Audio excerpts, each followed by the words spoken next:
Okay, I should be live now. And hi there, Tara. Alright, let me get my stuff switched on over. Alright, cool. I still need to get my other ToF client updated. So I can get my alt log done. Because I haven't done that yet. Alright, because a bunch of stuff reset too. Okay. What isn't even new in this patch? Yeah, they want me to claim the stuff there. Sequential, that. Evolution Frontier. Okay. And then I just submit a bunch of stuff? Oh wait, this is a rerun of that event from before. Interesting. I'll just submit everything.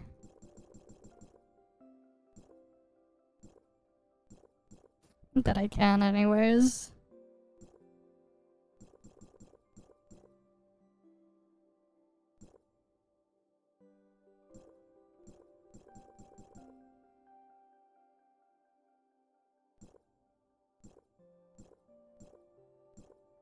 Cool. Oh, I still need to submit the pumpkins. And then there's a couple other things. Okay. At least the initial part seems easy enough, though. Oh, I probably shouldn't have submitted them all at once immediately. Yeah, I probably shouldn't have done that. Oh well. I'll figure that stuff out later. God damn it, it's taking my alt a while to get logged in. Okay.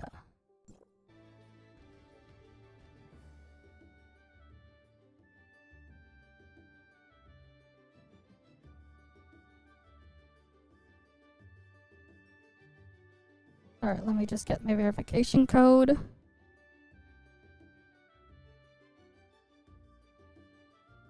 Okay.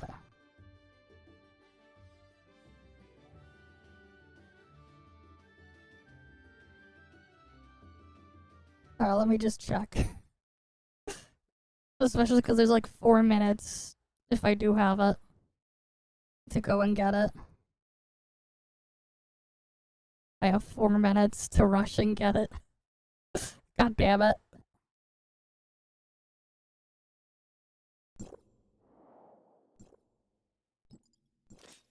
Nope, I do not have it. Okay, that's good.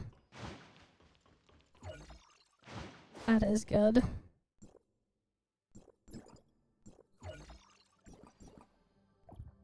Oh god. My alt account's almost... The client I have for that one is almost done updating. It's kind of annoying I can't just open the same thing twice. I have to have like 2 separate installs to get it to work. It would have been so much easier if I didn't have to do that. Because then I'd only need to have the thing installed once, not twice. Oh well. Okay.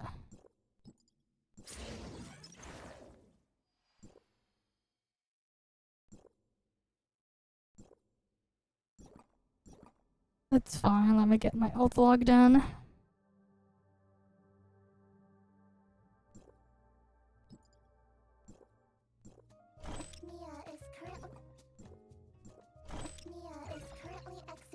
Mm-hmm.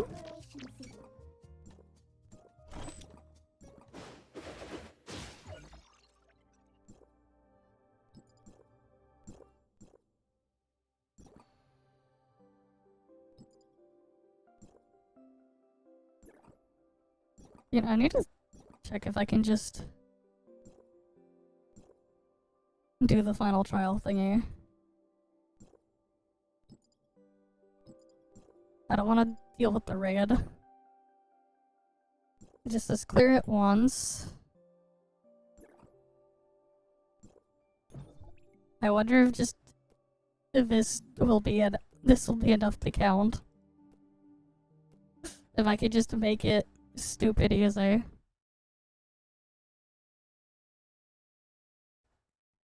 We'll see. Because apparently they bug fixed the thing I used to abuse. Which is annoying.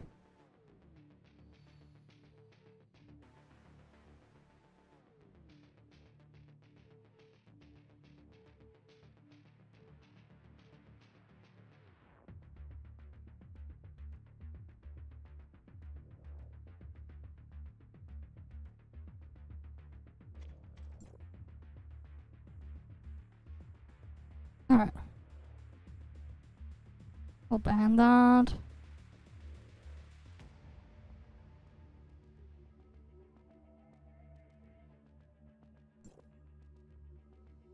Oh, I can only ban 2 of them.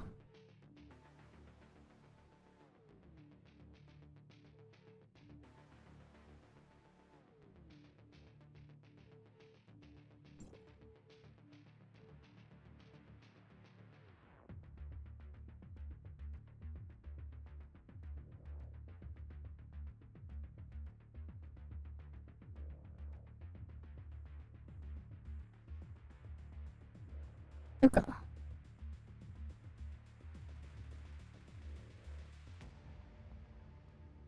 Let's just see if this works.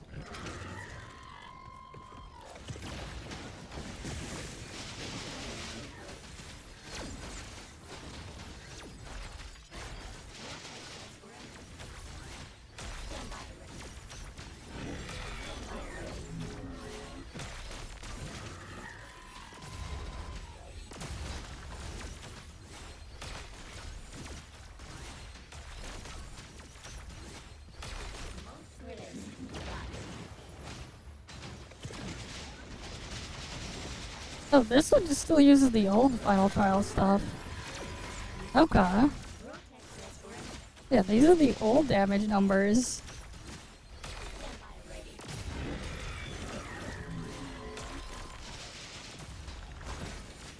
Oh wait, why is it only spawning in Rudolph?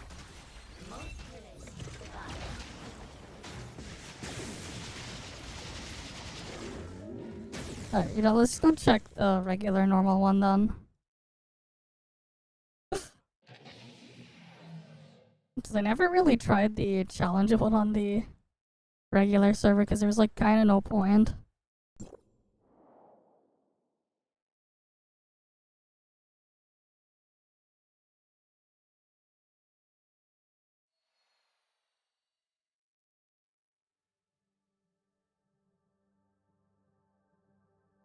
Okay.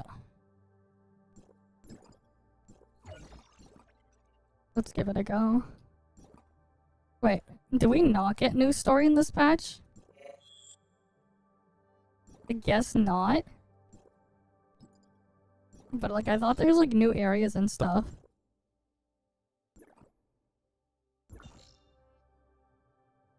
Okay, there is new area, there's just no new story for some reason. Whatever.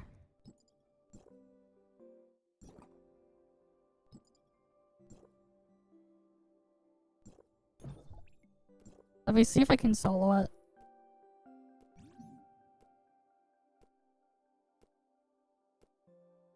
Would be nice if they just reverted all the Pepega damage numbers. It would be.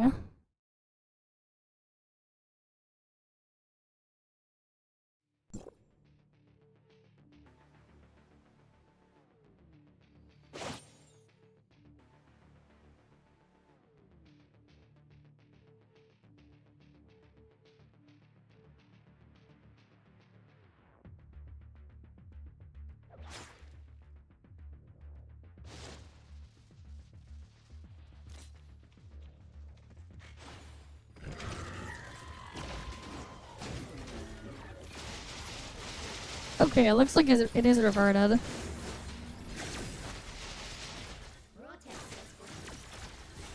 I think.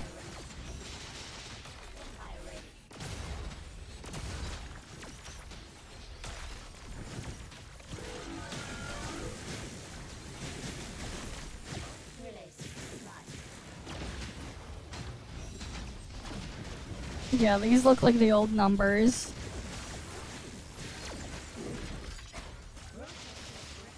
No more the stupid numbers like that we had before.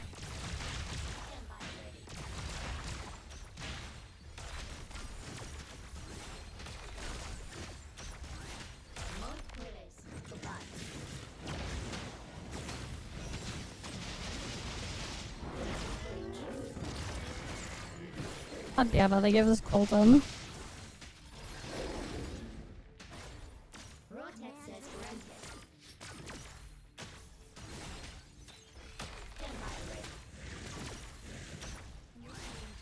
God damn it.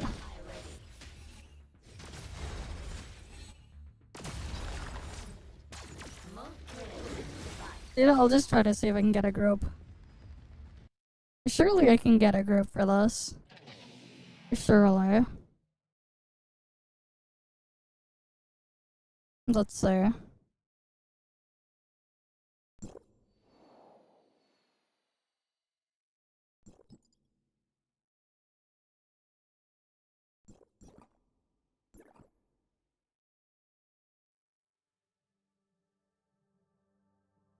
Let's see if we can get people for raid and final trial.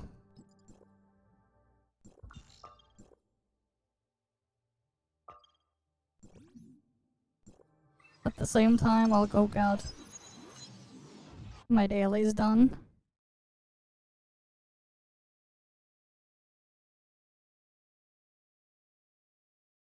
Mm-hmm.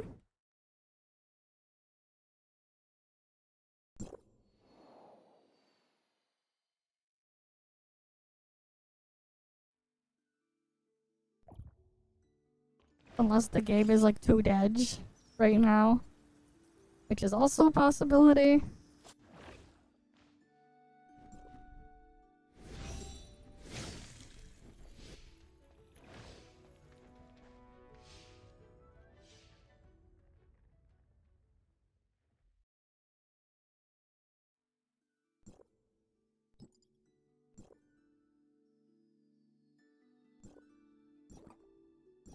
Okay, at least it didn't put a Serata again. Thank God it didn't put Oserata again.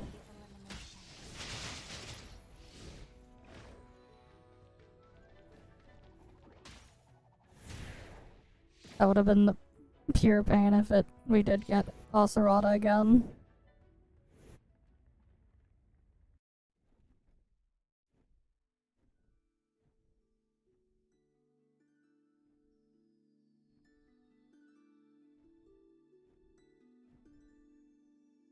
Because we can just actually do damage to the thing normally.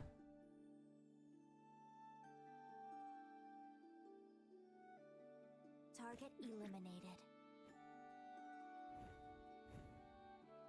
They're talking about Shinku there.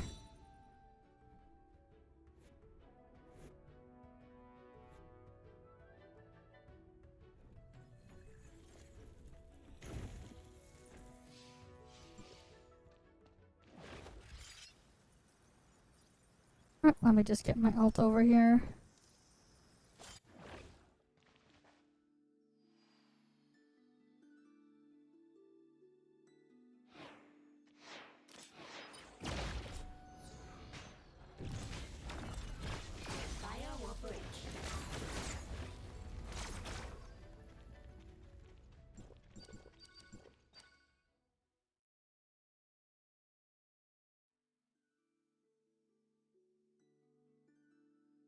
We just need 3 more.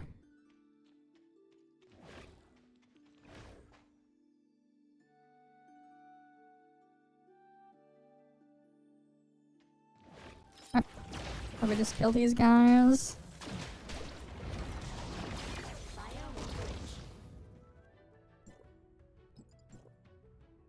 Okay, I just need to kill the lepers now.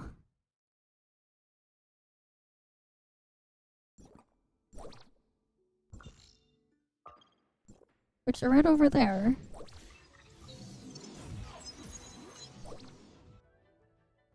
Alright, let's head on over.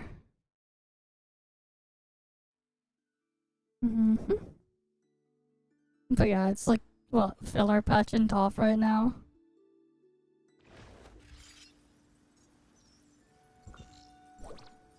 Okay.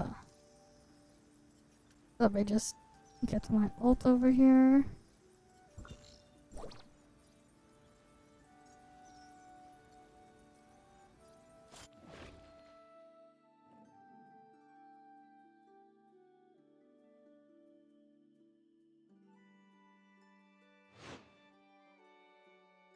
Alright, we have space for 2 more people.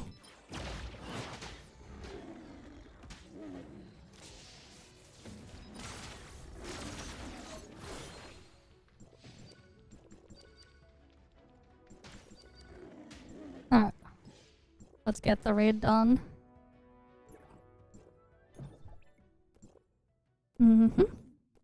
At least it's gonna be easy.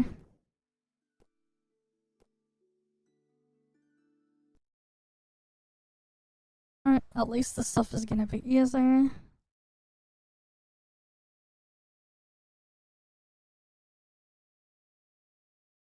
Okay.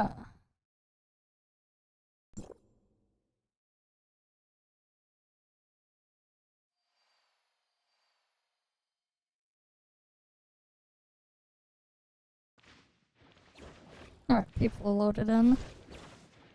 That's good.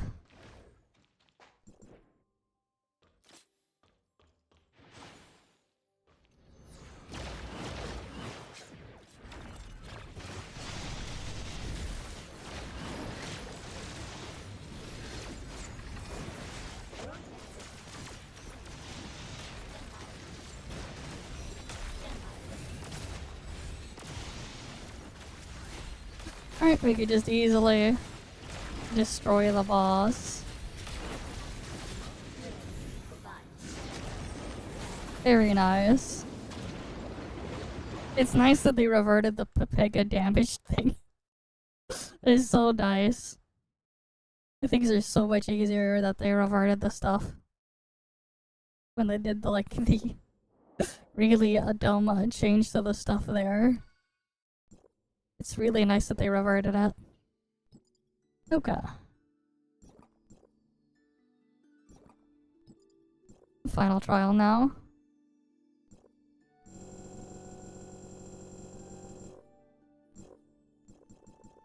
Come on. Awaiting command. Alright, need to get the final trial done. Come on.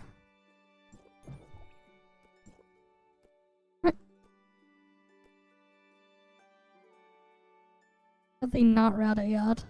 Target eliminated. Oh. Alright, come on.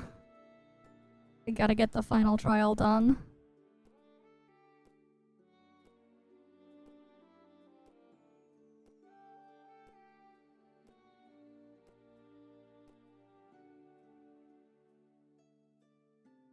Awaiting command.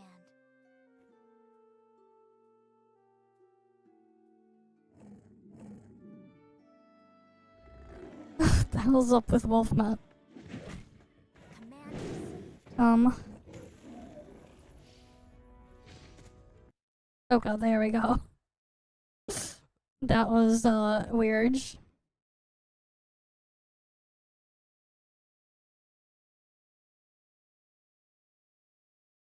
Okay.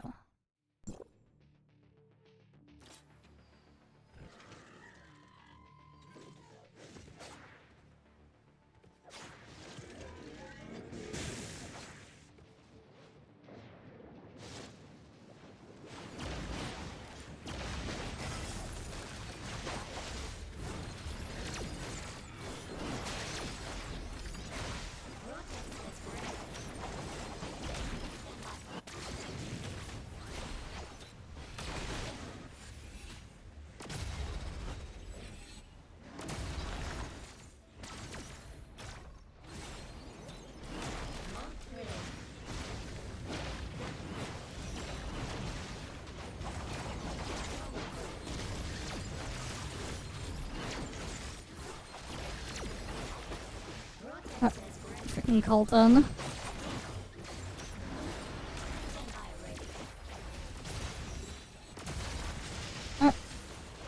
Gotta just destroy this thing.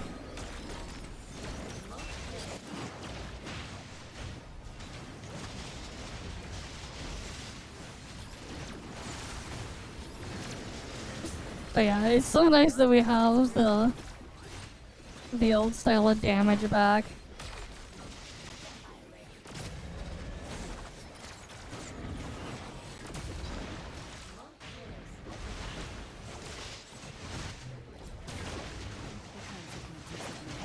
Alright, Reptile. Welcome. Alright, we're just finishing up the ToF stuff. I just need to do one join op and then we can switch over to the other things. But yeah. Okay.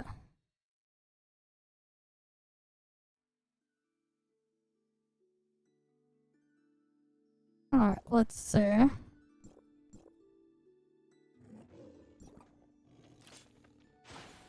It's so nice that they reverted everything though.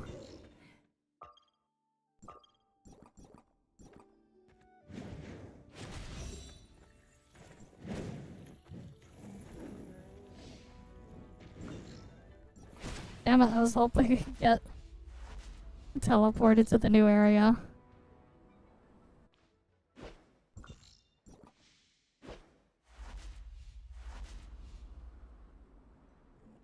How are people even getting there?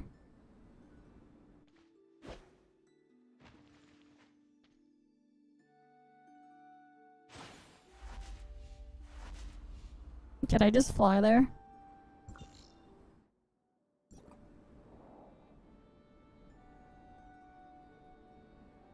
Surely I can just fly there.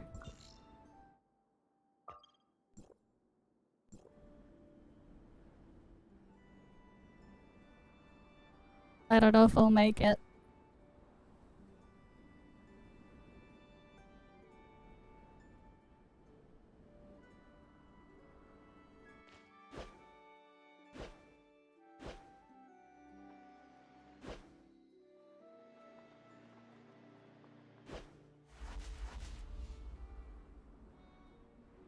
Maybe if I can land on this rock here.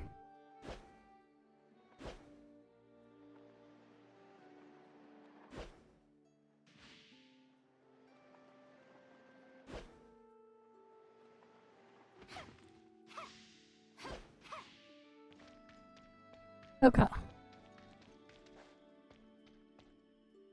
I can make it over that way. There's probably a correct way to get there, but who cares about the correct way? I'm getting there this way.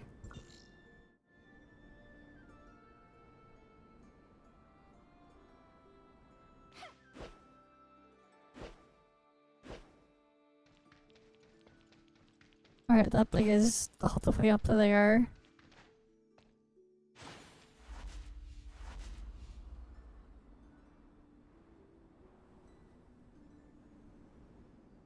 But I'm getting closer.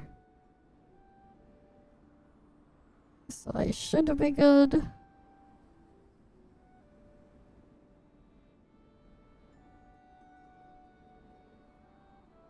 I think I'm gonna make it.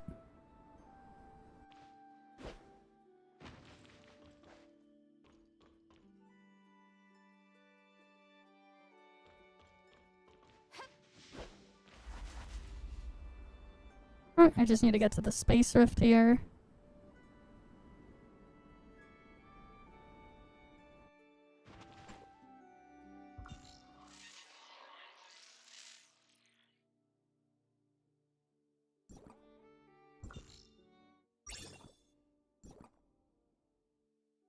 Okay.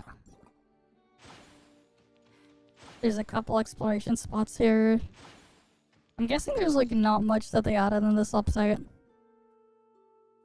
Whatever. At least I got the thing. What even is today's join up? Oh, it's Nanyan. Okay. Let's go get this stuff done. And then we'll go on to NTE after. Mm-hmm.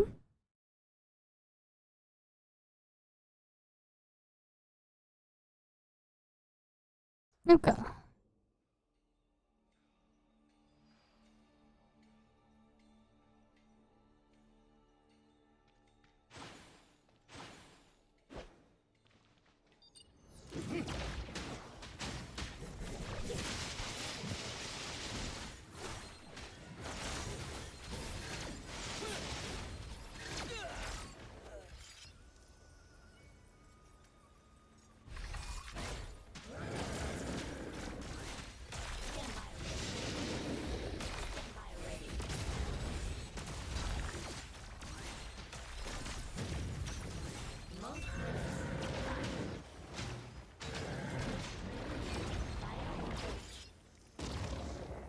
Alright.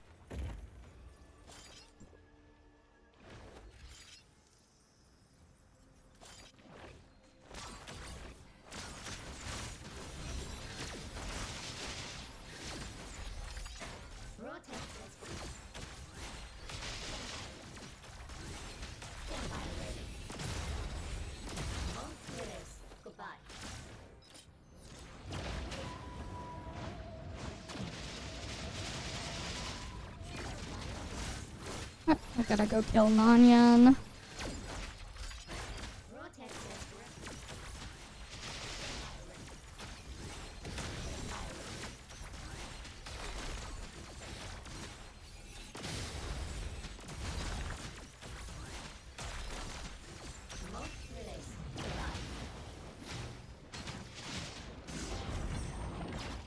Easy.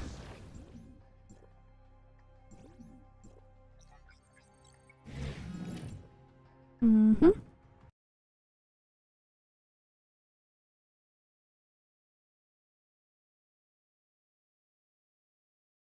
And then I just need to claim the things and get my vitality spent.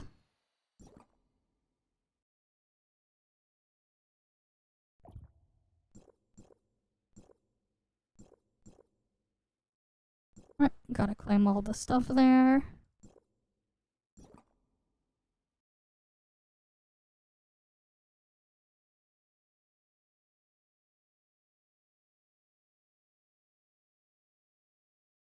Target eliminated.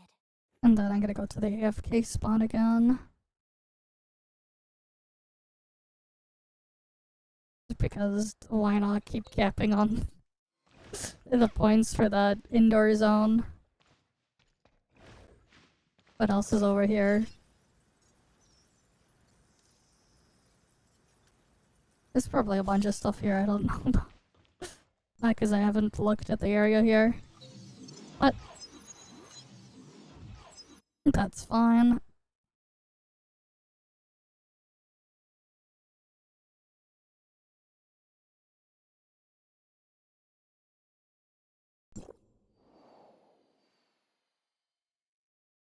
I just gotta make sure I get my vitality spent.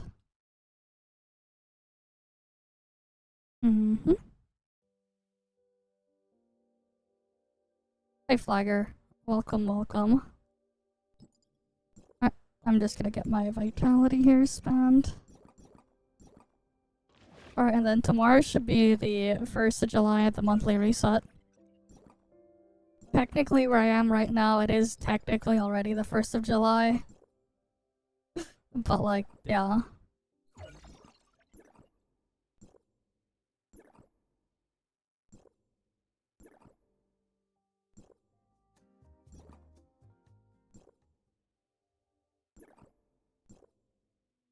They gave free 5 pulls for this.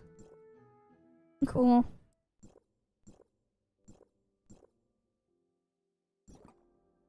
Okay. Let me get into regular NTE first. And then I'll pull up the thing on the... on my BC250 to... where I have my Steam controller hooked up now, later. So I can mess around with stuff there too. We'll do that later though.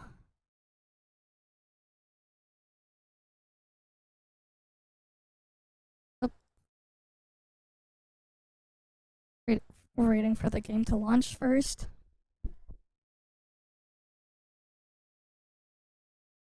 Oh, right. Because I was macro fishing. I had the thing AFK macro fishing during the day. So I lowered the resolution so I could use the thing. Let me get that fixed.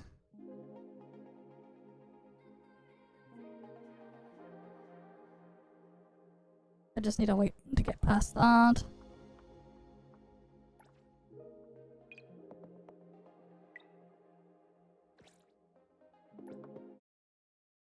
Just when I'm doing the AFK fishing thing, I kinda don't want to have the game drawing too much power. So I have it open in 720p window instead of the usual 1600p I play at. Oh yeah, I thought I finally made it to ranked.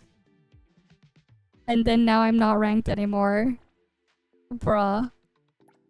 I hit the thing yesterday and then now I'm unranked again. It's so papega. It's like I hit the thing and then now I'm not. I have no idea how the freaking thing works.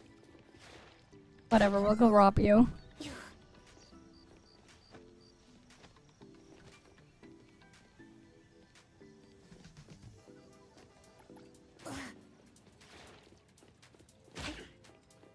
You're another nice candidate for robbing.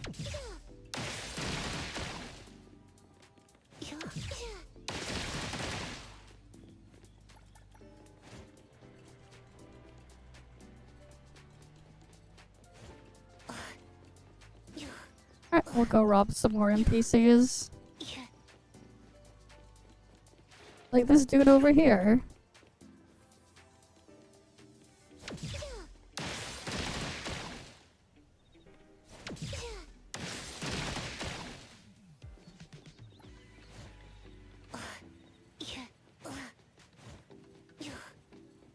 What's taking that guy so long?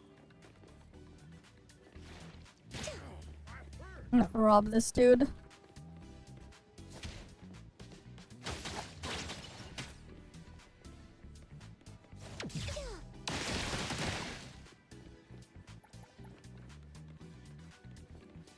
Alright, that's another one robbed. I'll take your briefcase.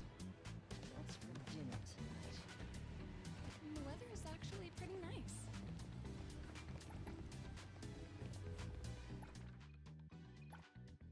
Alright, I need one more wallet, one more briefcase.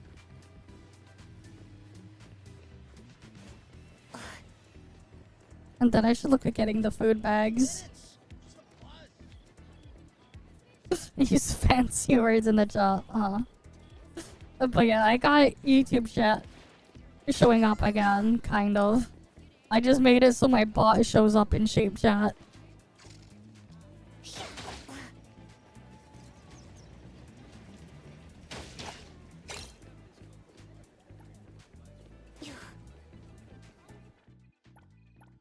Right, I just need one more wallet.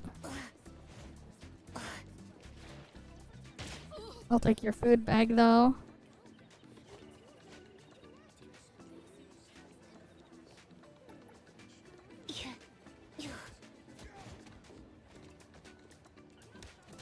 Yeah, it's late.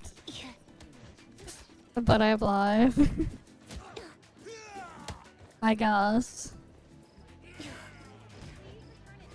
I sleep. I know. It's late, but I'm live. So at least there's that. You get background noise to fall asleep to, I guess. There's technically that. Just doing our regular routine stuff here first. Apparently they're gonna give us access to the Shinku test server early. But I still haven't gotten the chaos video done. But honestly, I think I'll just prioritize Shinku and then I'll just do chaos after. even though like his battle will be done. I'll do it after. Shinku first anyways, people are more interested in Shinku.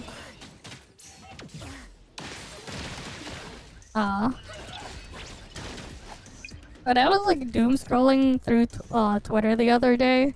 This stupid bitch from that works as a researcher at Google was trying to like say that everyone should stop playing games on their own hardware and start freaking and like use a cloud streaming service because the data centers are more efficient at using the hardware, which is actually pretty retarded because AI data centers actually don't use as much of the hardware as you think they do. Like, even if you get like a B200, the top tier card, which is actually the same chip in the 5090, but it's using HBM instead of the GDDR7, and yeah, you get that full controller. Like you get the chip there. A lot of the stuff is like not used at all. If you're freaking doing only raw compute, if you've ever looked at the spec sheets of a graphics card, you'll see things like display controller, or like how many displays and stuff. The data centers don't need that because the stuff is running headless. So that part of the GPU completely unused. They don't need a video encoder, or the video encoder or decoder. So the entirety of the media encoder section of the GPU also unused. They're not rendering 3D graphics, so texture mapping units and ROPs, the render output processors or whatever they're called. Yeah, the ROPs. They're also useless. Yet, the only thing they use is the raw floating point units. Like, if you ever like, you know, here, let me pull it up. How about Caltrop Lake? During the day, you can go boating or fishing.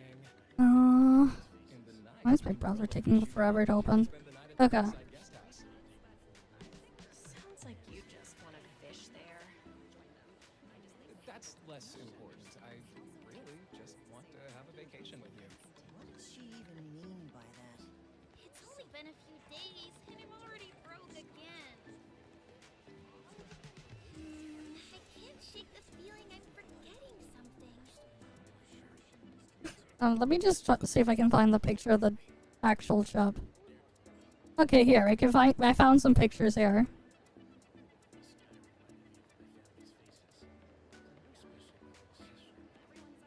So, here is a picture of a B200.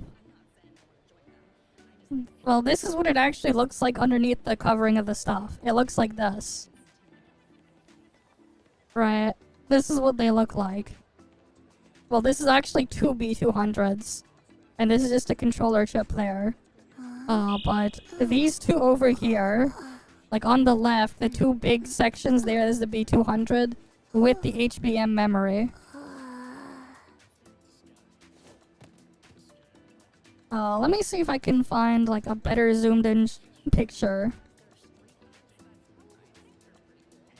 Alright, if I open the image in a new tab and zoom in.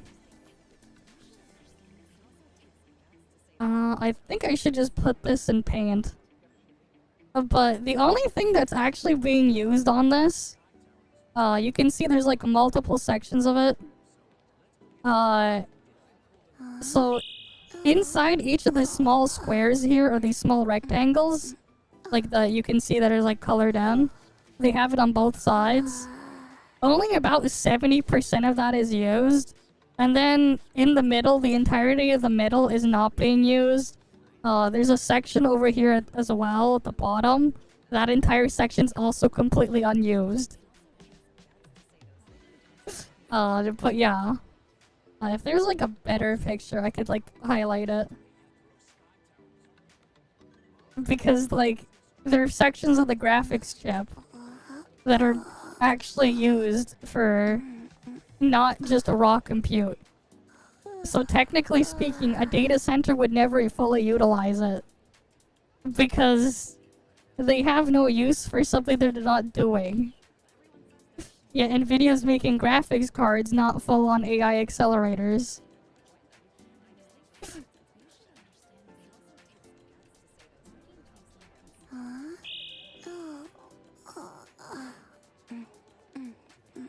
Oh, here. This one's like highlighted a bit. What's for dinner? Oh, there's just the hardware architecture there and what's actually going on. But here you go.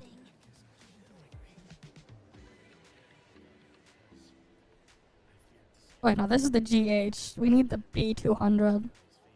The B200 is the Blackwell one.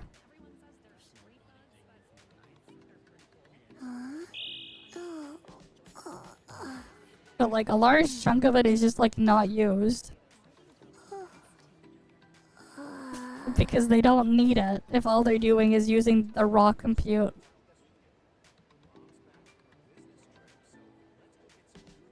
I don't know if I can find that tweet from the dumbass.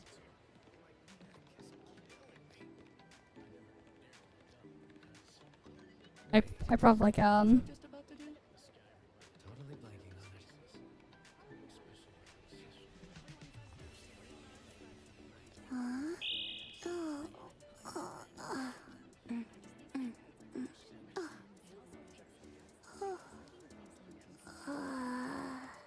It was from a few days ago. I basically told the person they should cut off their freaking nerves and shit. Totally blanking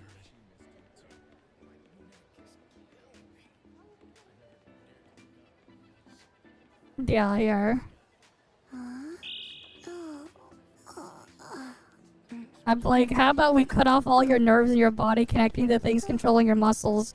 Of course, you have to use a data center to control it instead. Live their life permanently with extra latency. Also take out her eyes. Replace them with cameras. Because this stuff is so bullshit. Like 56... The freaking extra latency here. For that shit. More economically efficient to put everyone on data centers. Your PC idle 90% of the day while data center targets what, 5%, 10% idle, but they're not even fully utilizing a GPU.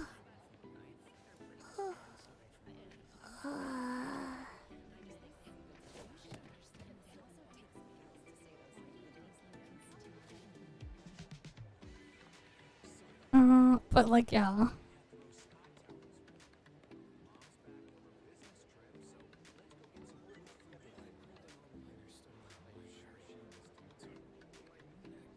Oh, here. Like, you can actually see all the stuff that's, like, sectioned off on the GPU here.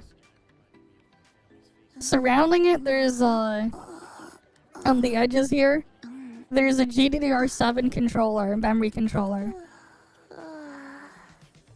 The data centers are not using that.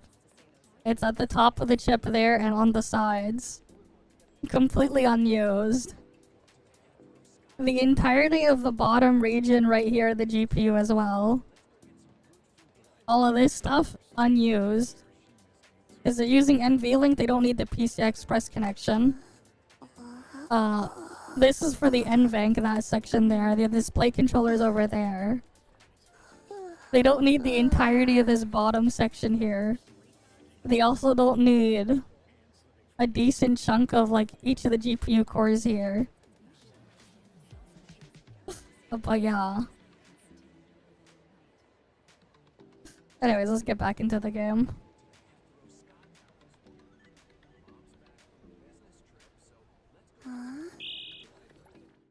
Alright. I need to rob one more food bag. Let's go get the food bag.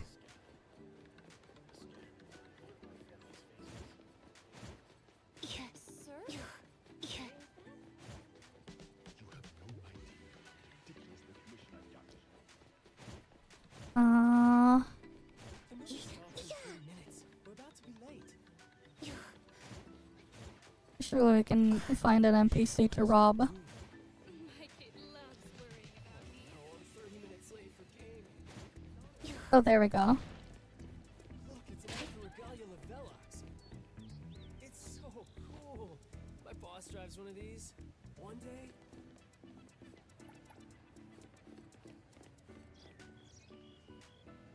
Okay.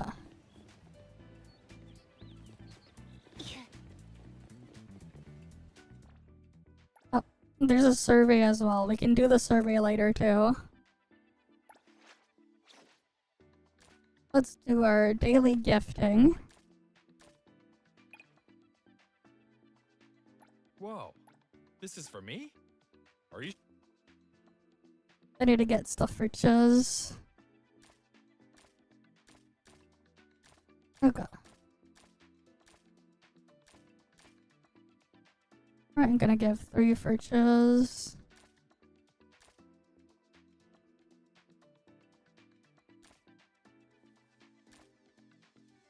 This is precious for me.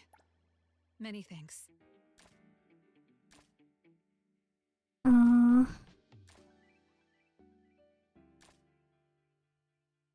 Where do you want this to be delivered?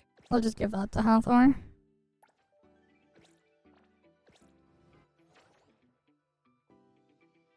Oh yeah, and I need to farm some stuff. Okay.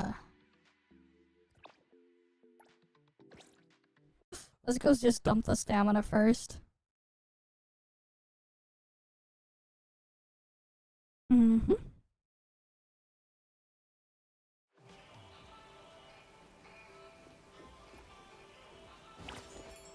Hi, Shonen Manga protagonist. Welcome.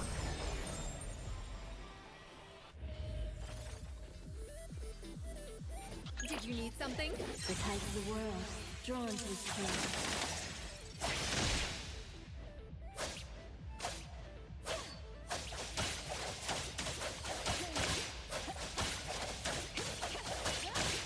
The moon has set. Shift change. Go rest now. It's over. Bye-bye. Alright, what do I get today?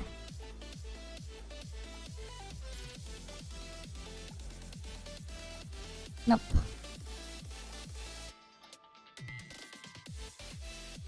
No. Not really interested. I'd pull it up.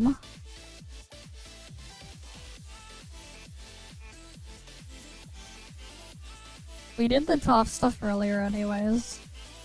But no, I'm not gonna pull him. It's not that. And thus, time flows on.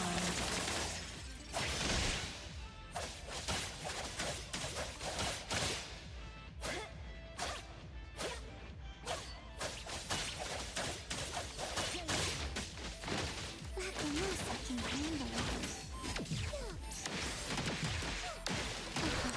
It's gone. But I really pull flame.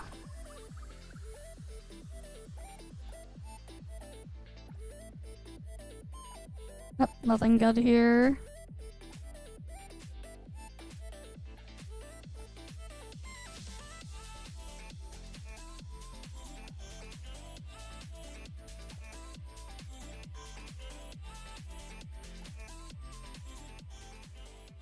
The Dragon Balls one, they fumbled the most popular characters of the franchise. Damn.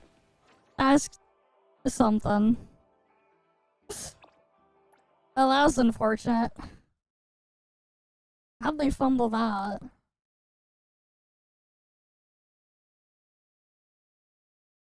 Oh yeah, I need to get all my characters leveled up.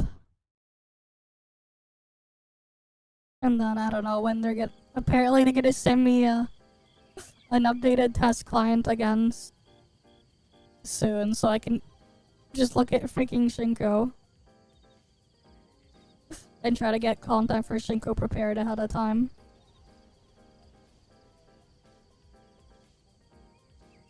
Okay.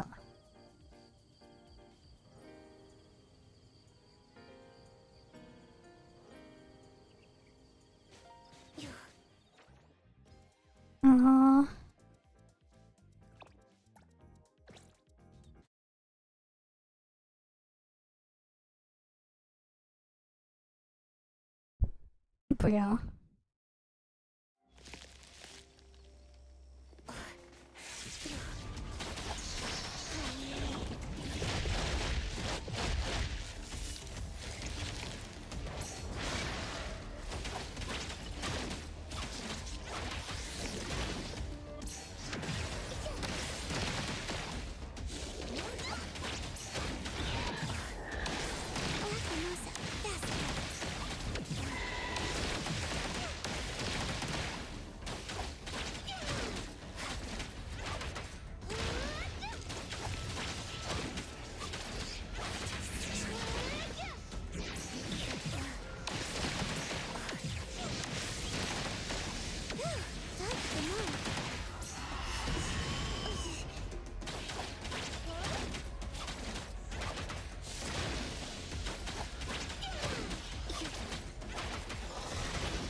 Almost dead.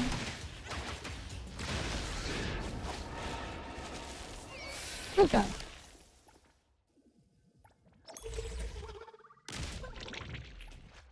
Today, Lacrimosa. Business is tough. Every little thing counts. Alright, we can get Hattori leveled up. And then I need to farm a bunch of stuff to get her stuff upgraded too.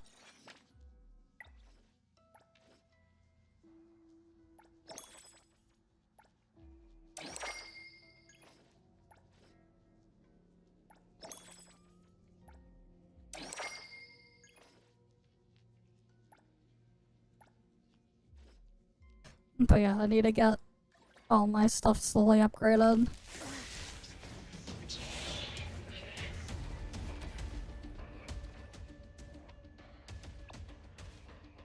I really should just be like using my stuff to just go get materials farmed out instead of farming for modules. I really should. Especially because this stuff is like Be boosted. careful. Glass.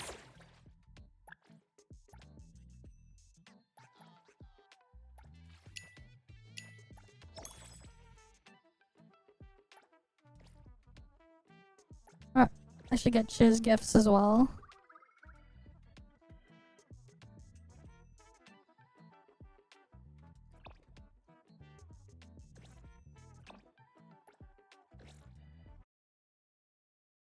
Was it Chiz gifts there, or was it the other place? I'll have to go check.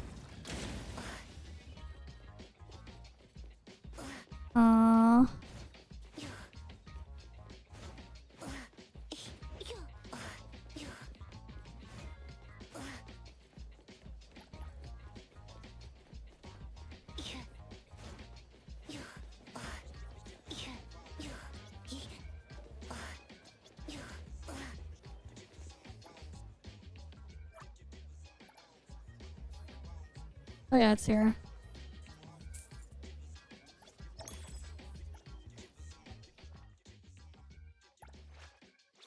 Alright, let's go give it to Chiz. I love it. I really do. She's about to be level 8 there with the bond thing too. Tomorrow she'll be at level 8.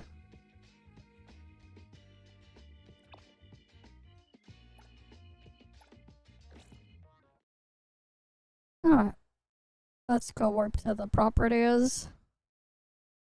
You just got Chiz to 10, nice. I have Lacrimosa with Nonali and Hattori at level 10. No more ugly skin, fair enough.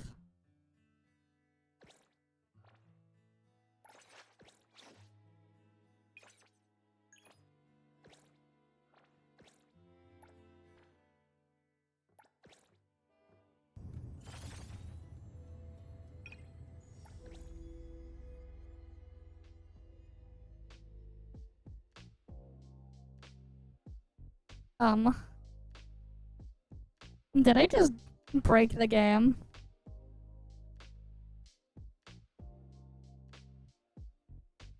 I broke the game, nice. Alright, let me get the game open again. I broke it. Because I'm like, wait, this is the wrong setup.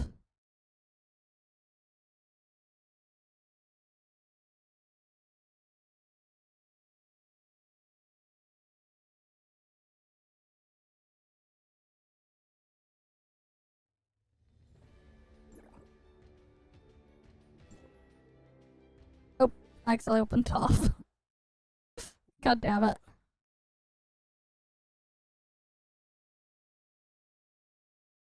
Because the freaking thing, yeah, there's a survey, we'll do it later. We'll do it when I switch to the other thing.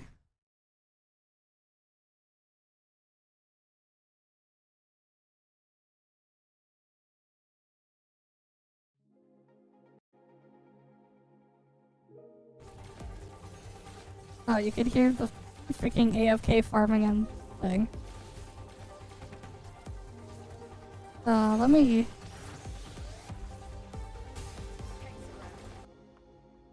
mute that for now.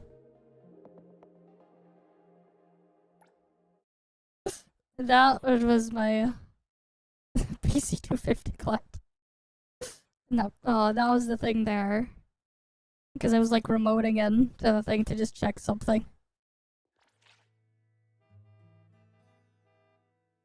Good to see it works.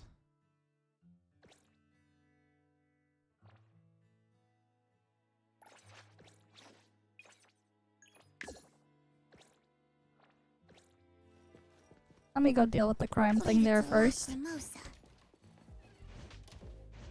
Be careful. Glass.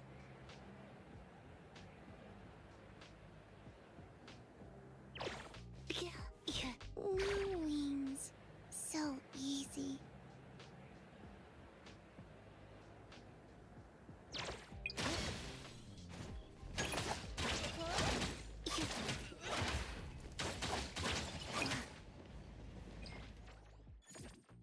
Yeah, because I can use my Steam controller with the thing there.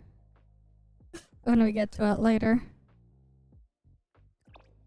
Alright, let's go fight Mammon.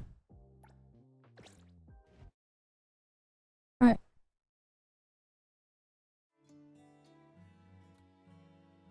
Gonna go deal with Mammon first.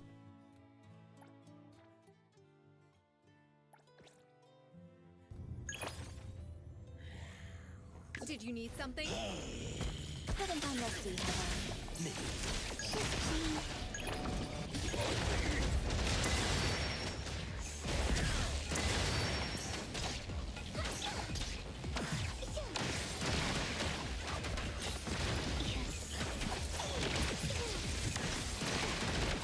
Dodge the knife.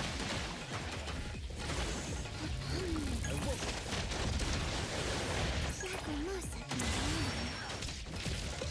Don't worry, we have plenty of time. And thus, time flows on.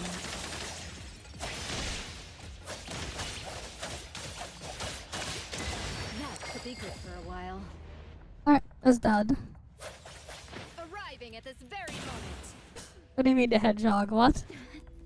Why would there be a hedgehog? change. Go rest now.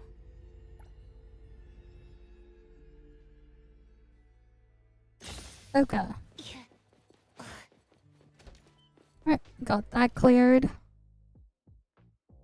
Next thing is the pool.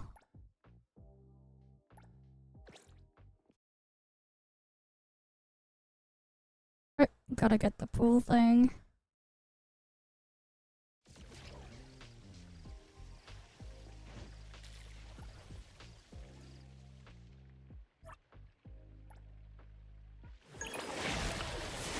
I think I got an achievement.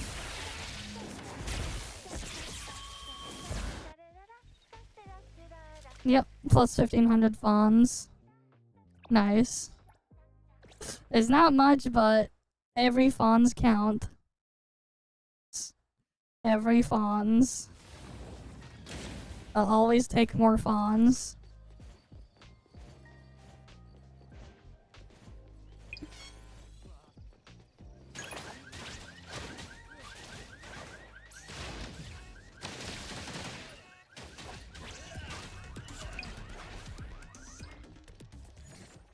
Got that one done.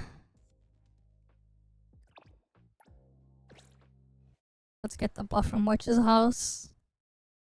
Just because.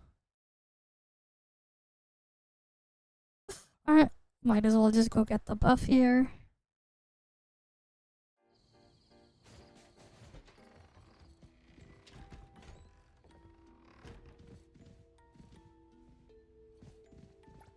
Greetings. Welcome to the witches. Your path ahead.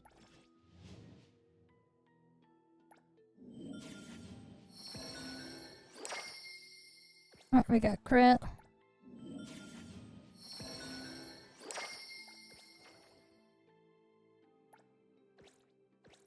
And a lost tail over there. Yeah, I'll do the survey to put you on. What do you want me to switch to? Okay. Alright. I am working on updating every single one of my models to no longer have that weird white glow that I have. I am like working on that. You gotta go fast. Fair enough, gotta go fast. Wings. So Wait. easy.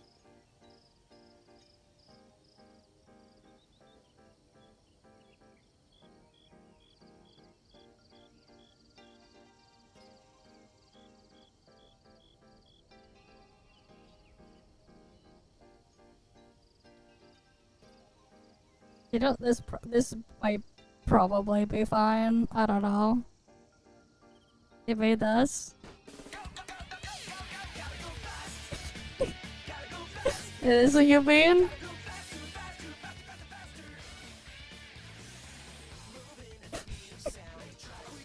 But we're not moving that fast.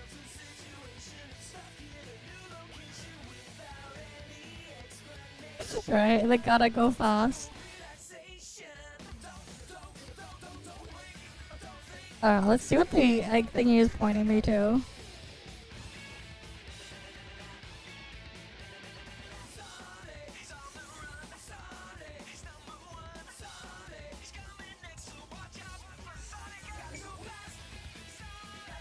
Oh, wait.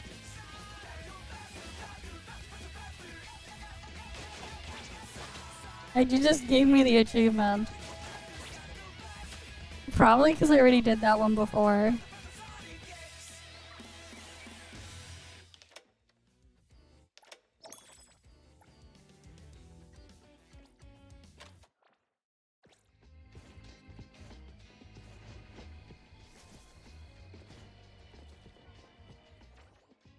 Alright, let's go do the daily date thing.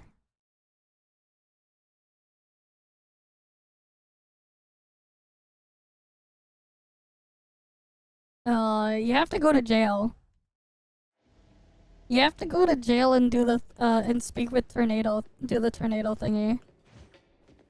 You know the... And like, you just go to the, it takes you to the Fight Club thing.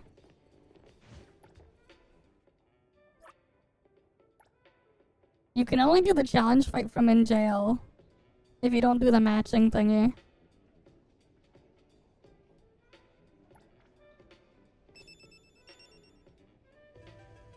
I like that scene a lot.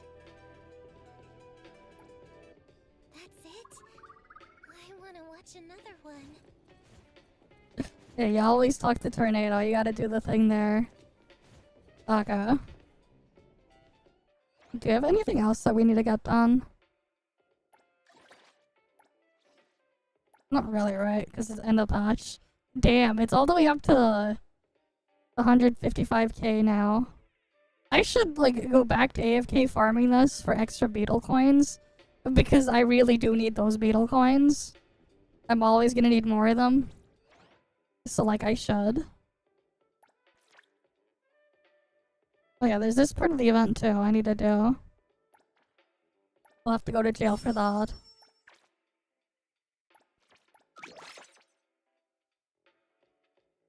Take a multiply. Damn, how'd you get 26 days of jail? That's crazy. That's crazy. 26 days of jail. Imagine.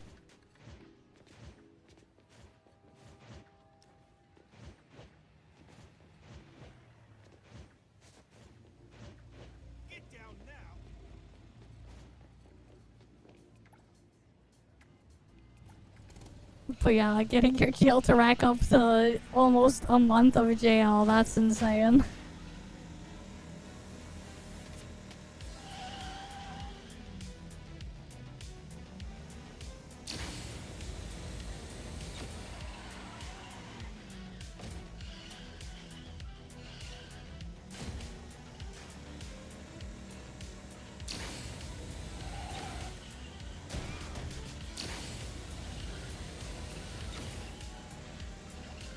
Yellow went to jail twice, I say.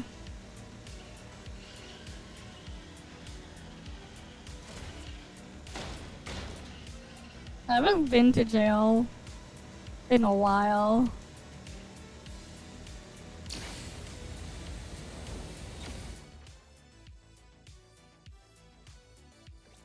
Alright, let's do we gotta do the weekly mugging.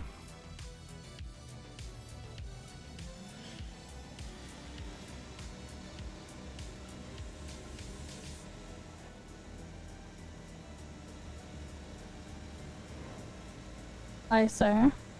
I mean, there's like multiple escape routes. You gotta do them all though if you want to get everything in there.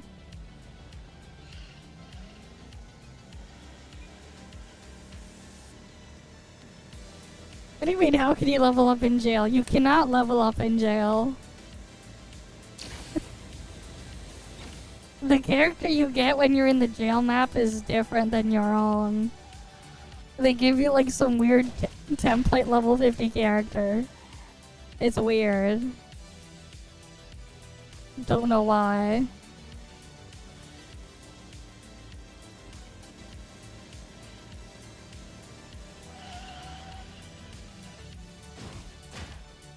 Well, anyways, time for...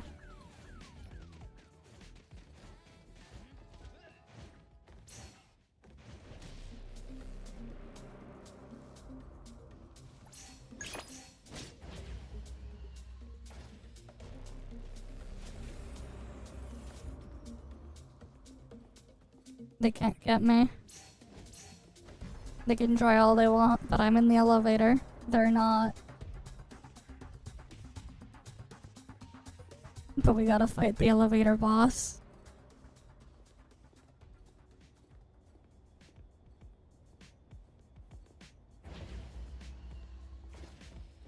Here I am. The tides of the world, drawn to this place.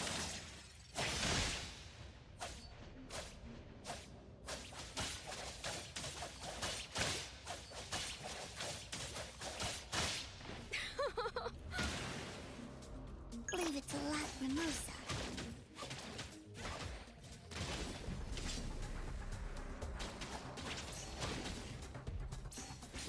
It hurts. Wait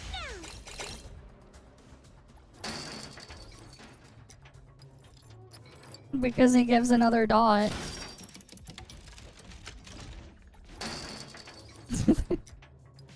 The level 80 Hulk smash level to 50. Level 50.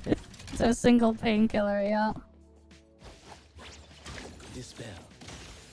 There's like multiple reasons to use Adler Everything we need for the trip is ready. in this setup. If I'm triggering Scorch, I might as well get all these. But that's not the only reason. His shield also applies a dot, which then works with this, which also works with Lacrimosa's dot to give me more dot damage. That's why. Is the wind picking up? And I get Change. Go rest. the shield. Extra survivability, I get extra damage from the dot.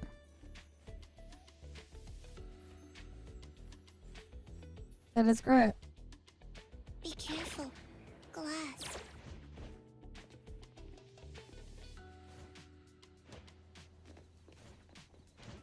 No wings. So easy. Be careful. Glass. No wings. So easy.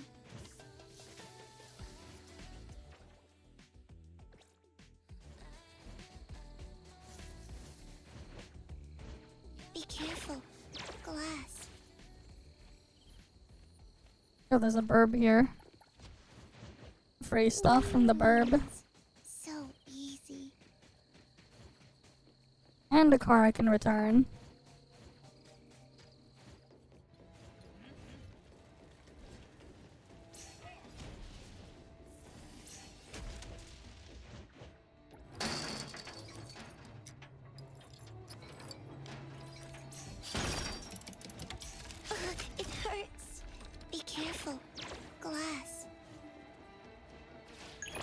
Prolonged fight signal purpose. Stop treating me. Hey! On time.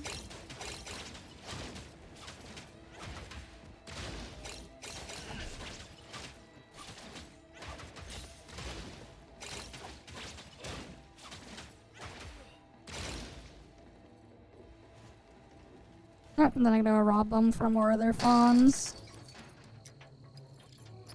Because I gotta take all their fawns. I need their fawns. Because I never have enough fawns, I'm always broke.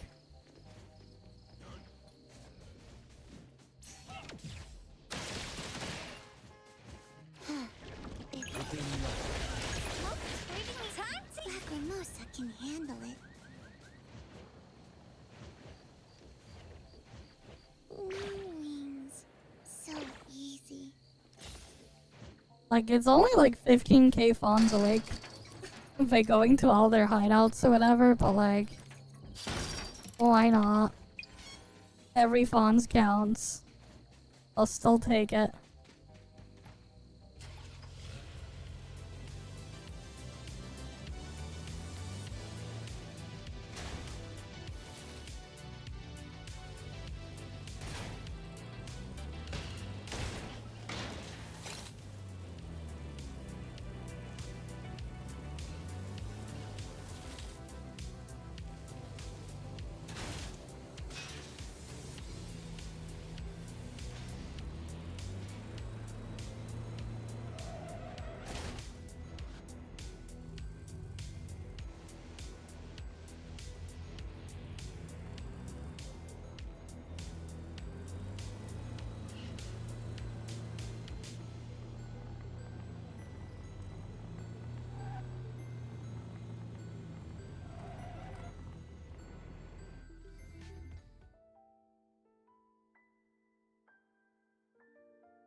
Then we grab these.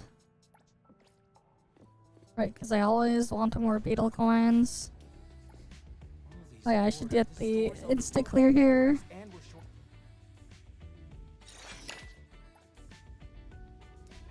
Alright, plus 32k fawns there.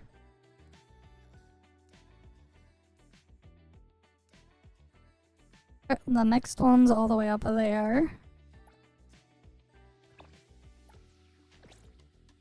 And then BTR is gonna reset tomorrow.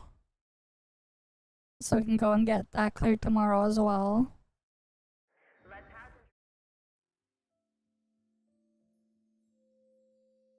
Reminder from Hethera Bureau of Anomaly Control Daily Safety Department. For your safety and the safety of other passengers, if the ghost train arrives and the door does not open, or the door...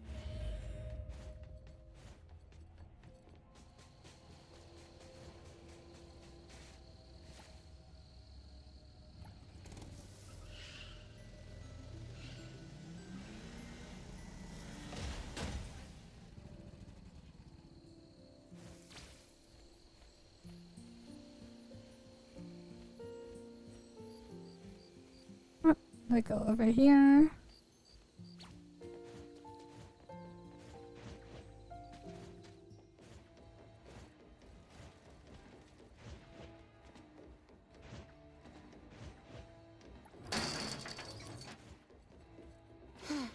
It's out.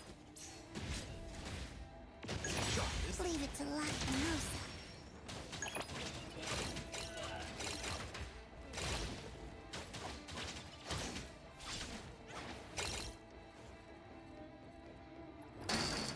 And then we can loot these.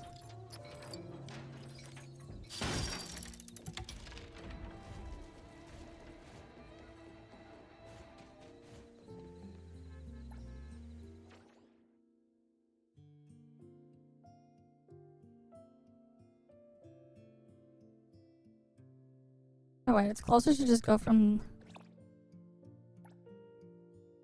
over there and go around. To go loot the things.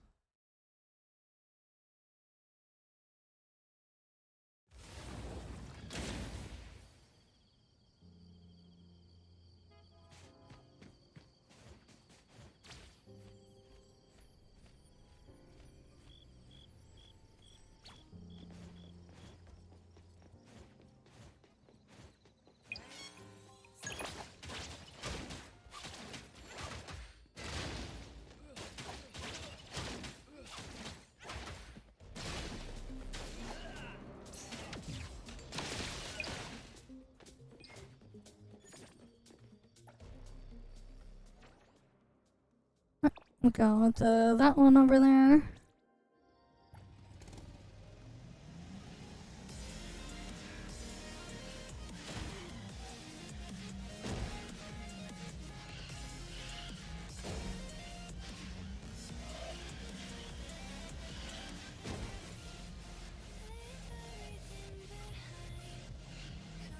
We go over here.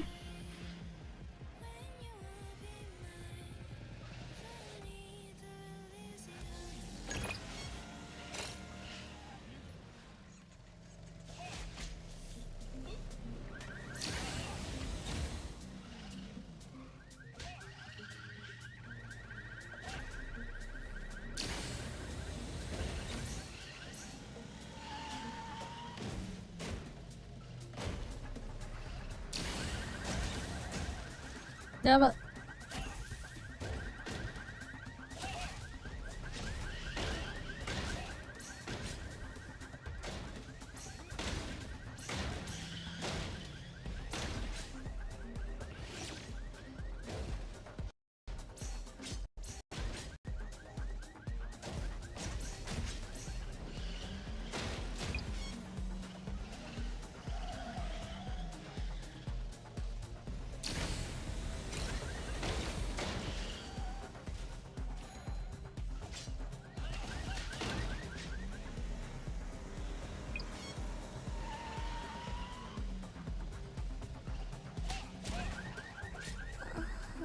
Lacrimosa.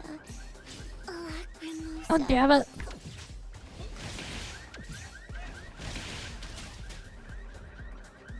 Security dispelled.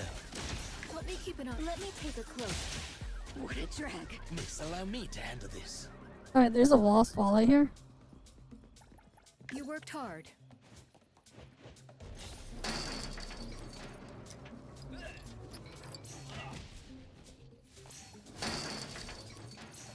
Not bad at all. Yeah, there's so many of them here.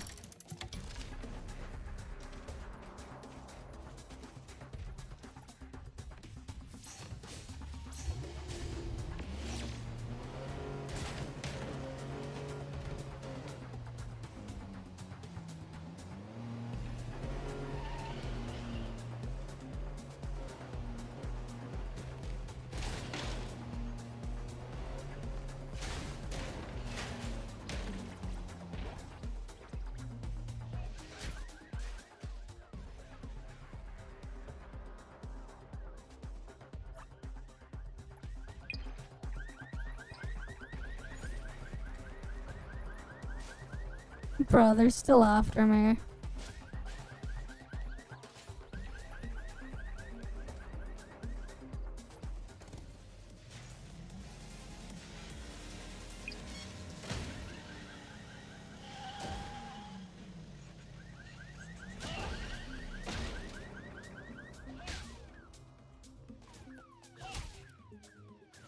It'll only be a moment.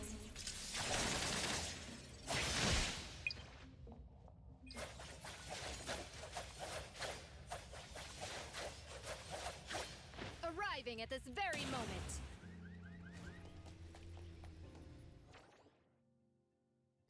Ah.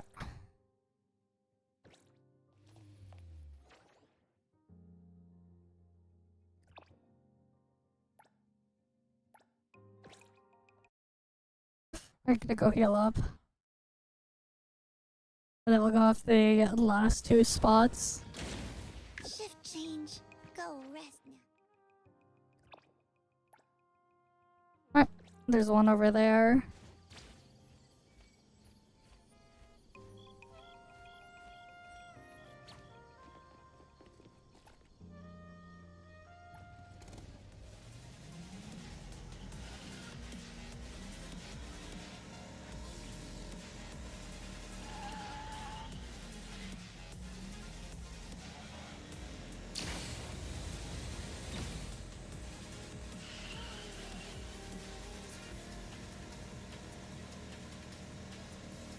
We gotta head on over.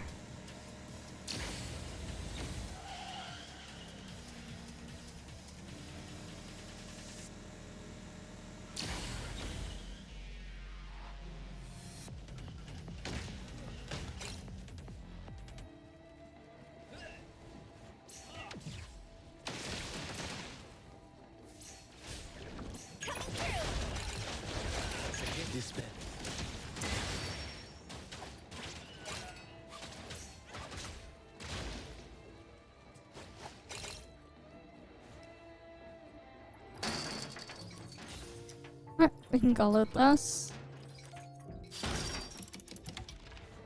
Right, because I want the fawns.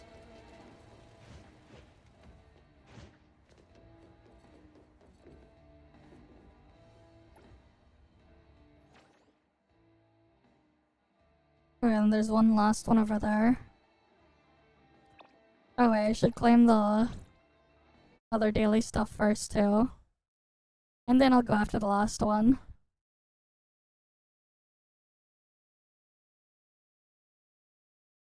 Alright, because I need the fawns.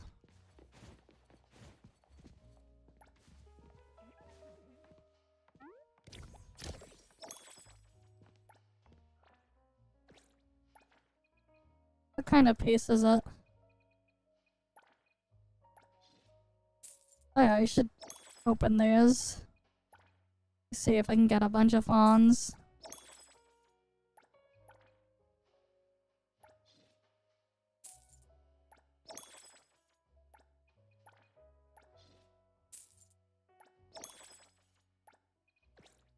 Alright, because every fawns counts. And that one's crap.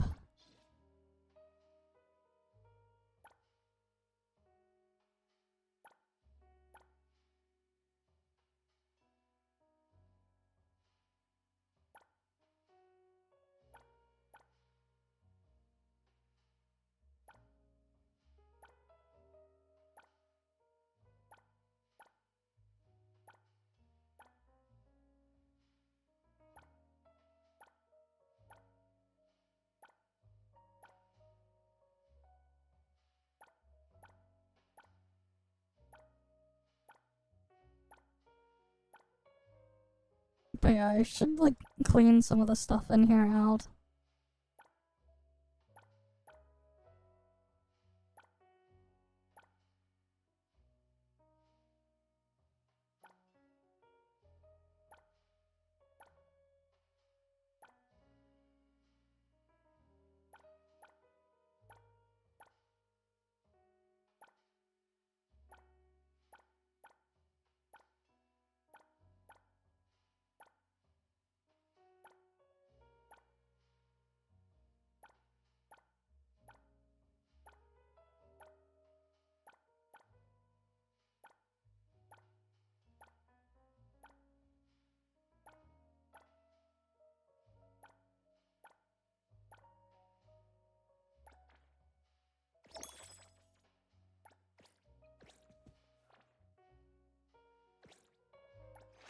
But it's gonna be like painful like look through those. Good dream. Yep, let's just see what I got. Happy too, but can't remember what the dream was about.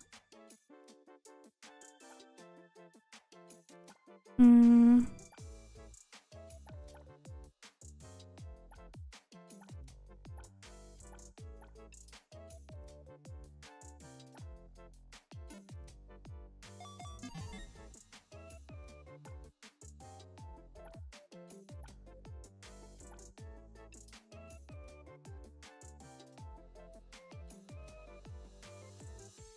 Okay.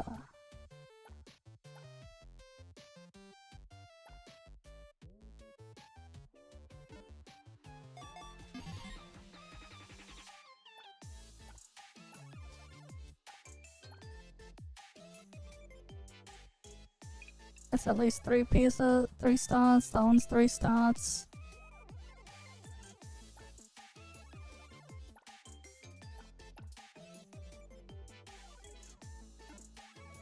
Nothing good today from the stuff there.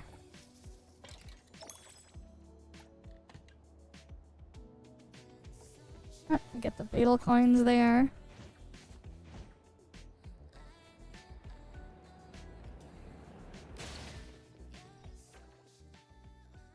Right, I should go to the last spot. That's all the way over there.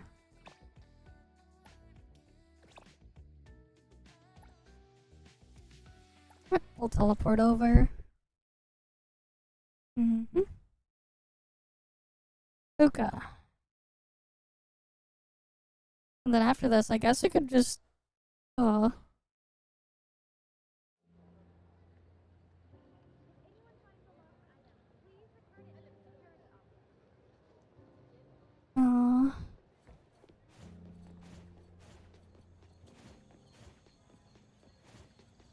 I could probably just look through some of the reacts that I have in my backlog. Because I haven't, like, gone through that in a bit. Be careful. Glass. Time.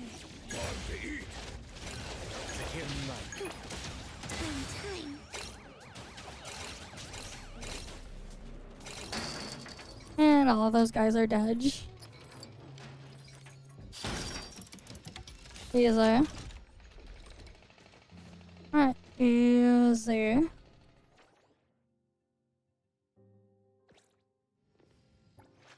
Today, Black Hold on. Business is tough. What do you want? If you're that free, Yeah, I'm gonna need to kill a lot of Headless Rider. An insane amount of Headless Rider. What should we do today? Yeah, I'm gonna need to do a lot of Do Headless you Rider and stuff. want to hang out? I'm free. Did you need something?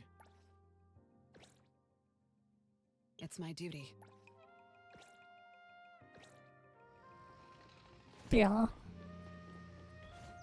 I'm gonna have to, like, kill a bunch of Headless Riders.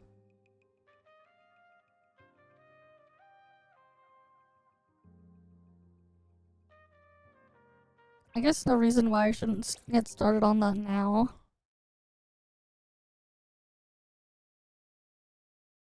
No reason not to. Really? God damn, that was what was said to be my reacts thing. That's, something.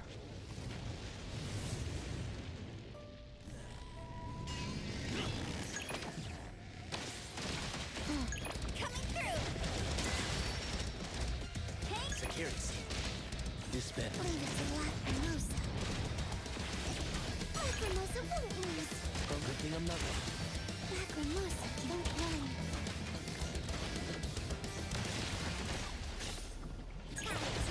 Security, stay safe. Comprehend.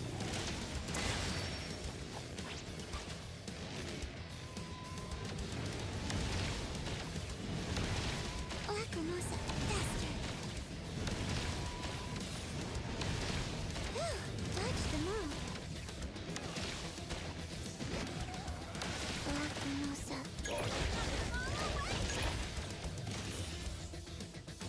Leave it to Lacrimosa. Right, because I'm gonna need to farm an insane amount of these. Amongst other materials, too. I'm gonna need an insane amount of, like, everything.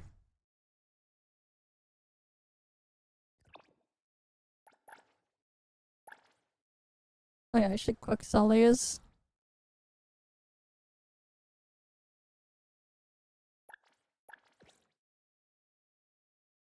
Alright, cool. Got that done. Let's get the next thing done over there. I've leveled up one character to level 80. It's like 125 of the purple bucks to get from level 70 to 80. And an insane amount of beetle coins. I have Lacrimosa level 80. I have Tori uncapped, but not leveled up yet. And then there's also the arcs I have to, like, work on getting upgraded to 80 as well. Be careful. Glass. And that's gonna take a while, and then I have to get the skills on the characters leveled up too. No wings. So easy. I'm gonna eat up all the beetle coins.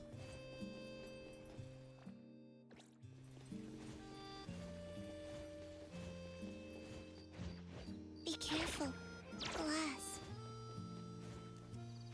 And then there's Shinku as well. So easy.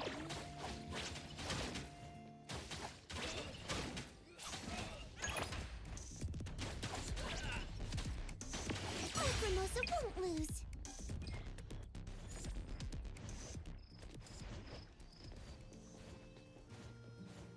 Lots of stuff that needs to get worked on.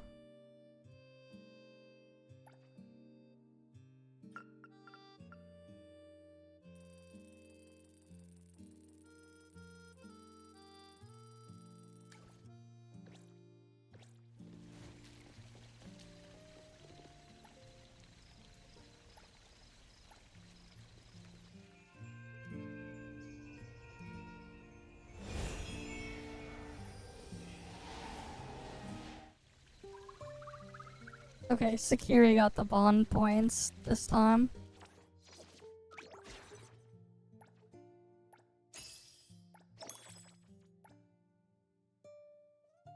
Okay.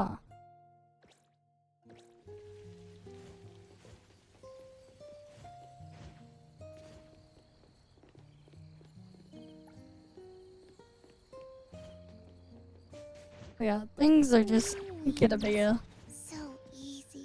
busy again for me. Okay. So there's Lacrobos just sleeping here.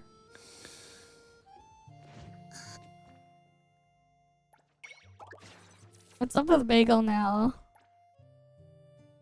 Prepare for a surprise. Okay. The Cosmic Rift. Sure. Lacrobos arrested, what the fuck? Jailment instead. How'd they get in there anyways?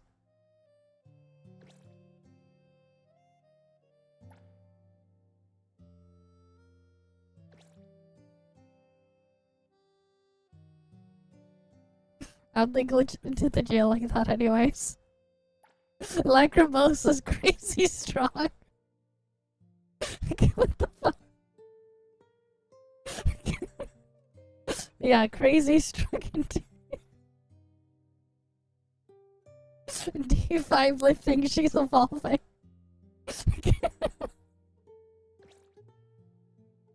Damn. No fawns for ice cream, yep.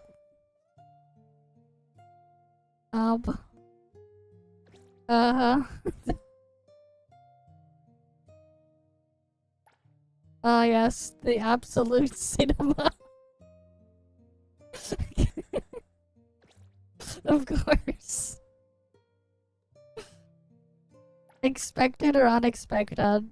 Profs got confused for some things again. Yeah. They want a jail mint, what the hell?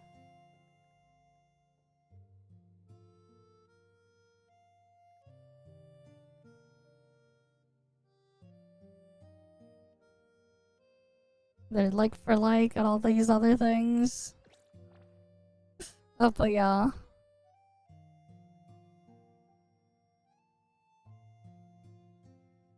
Okay. The thing that I was farming there is like done now.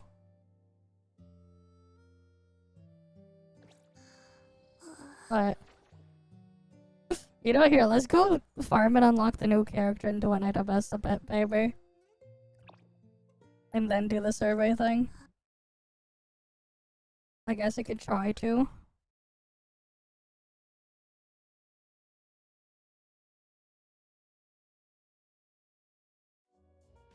No, I have not seen what Blackbird does.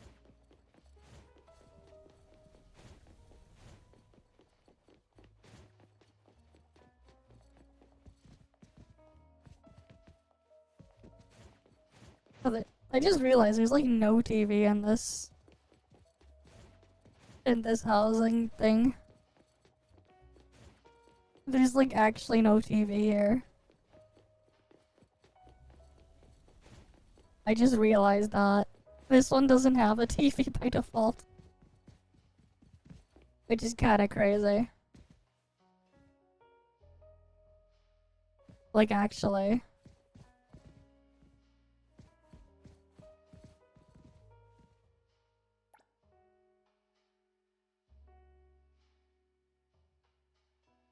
Okay, wait. Let's see. Yeah, because I have like Moonlight open in another window. Technically, you could say it's kind of like cloud gaming, but not cloud gaming. It's technically on my LAN.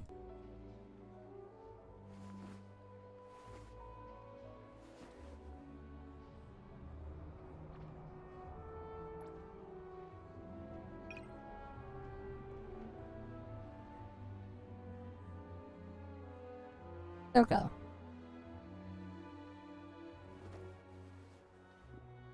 Game inside game, yeah.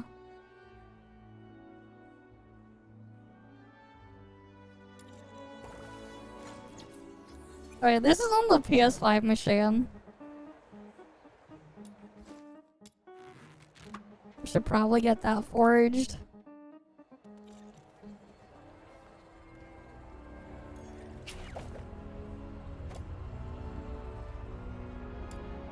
Right.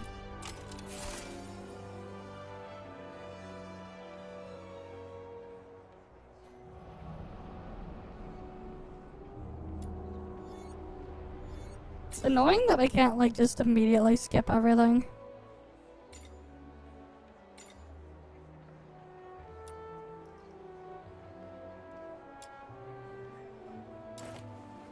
Alright, they want me to use the thing here. Where's the calamity weapon? Which one is the calamity weapon?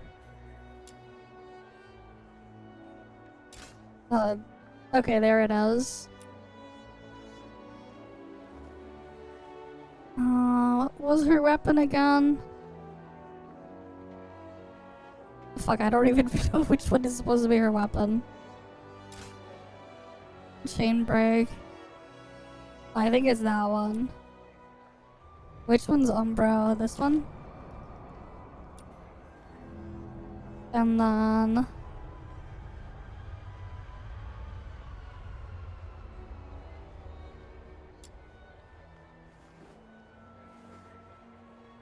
I need to put in Fina with her gun.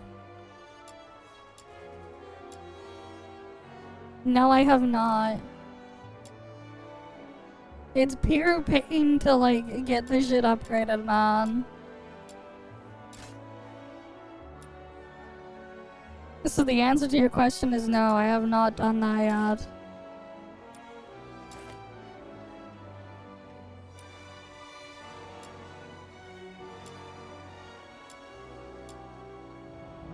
She was also chain blade, right?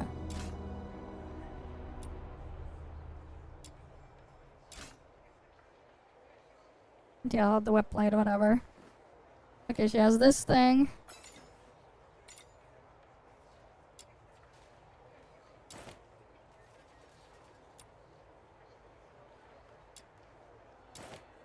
I'm just gonna put in the electro guys.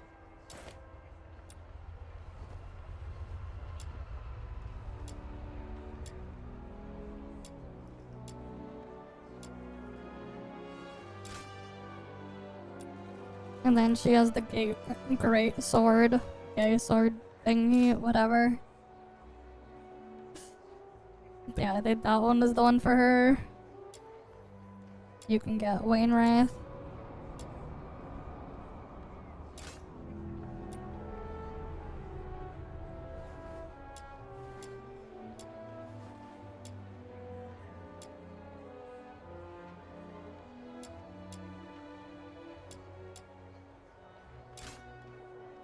Yeah, it's a pain, man. I have like 17 compasses that I still didn't finish it. And then I also used a bunch from the previous season of the shitty theater. Alright, here. I went all the way to like 48. I cleared like 48 of them versus the theater last season. It's so boring though. To like get all that shit done. Rhythm Fisher reporting in. Standing by for your orders. Because I chose to live on! Unfold. Fortune's path with nuts. Alright, for this part at least we could AFK it. Somewhat.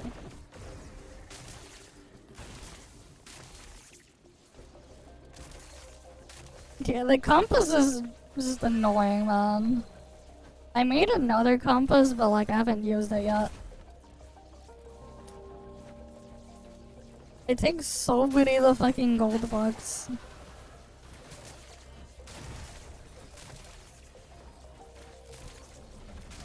I don't know. I mean, it's not really AFK. Fortune's edge.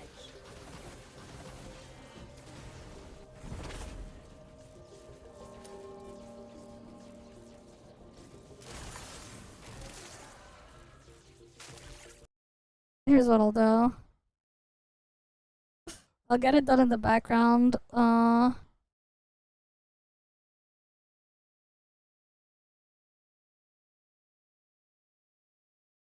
yeah, that's because I played the gotta go fast thing.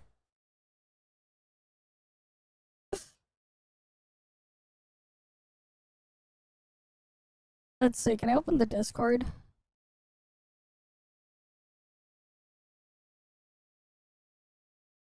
Let's go pull up some reacts, I guess. Give me a sec.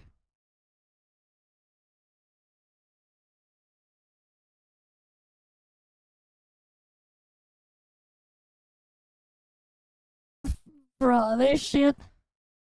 Really? We gotta give him a view? If you guys really want to see it, I can just download the video and then not give him the view.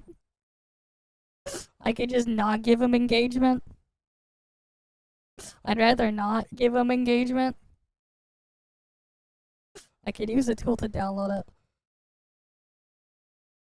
There's like a bunch of stuff here though.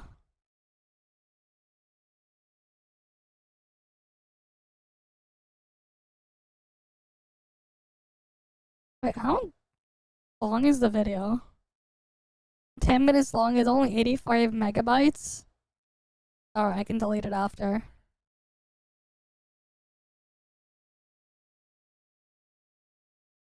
Show in folder.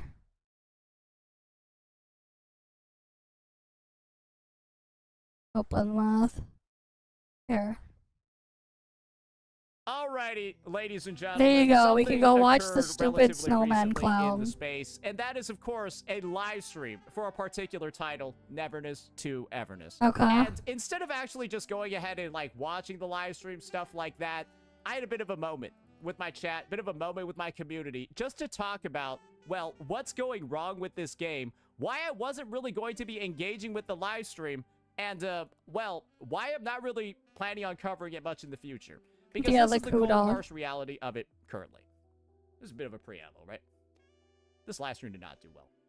That is really bad for a title that was getting way better numbers on its first couple of live streams. This is a bit of a downtrend, right? Absolutely. And the engagement with it, as you can see Mr. Mukbang over here, it doesn't seem to be that good either. And so instead of making a video trying to talk about the content in here, let's try to make a video about why nobody is watching any of the content here. So without further ado, let's go ahead. Let's get right into it. Please next speak NTE 1.2. Bro, this is that how in the I know background. I shouldn't do that. Are you ready? This thing has no views. If this thing has no views, my live streamer react will have no views. So I'm not going to view it. Bro, The if freaking main clown always channel's has a getting shitty bed in the 134, background. what am I going to get? 10? 8? This is the unfortunate part, guys. I think the game just really isn't fully there. It's just not. Does this look like the live stream happened this morning? They had a live stream today? Apparently so. When the game's core gameplay loop, guys, is playing mini games, bro, they just paid everybody to watch it. There's nobody actually playing the game, bro. They just paid... Bro, what the fuck? Bro, what is this? Bro, they just paid people to watch it. That's it. Everyone just got sponsored for 1 hour? Bro, this doesn't matter. Why do you give... You're not... Bro, what? You're gonna get another standard character so you can go fish? So you can go drive? Don't go deliver stuff? What's the point? Bro, you spending 90% of your gameplay playing mini games. What the fuck is the point of the characters? Bro, just out here. Like, that's why I quit the game. Because I was like, bro, so much of this playtime is doing shit I don't want to fucking do. Like, I got better. Bro, I was out here telling you I was too busy to play Elusive Realm. Bro, if I'm too busy to play Elusive Realm, do you think I think I have time to fucking fish? This game is literally made for people that don't have shit to do. And this game is made for lonely mother. I don't know how you can be doing this. It's like, what the hell are you doing in a whole WoW? bunch of busy work. When your game's content, 100 hours of content, and 20 hours of it,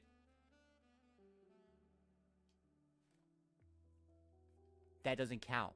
Like, bro, that's not 20 hours you're spent. That's not 20 hours well spent. That's 20 hours you getting to level 10 fishing, being a fucking loser. If somebody's level 10 fishing in NTE, they're a loser. I'm sorry. What else can I... Bro, you spent that long doing that? Are you serious? You know how long it takes to get to level 10 fishing, right? Oh I my still do God. fishing. And for what? Was that good? You're gonna look back on that fishing and be like, oh, that was time well spent. No. Some people actually No, like you can be like, fishing. why was I doing this? Why did I play Mahjong against AI for 20 hours this week? For what? Bro, you just basically played like a flash game in Unity for 20 minutes because NTE was telling you to do that. It's not Yeah, Unity, you though. spend your 700 city stamina. Go play some Mahjong. Go play some Mahjong against AI. Bro, I'm sorry. What the fuck are we even doing here, bro? And you guys 20 are asking me to hour watch does this nothing. shit? Exactly. Dude, it doesn't matter. I mean, you don't even need to People do don't anything. play this game because there's no game to play. Finale of episode 1. At least look at the new gaming mode. All right. You guys got 10 seconds to give me a timestamp. Oh, we're clicking off the vid. Oh, so all the NTE players tell me to watch this new main event game mode. Been spamming my chat for 20 fucking minutes, saying how I could have reacted. None of them have a timestamp for it. It's like half the entire There's a thing. reason why I gave up on NTE. Part of it is because its players are fucking retards. Like you guys are a brain damaged bunch. But it makes sense because you play an NTE. Bro, I think you need to have low brain activity to actually enjoy that game. Straight up, like low brain activity. Like a CT scan would look like a corpse. Fucking Christ. Yeah, if you level 10 fishing, you got low brain activity. I'm sorry. That's gonna be my new insult. Low brain activity. You have to require that to find enjoyment and fulfillment in NTE. What's the gameplay in that game? His webcam is fucking lagging too. Bro, he can't even get it. Kosuna Koizumi linked it? Okay, great. Now I know how retarded that kid is. He took 20 seconds to get a link. Stupid motherfucker taking that long to get a link. Jesus Christ. Bro, you ain't qualified for McDonald's. You're gonna burn the burgers. You're gonna burn the fries. Bro, I think the only job some people can They have love they is got break refreshed. glass. Like, I think like that is Yeah. legitimately like a job. I think like some people can only do that. Guys, that's just the discourse surrounding this game. Imagine asking me to watch this for 20 minutes, and then when I tell you where do you want me to watch, nobody can say where to watch. And it's like for a whole 30 fucking seconds. What's wrong with you guys? You gonna cover any Genshin stuff? It doesn't look that exciting at all, I'm gonna be honest. Oh, wait 1 second. I'll address one comment over here. It was kind of funny. Legit question. Do people have low brain activity if they play Stardew Valley? It's far better than NTE, but the premise is similar. No. If you're comparing Stardew Valley to NTE, I think you do that is a low brain activity comparison. Like you don't realize how ironic this state. Like even comparing them on that premise is low brain activity because you don't buy NTE. NTE is a free to play game, and you are paying with your time. And what this low brain activity shit like fishing does is it gives you gacha currency to go pull characters that you don't use in the gameplay. Because the gameplay is not the combat. There's no gacha Stardew currency in Valley is a fishing. game What? that you buy retail. And the only purpose of buying that game is to play it. NTE's premise makes no sense because the gameplay of NTE is the mini games, but the rewards you get is the gacha, and you don't use the gacha characters in the mini games. So its premise is like dead on arrival. You're doing all this stuff for gacha pulls that don't impact why you're doing all this stuff. And so you wonder, why am I even playing these mini games in the fucking first place, right? Why am I even playing them for characters that I don't use in the mini games, and the mini games are 90% of my playtime? Are they though? So people stop playing because there's like there's no fucking point He in what talks I'm in the doing. live stream at the fight his This own shit's viewers. useless. Yeah. And that's what's wrong with this fucking game. It's really that simple. It's truly that simple. And that's why I think it's just completely fucking cooked. Because they made too much of your playtime this dumb fucking shit that's better in other games. Mahjong, bro, you're not going to NTE to get good Mahjong gameplay. You're not going to NTE to get good fishing gameplay. You're not going to NTE to get good driving delivery gameplay. Great, you get an amalgamation of like XYZ, but worse. Racing, but worse. Driving, but worse. Truck driver simulator, but worse. Restaurant simulator, but worse. Yakuza, but worse. It's just everything but worse. And the gacha has nothing to do with it. It should be very obvious to anyone with any sort of like modern gacha experience why NTE was Not use the gacha as a bad.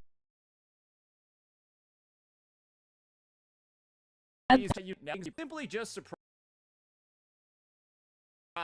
veterans of the space that somehow weren't able to see this coming. It was kind of fucking obvious, and it really does make me question the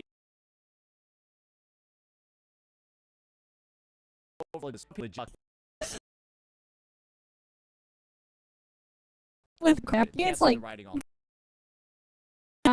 It's disgusting how it's like a Papago. people are, especially the CCs. Yep. So yeah, NTE players, glad that you were able to inject yourself into my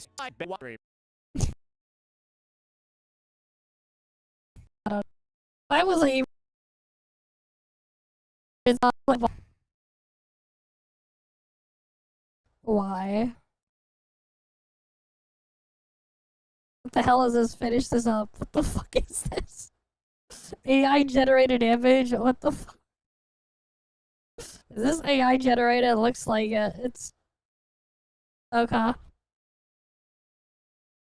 Sure. I don't know why you want the cat.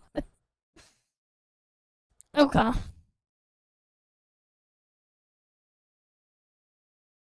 But yeah, that's like definitely AI image. What is this? First look at Hangzhou. New region ruins meet. Ashes Creations servers have allegedly been stolen from a data center. Damn. That's crazy. It's probably the price, right? $100 US for the full version. I did a version with cut content for $80. Do I really need to like watch an Indian dude rant about it? But it's like, yeah. And it's probably not even gonna run at 60 FPS on the PS5 Pro. Cause the base PS5 can't handle it either. And they didn't change the CPU in the Pro. Alright, let's see this one. Here, let's go see the Steam Machine review.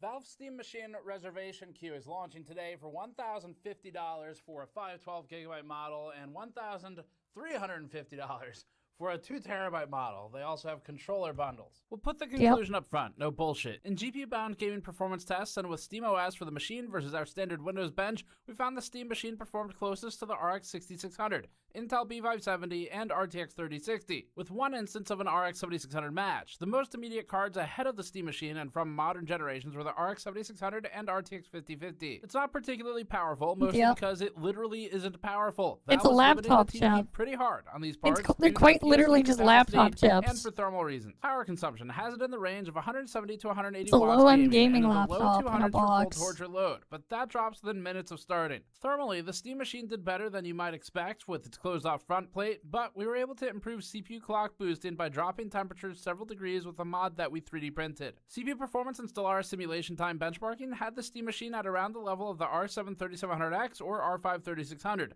Decompression testing had it at because it's only at 30 watts. Level, with Blender putting it near the 5600X. Versus like 100 watts. Key details up front. We have a lot of commentary on SteamOS as well, but we also have a lot of testing to do Which is still today pretty impressive. to prove our work, including the fan tester to test the built-in custom fan that Valve's made for the Steam Machine.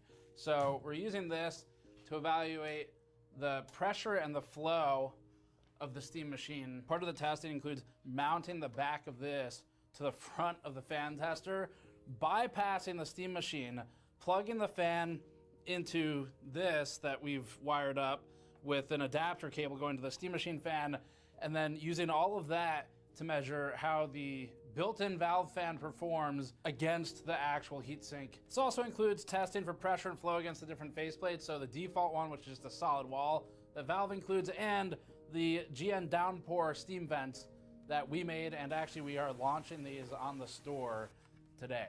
We printed over 100 samples of the different front panels and fan mods, and then I tested some of them for thermal performance. So for that, in addition to just doing all the steam machines, GPU, CPU, SSD, Like, I'm not gonna get a steam machine, Wi-Fi, obviously. all of the thermal numbers for the box as shipped. I have the controller, we though. ended up wiring up a bunch of thermocouples too, so we have some of these that are going to the internal chamber underneath. Would have been cool to chamber get one, box, though, for, like, the basically. living room. And then we're also collecting ambient actively, and we collect But I could also just put as well through a thermocouple logger. We synchronize a that desktop data with the living with room. the internal sensors of the CPU and the GPU, and that allows us to look at if Valve is achieving okay thermals considering the size of the box. But really the way that they're getting the thermals they are, which are pretty good overall even with the solid plate, is by driving down the power consumption of the whole device to be low TDP, which reduces the performance but does improve the thermals. Since it's a small, potentially living room PC, basically like a console situation, we also want power consumption. So we did a bunch of power testing on it for gaming and for full torture workloads. We also did Schlieren imaging on it using the mirror back here, which we'll come back to that in a minute. And then the rest of the testing involved our hemianechoic chamber, where basically we set the mic up to a 1 meter distance away from the steam machine and measure it with the different plate options. But more importantly than our own is just testing Valve's, because Valve made a lot of claims about the acoustic performance of its steam machine back when we visited them in November of last year. And that's going to be important, because if this is going in a living room or a bedroom setup where the tolerance for noise is lower, it needs to be quiet. And they're running off of one large 120 millimeter fan that is custom molded into a relatively wide fin spacing fin stack, which allows it to deal with the resistance to flow better, because since the fins are wider apart and because the fan is tuned to basically be a higher pressure fan rather than flow focused. Schlieren imaging allows us to see the behavior of the air around the steam machine. So for example, we can see the air density gradient on our other camera there by using this parabolic mirror matched with the source of light. So the setup is camera to capture, pin source of light through an aluminum foil with a hole punched in it, razor blade to help cut the light in half, not because it's sharp, attached to a tripod. And then on the other side, we have this parabolic mirror, which produces the magic that is Schlieren imaging, and it's going to allow us to see how the air changes around the steam machine, specifically because it's actually pulling a lot of the air through the bottom. We brought you this video with our steam vent plates that we just launched on store.gamersnexus.net. These improve CPU and GPU thermals of the steam machine and add a dust filter while supporting our in-depth testing and our local team of 9 directly. We fully modeled the steam vents in-house, including months of R&D on design, structural rigidity, and slicer settings, because we're 3D printing these ourselves. Our team here hand-installed the 4 magnets with 3M VHB backing in each plate. Did you hear what happened with the companion cube thing? Included dust filter for the machine and that D-Brand made? The steam vents come in it's pretty unfortunate. Blackout, a purple blue color shift. They can't do it because they forgot to get proficient first. Tricolor, stone-colored grill, silver blades, which is unfortunate. The design is directly inspired by the Fractal Torrent, the best performing ATX case we ever tested, and our homage is named Downpour. 3D printing is what allows us to move fast and make so many color combinations, because we don't have to hit high minimum order quantities. It also eliminates wasteful freight Fractal makes good cases. Tariffs, and bullshit, because we just print it in the office and have our existing team oversee production. Then we bring it to the local warehouse team for assembly. It's also easier for me to sign these since we make them here. So I'm going to be signing the first 500 that we print, and then we'll distribute them randomly across orders over the next few weeks. We're also including a 7-year warranty, so if you have any problems with the plastics or dust filter at all over time, just email us and we'll swap it for you. The warranty even covers accidental damage, so if you drop it into a vat of acid, send us a photo of the charred remains and we'll send you a new downpour steam vent under warranty, as long as it was by accident. If you're wondering if our product is necessary, the answer is no. It's completely unnecessary. Because Valve did a pretty fucking good job on the thermals and you don't need to buy ours. But we did an even better fucking job, and we have a ton of data to prove it. The end result is more color options, better quality control, and more of the money goes directly to my team locally to keep making videos.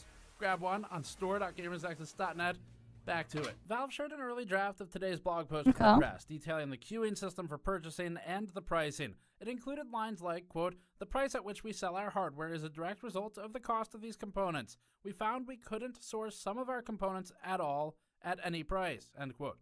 That's not a surprise, That's but unfortunate, it yeah. sets the mood. We have a 3.5-hour long documentary covering the collapse of personal computing and the pricing, and that pricing is affecting Valve. Oh, yeah, here the as well. AI We'll link stuff, it yeah. below. Valve put some spin on its explanation of why it wouldn't subsidize the machine as well, saying, quote, "When companies sell their hardware under cost for competitive advantage or buy exclusive content for it, they're doing that to build a more closed system, one where But you they're don't not get to doing choose what that. software you want to use. We don't want that for PC hardware, and we don't think you should want it either. You shouldn't feel like you have to buy Valve hardware. You should be able to view it as just one option alongside all the devices for playing games," end quote.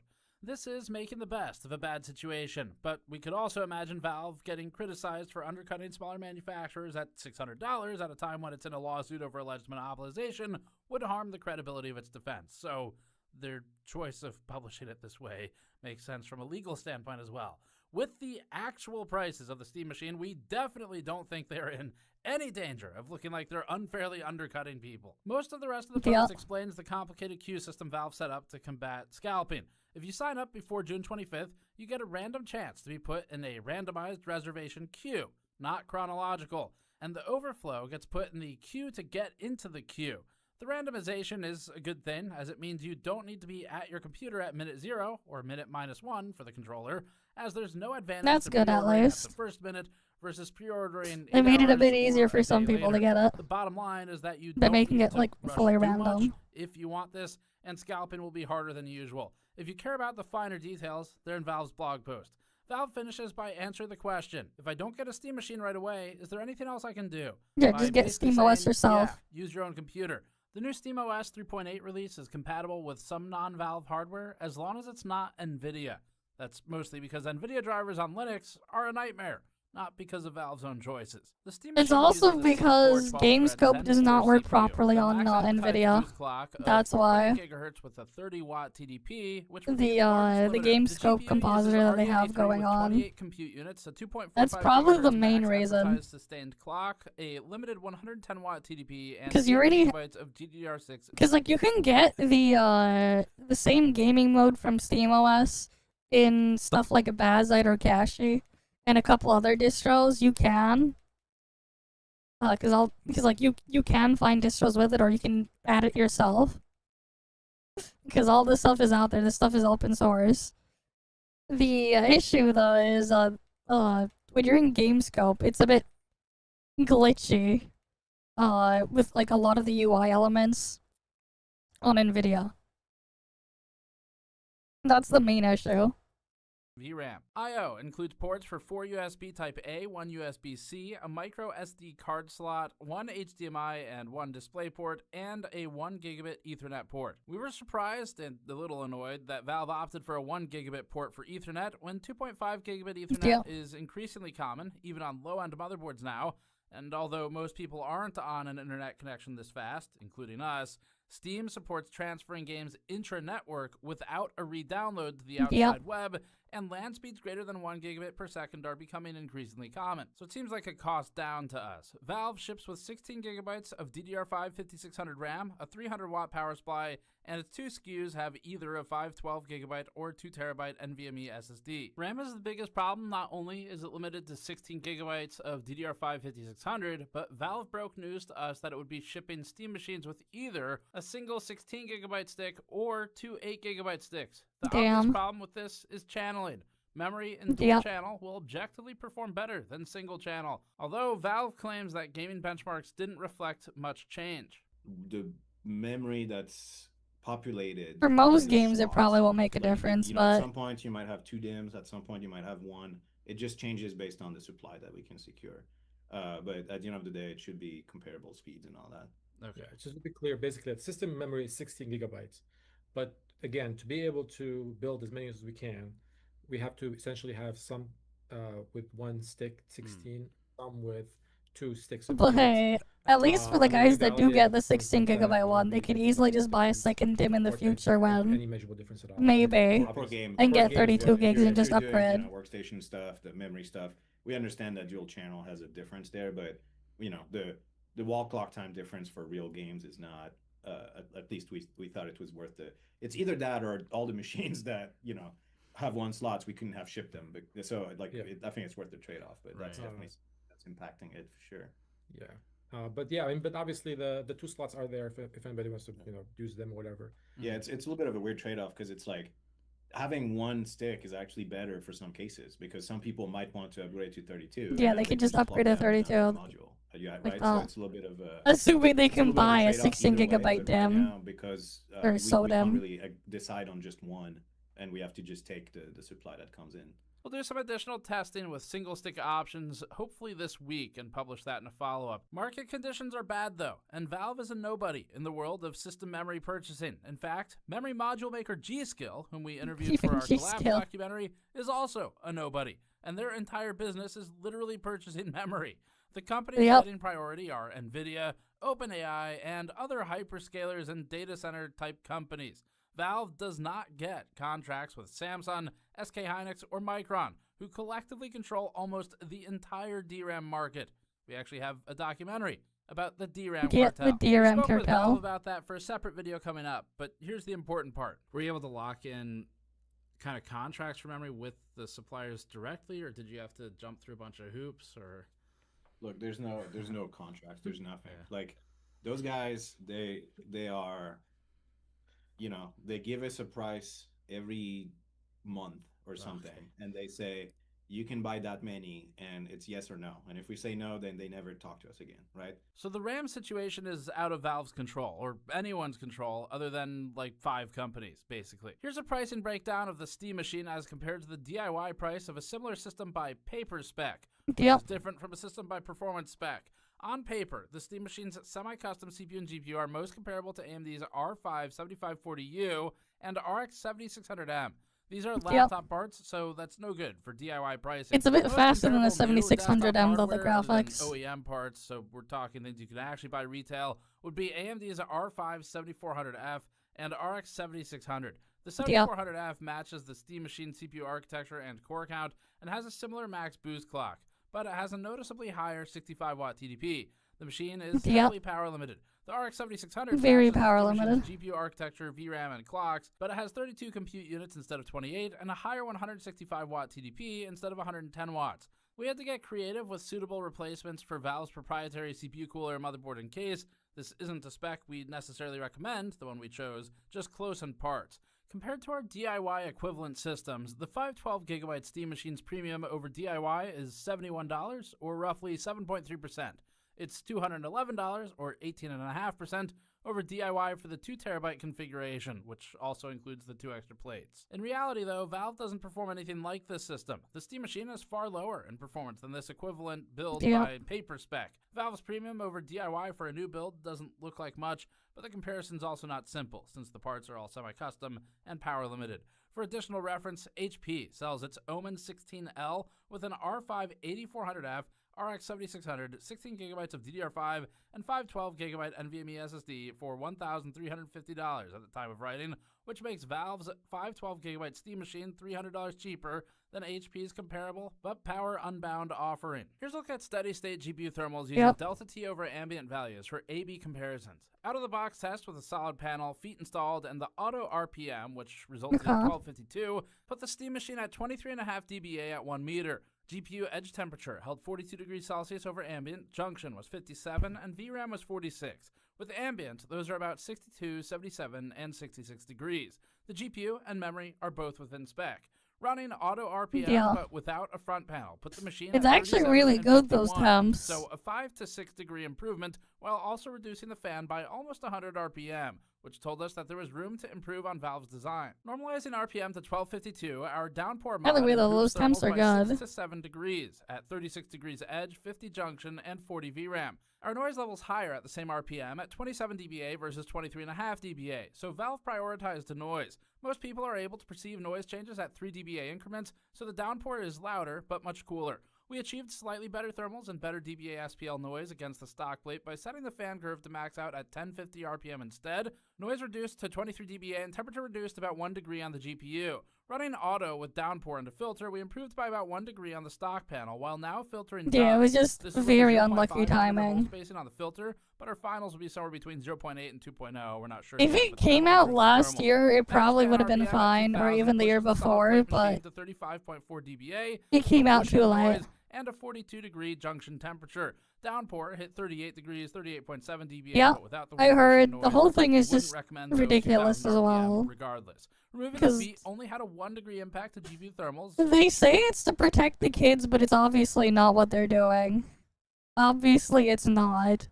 They're just using it as a cover to hide their true intentions. They pretend it's for the kids, but it's really not. At the same time, though, it's like, if the kid is not gonna have access to any of the things if you don't give them the stuff in the first place. So the reality is, it's like, the ones really at fault and the ones who really should be taking responsibility is the parents of the children. The kid is not gonna get the freaking phone or the iPad or the computer to go use the internet if it's not for the parent to buy it for them. Because there's no way the freaking child's gonna be able to get it themselves, realistically. But yeah. Will be pretty interesting later, and as much as we'd like to sell our own improvements that we've made, we really have to give credit to Valve for doing far better than we expected with the solid front panel. You don't need our plate, because this isn't thermal throttling stock. We'd love to sell it to you, but you can definitely just use the Steam Machine out of the box without thermal issues, as long as it isn't on carpet. That's really Still key has to here. go through the If you Senate. jam the Hope the bottom, Senate you're doesn't gonna have pass a bad it. time. CPU is up next. The fully default Steam Yeah, Machine but I ran don't the really CPU at have 50 much degrees hope. over ambient for TCTL, or about 70 degrees with ambient, which is fine. Running our front panel RPM normalized puts it at 43, 43, and 49, a significant CPU temperature improvement at the cost of more noise. 1050 RPM drops noise levels below Valve stock and improves thermals about 1 to 2 degrees using downpour. Adding the high-density 0.5mm filter put it back at parity with Valve's default plate, except now the Steam Machine is filtered for dust. Yeah. There's headroom for Valve But, to have like, boosted the power budget more for performance. the here whole as thing well, is just and it's likely crazy. targeting the worst-case scenario and the power limit of the power supply. But again, we'd still like OC options. What's not shown in the previous charts is the clock speeds, which are impacted by temperature. This chart shows the average CPU clocks across the highest cores and all cores. Our downpour panel at 1252 RPM improved clocks to 4047 MHz high and 3505 MHz all average, with the like-for-like comparison to the stock panel at 1252 RPM at 4001 MHz for high and 3467 MHz for all. At 1050 RPM, we're at roughly noise parity with similar thermals. The downpour panel improved to 4012 MHz, not much, not really noticeable, technically present. This is after the clock drop from the TDP limiter, which we'll come back to. Here's where Valve's design gets really interesting and actually pretty clever. Stock plate NVMe SSD. Yeah, there are tools. They've always been there. Ambient. Removing the front panel, which drops the RPM to Yeah. 11. If anything, they should go after the parents, not the children. I mean, not everyone else, just so that they could, you know, do the things there. They're all using it as an excuse. Because what they want to do is spy on you, but they won't let you look at them. They want to spy on you, but they won't let you do the opposite. Yeah. 64 due to reduced CPU thermals resulted in a warmer SSD temperature despite improved CPU and GPU thermals. That's mostly because the front panel was increasing the resistance at the front of the chassis, which forces air to move through anywhere else it can find, and that's the bottom of the machine. That cooled the SSD. Ultimately, an SSD's flash memory actually prefers warmer environments, not colder. Yeah, they don't want you to go against their Enough to not agenda. matter. So opening up the front panel is better for the device overall when given the trade-off option. Going to our plate at 12. And then they'll use it to we label saw an you as a increase criminal, in SSD exactly. thermals of about 3 degrees Celsius to 12.9 from 9.9 stock. 12.9 degrees would be about 31 degrees or so with the ambient included. So way below operating spec limits of the SSD while still improving CPU and GPU thermals about 5 degrees. But we did objectively make the SSD temperatures a few degrees worse with this part. Very cool though to see the pressure science in action. Unrestricting the front intake improves GPU, CPU, system memory, VRM, MOSFET, and capacitor thermals, increases SSD thermals, and using the solid stock Valve panel and removing the feet actually upped the SSD temperature, unlike CPU and GPU temperatures where there was basically no impact. This is also due to the temperature coming through the front instead of the bottom. So this would be your stand-in for carpeted test. really need to make sure it's not on a thick residential type of carpet. Noise tests in the hemianechoic chamber are next. This first chart shows dBA SPL levels over a 30-minute burn-in. For the first 3 minutes, our total system noise level at 1 meter in the hemianechoic chamber was roughly the noise floor on the day we ran the test. In other words, at idle, the steam machine is effectively inaudible. If you have literally anything else in your house running and you're sitting on the couch, you probably won't be able to hear this device. Once it hit the workload, it climbed over about 5 minutes to steady state thermals and RPM. The fan ran about 1252, held 23 to 24 dBA noise level for the remainder of the test.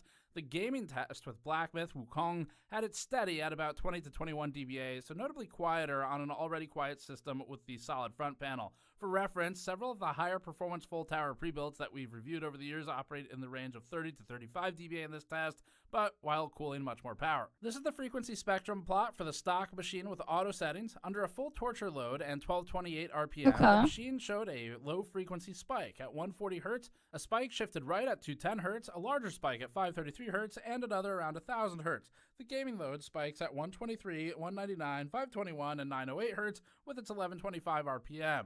The fall off is similar between them. The spikes don't line up perfectly with blade pass frequency against the 5 struts, but some of the harmonics are close, like the 210 Hz and 199 Hz spikes. Our downpour plate is nearly noise normalized for dBA SPL at 10. Your viewpoint is the entire baby boom thing in the US.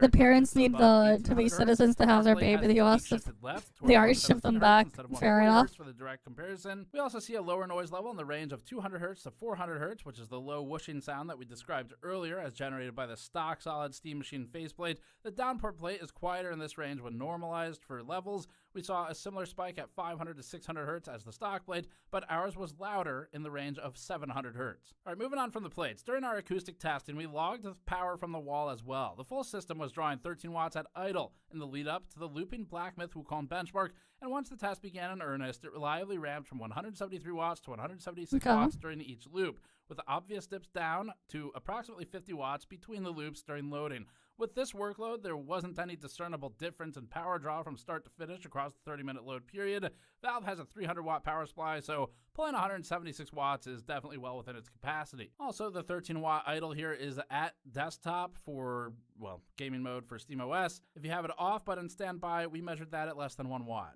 The full torture test, utilizing Blender as a CPU load and firmark for the GPU, ended up with a different result here. Full system power draw, once the load was fully launched, shot as high as 209 watts, then dropped sharply down to 192 watts after a couple minutes. That's about the similar power draw as a PS5. We logged CPU clocks and temperatures dropping at the same time, similar, while GPU values remained relatively constant. But this is like full torture test. This is like the PS5 when it's gaming, not a full PS5 torture test. At least this is like the power draw on my PC250 when I've measured it. It's around this level of power draw. Actually, it's a bit higher, but yeah. We weren't thermal throttling, but 209 watts, despite being still well within the capacity of the power supply, is a good reminder as to why Valve maybe hasn't unlocked the power target controls with the PSU choice it made, because at most you might get an extra 40 to 50 watts before Valve would start feeling uncomfortable, probably pushing you too close to the tactical capacity limits of the power supply. We get back 12 CPU megahertz values from proc CPU info, meaning the numbers correspond to logical processors rather than physical cores on the machine's 6-core 12-thread CPU, but we can still use them to illustrate a point. 4 of the clock speeds boosted high and then dropped in sync with power. The other 8 remained basically flat across the whole test. We've picked one of each plotted here. It took almost exactly 4 minutes for the initial throttling, followed by a roughly 30-second period of decreasing clocks until abruptly dropping down to a steady state.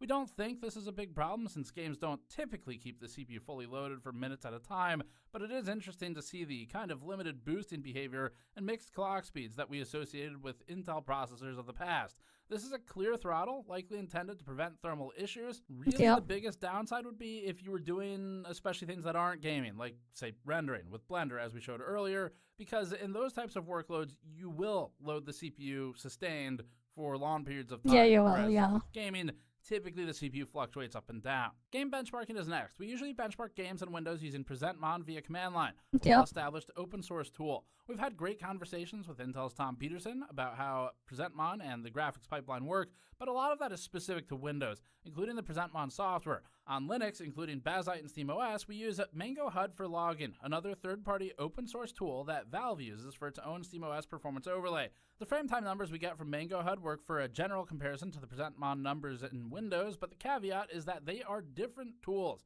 monitoring different graphics pipelines on fundamentally different operating systems. It's not perfect, and these are not a strict A-B comparison, but it's what we have to work with. We're still learning about Wayland and the way things like screen tearing are handled on Linux, so stay tuned for that in future videos. Resident Evil 4 is up now. This is another game where we have a massive amount of data due to its 3 years on the test bench. The Steam machine ran at 94 FPS average, putting it right around the same level as the 5700 Evoke from 2019. Lows are also functionally identical between them. The 2070 Super leads the Steam machine by a few FPS, with the 2070 Non-Super below it, and at 88 FPS average, around the same level as the 92 FPS from the 6600. The Steam machine ends up leading the 2070 and 3060 by about 6%, and the 2060 by 33%. As for what's ahead of it, the more modern RX 7600 ran at 112 FPS average for a lead of 20% over the machine. Yeah, it's basically pretty similar to 3060. The Steam machine's performance, in an absolute sense, is overall okay in that it's playable. However, it's weakly positioned in a relative sense. In Black Myth Wukong, we measured the Steam machine's holistic performance with SteamOS and the reporting differences at 43.9 FPS average, roughly tying the B580 and just ahead of the B570 from Intel. The RX 7600 ran at 47 FPS average, so technically an advantage, but they're comparable enough. The 5050 widens that gap despite being an awful video card, and the 6600 shows at least that the Steam machine is outperforming the ancient GPU with modern CPU combination. Comparing against older hardware, the RTX 3060 12GB is almost perfectly matched to the Steam machine, keeping in mind the CPU mismatch, but we're GPU bound here. Lows are also about the same. The RTX 2070 is nearly within error and variance. The Steam machine ends up being a blend of the RX 7600, RTX 3060, RTX 2070, and B580 in this chart. It meaningfully outperforms the 6600 and the 5700. In Starfield at 1080p Ultra, which is directly comparable to our GPU suite, the Steam machine ran at 41 FPS average and sat between the Intel A770 43 FPS average result and the A750 38.5 FPS average, also leading the 38 FPS average of the 6600 by 8%. The RTX 5050 without Do we really want to see all these game benchmarks? 19.8% for average They're frame so rate, bad, with eh? the 5050 also improving upon the lows, which it has at 41 and 34 to the machine's 25 and 18, predictably. By scaling, it's also better. The Steam machine has disproportionately poor 1% and 0.1% lows in this test as compared to the average when scaled against other devices. This is atypical of games running on Proton, where we typically see disproportionate advantages against Windows. This happens sometimes, it just depends on the game. The RX 7600 remains our anchor point and leads with a 49.8 FPS average, or 20%. In Oblivion Remastered at 1080p Ultra, the Steam machine ran at 27 FPS average without any form of upscaling. Since we mostly care about the relative scaling and not absolute frame rate, that puts it as comparable to the 7600 and its 26.5 FPS average result. The Steam machine ended up with a technical improvement of 1.9% over the 7600. The frame time pacing is about the same between them, and the Steam machine leads the 2021 RX 6600 and its 19 FPS average by about 40%. In Kingdom Come Deliverance 2, the Steam machine ran at 50 FPS average, not bad in an absolute sense, and approached the B570 in average performance while running the same lows.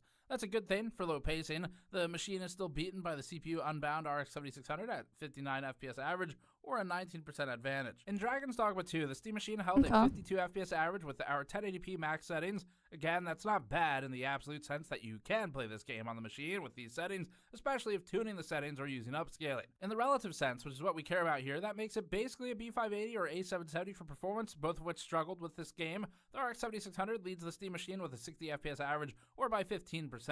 The RTX 5050 is in the same spot. The Steam machine outperforms the older RX 6600 by a few FPS average, although more notably with the lows. Final Fantasy XIV Dawntrail's benchmark positions the Steam machine lower than we typically expect, but it was reproducible. The Steam machine ran at 86 FPS average with okay lows, but worse relative lows than devices like the RX 6600, which has the same average FPS. The machine ends up behind the 2070 and 5050, and far behind the 107 FPS average result of the RX 7600. We test the Outer Worlds 2 at 1080p very high, so this should be probably again the down power for limited real Steam machine stuff. use cases, but this is what we have months of data on, and so it makes sense for the best relative comparison. The Steam machine ran at 26 FPS average. More importantly, that has it tied with the RTX 5050 and Intel B570 ARC GPUs. The RX 7600 leads the Steam machine by about 15% here, with the machine leading cards like the RTX 3060 and RX 5700 from an era past. Cyberpunk 2077 Phantom Liberty at 1080p. Okay, we have is next. Cyberpunk The Steam now. machine ran at 59 FPS average, about tied with the Intel Arc A750 and RTX 2070. The 3060 is just behind the Steam machine, and these RX 7600 ran at 68 FPS average, an uplift of 16.6%. We also tried running the F1 series of games, including F124, but were unable to get it to run due to the anti-cheat software being incompatible with SteamOS. And we also ran Total War Warhammer 3, but it had issues with the in-game frame rate report mismatching Mango HUD, resulting in unreliable data. Ray tracing benchmarks are up now. We only have a couple. You'd really need upscaling for this to be workable, but everything scales relative to each other, so we'll stick to our approach for A/B comparisons. The Steam machine ran at 21 FPS average in Cyberpunk with RT medium settings. Again, we'll improve with upscaling and settings tuning, but the relative You're not going to use it for ray tracing, and may even get worse versus other devices. The RX 7600 ran 8% ahead of the Steam machine, but with worse 0.1% lows. The 6600 is just behind the machine in average, but also worse for lows. The RTX 3050, 3060, and 2070 all outperform the Steam machine meaningfully. Valve posted a last-minute ray tracing performance patch that we also tested. The Steam machine patch pushed it to 22.8 FPS average from 20.7, and improved it's 10%. it's awful. It's a lot for a soft road. PS5 can't do it. No, it's the PS5 cannot handle it. I mean, I've quite literally tested it on an actual PS5. Well, on PC games on a PS5. I actually have tried it because, again, I have the BC250 board. Like, yeah, it just can't. Blacksmith Wukong at 1080p high and using quality FSR settings. The end result was 14 FPS. Yeah. So it's just not playable. Not Maybe playable. on low settings and performance FSR, but RT in this game is really heavy, period, but especially for the Steam machine. Valve's last minute patch boosted it to 16.7 FPS from 13.8. Although the absolute value is obviously low, this is a huge percentage increase of 21%. But it's still not Valve's playable. Expectations. SteamOS has historically improved upon frame-to-frame interval over Windows for handhelds, so we'll look at frame times individually as well. We'll start with one of the best performers, which is Kingdom Come Deliverance 2 at 1080p Ultra. 20 milliseconds per frame translates to a And then path playable tracing's frame even rate. worse. And the 1% and 0.1% lows stuck close to the average as well, indicating few spikes. In contrast, this Starfield pass at 1080p Ultra wasn't much worse on most frames, but had some huge spikes, up to 40 milliseconds or more. The biggest spike logged in this run was just above 60 milliseconds. These are noticeable against the 22 to 25 millisecond standard. It's unfortunate that we can't yet log frame data with the same detail as we would on Windows, since this would be the perfect opportunity to check the animation error or simulation time error metric. CPU-specific benchmarks are next, where we take our standard CPU suite and run the Steam machine against it. These are intended to be CPU-bound, but we can't isolate the GPU obviously totally from this, so there are instances where it still hits other limits. Keep in mind that CPU benchmarking also heavily depends on memory. All of our desktop CPUs are spec matched, but we're testing the Steam machine out of the box. That means some of the performance differences will be from memory,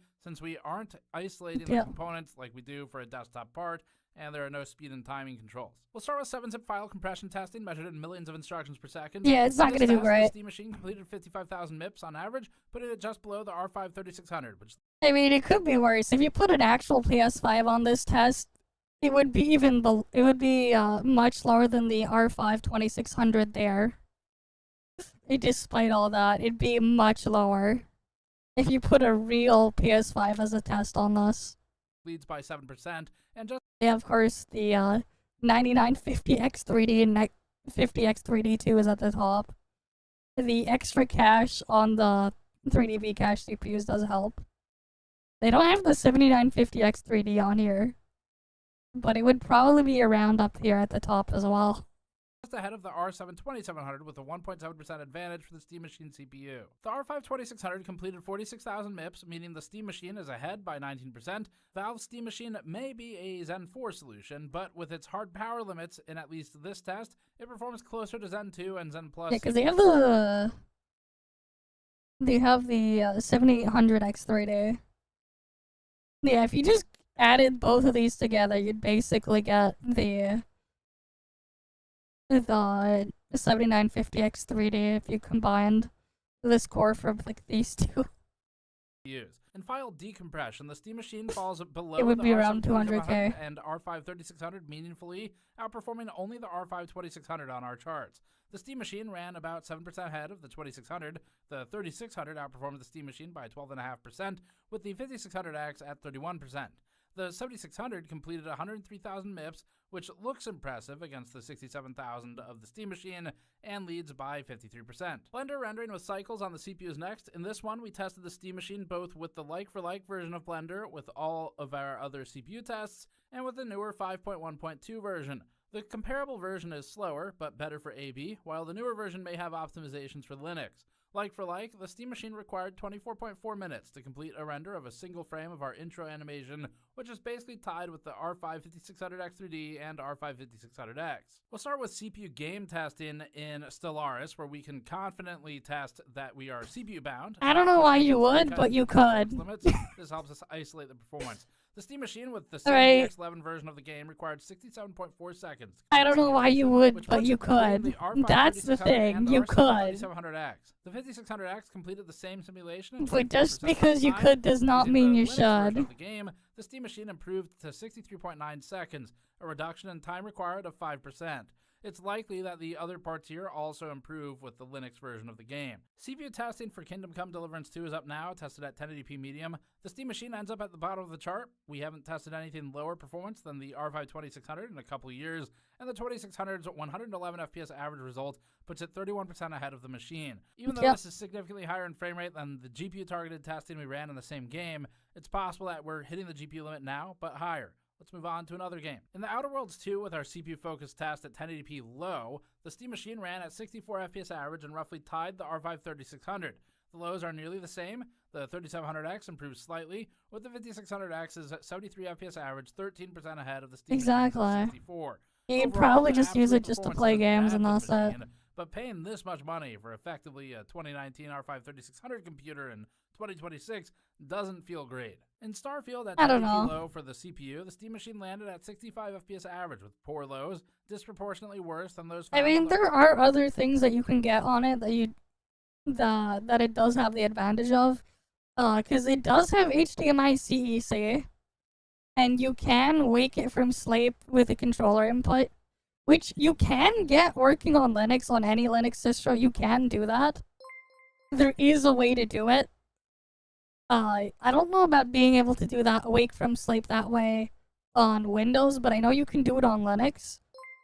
You can get CEC though. Thanks for the raid, guys. We're just looking at the freaking Steam Machine review first, and then I'm gonna open up. We're gonna do the Serbian NTE on my PS5. Well, technically it's not a PS5. The crypto mining board. We're not mathing right now though. But eventually I'll have to get work on certain things soon because Shinku coming soon. But yeah. R5 2600, minding the differences in collection and OS. I mean, how does it compare? I get a VRAM limited. I can show you what it's like to run the PC version of NTE on the PS5. Technically, it's not even a normal PS5 anymore because I unlocked the compute units that were not enabled, and I also overclocked it. But yeah. We may be binding more on the GPU and the yeah, learned a lot, yeah. Results had it in the 40s. On a SteamOS and BIOS. I still haven't, finished working on the Chaos one, but I'm probably gonna, postpone the Chaos video. From the beginning that its plan was to make the 2022 reboot because stuff came up and then on non-Valve devices, like the 2013 original, didn't have time. And on desktops, but that plan has been moving slowly. But I'd rather just start prepping for Shinku instead. Third-party hacks. Valve reiterated to us that it's opening up installs on third-party. So here's the thing. If you're curious on the PS5 CPU, I don't know if you've ever known this product ever exist, but this board here, it has the PS5 chip, except it has the graphics cores completely disabled. This was sold as a desktop kit for some reason. It's the full CPU in the PS5. It's actually overclocked a bit. AMD like sold these as like embedded boards. But this is the same chip that is used in the PS5. And you have soldered on it, you got 16 gigabytes of GDDR6. That's the actual CPU in here. The actual performance of this CPU is not great. There was actually like Tom's Hardware actually did do a breakdown and comparison and testing on it. And despite it being based off of the Zen 2 core, it performs pretty badly. And like there's like all sorts of other charts in here that they have like in this whole thing. And this is like an overclocked PS5 CPU. This is not like the bog standard. This is also probably why GTA 6 on the PS5 and PS5 Pro will not hit 60 FPS. Because they did not change the CPU on the PS5 Pro. And I can show you when I pull up NTE on it later why. They're like showing memory bandwidth tests. Somehow with GDDR6 it performs worse than like the 4750G. This is a laptop part, and that's on DDR4. Despite theoretically having more bandwidth on G6, it's slower than DDR4. The main problem is the latency is really, really high. So like this is like compared to like laptop memory, like low power stuff, the actual memory latency on the thing is very high. Which is part of the reason why it sucks. And like there's like even more testing and stuff like that you can find. They have like a lot of benchmarks. But it's like the thing in red, it's at the bottom of all these charts. And like it's even comparing to like lower power desktop things. But yeah.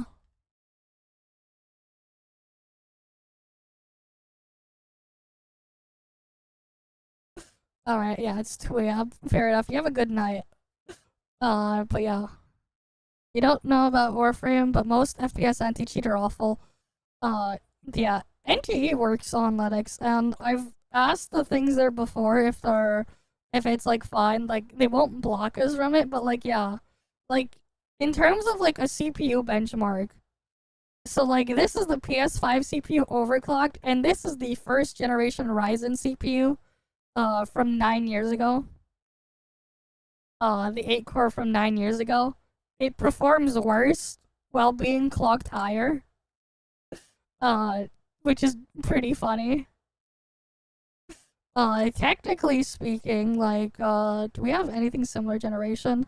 Technically, the 3800X would be the same generation of the CPU core as the PS5 CPU, but it's performing worse than like the early first gen Ryzen CPUs.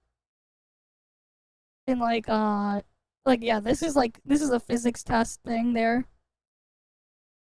Yeah, that was only on the PS5. Like, here's the funny part.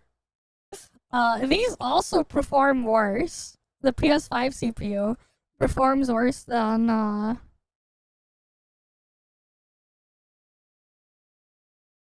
let's see if we can go find old Broadwell CPUs from Intel.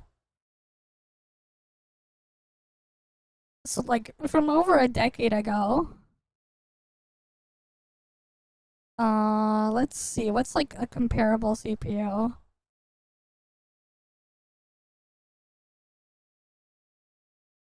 Obviously, we're not gonna put the freaking 20 core.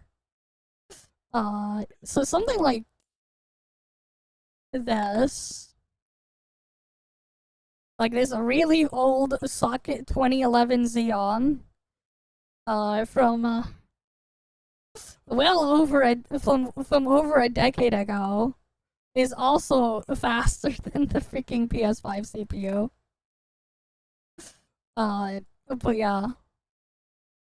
I mean, like, the technically speaking, the quote-unquote consumer variant of that CPU would have been the 6900K.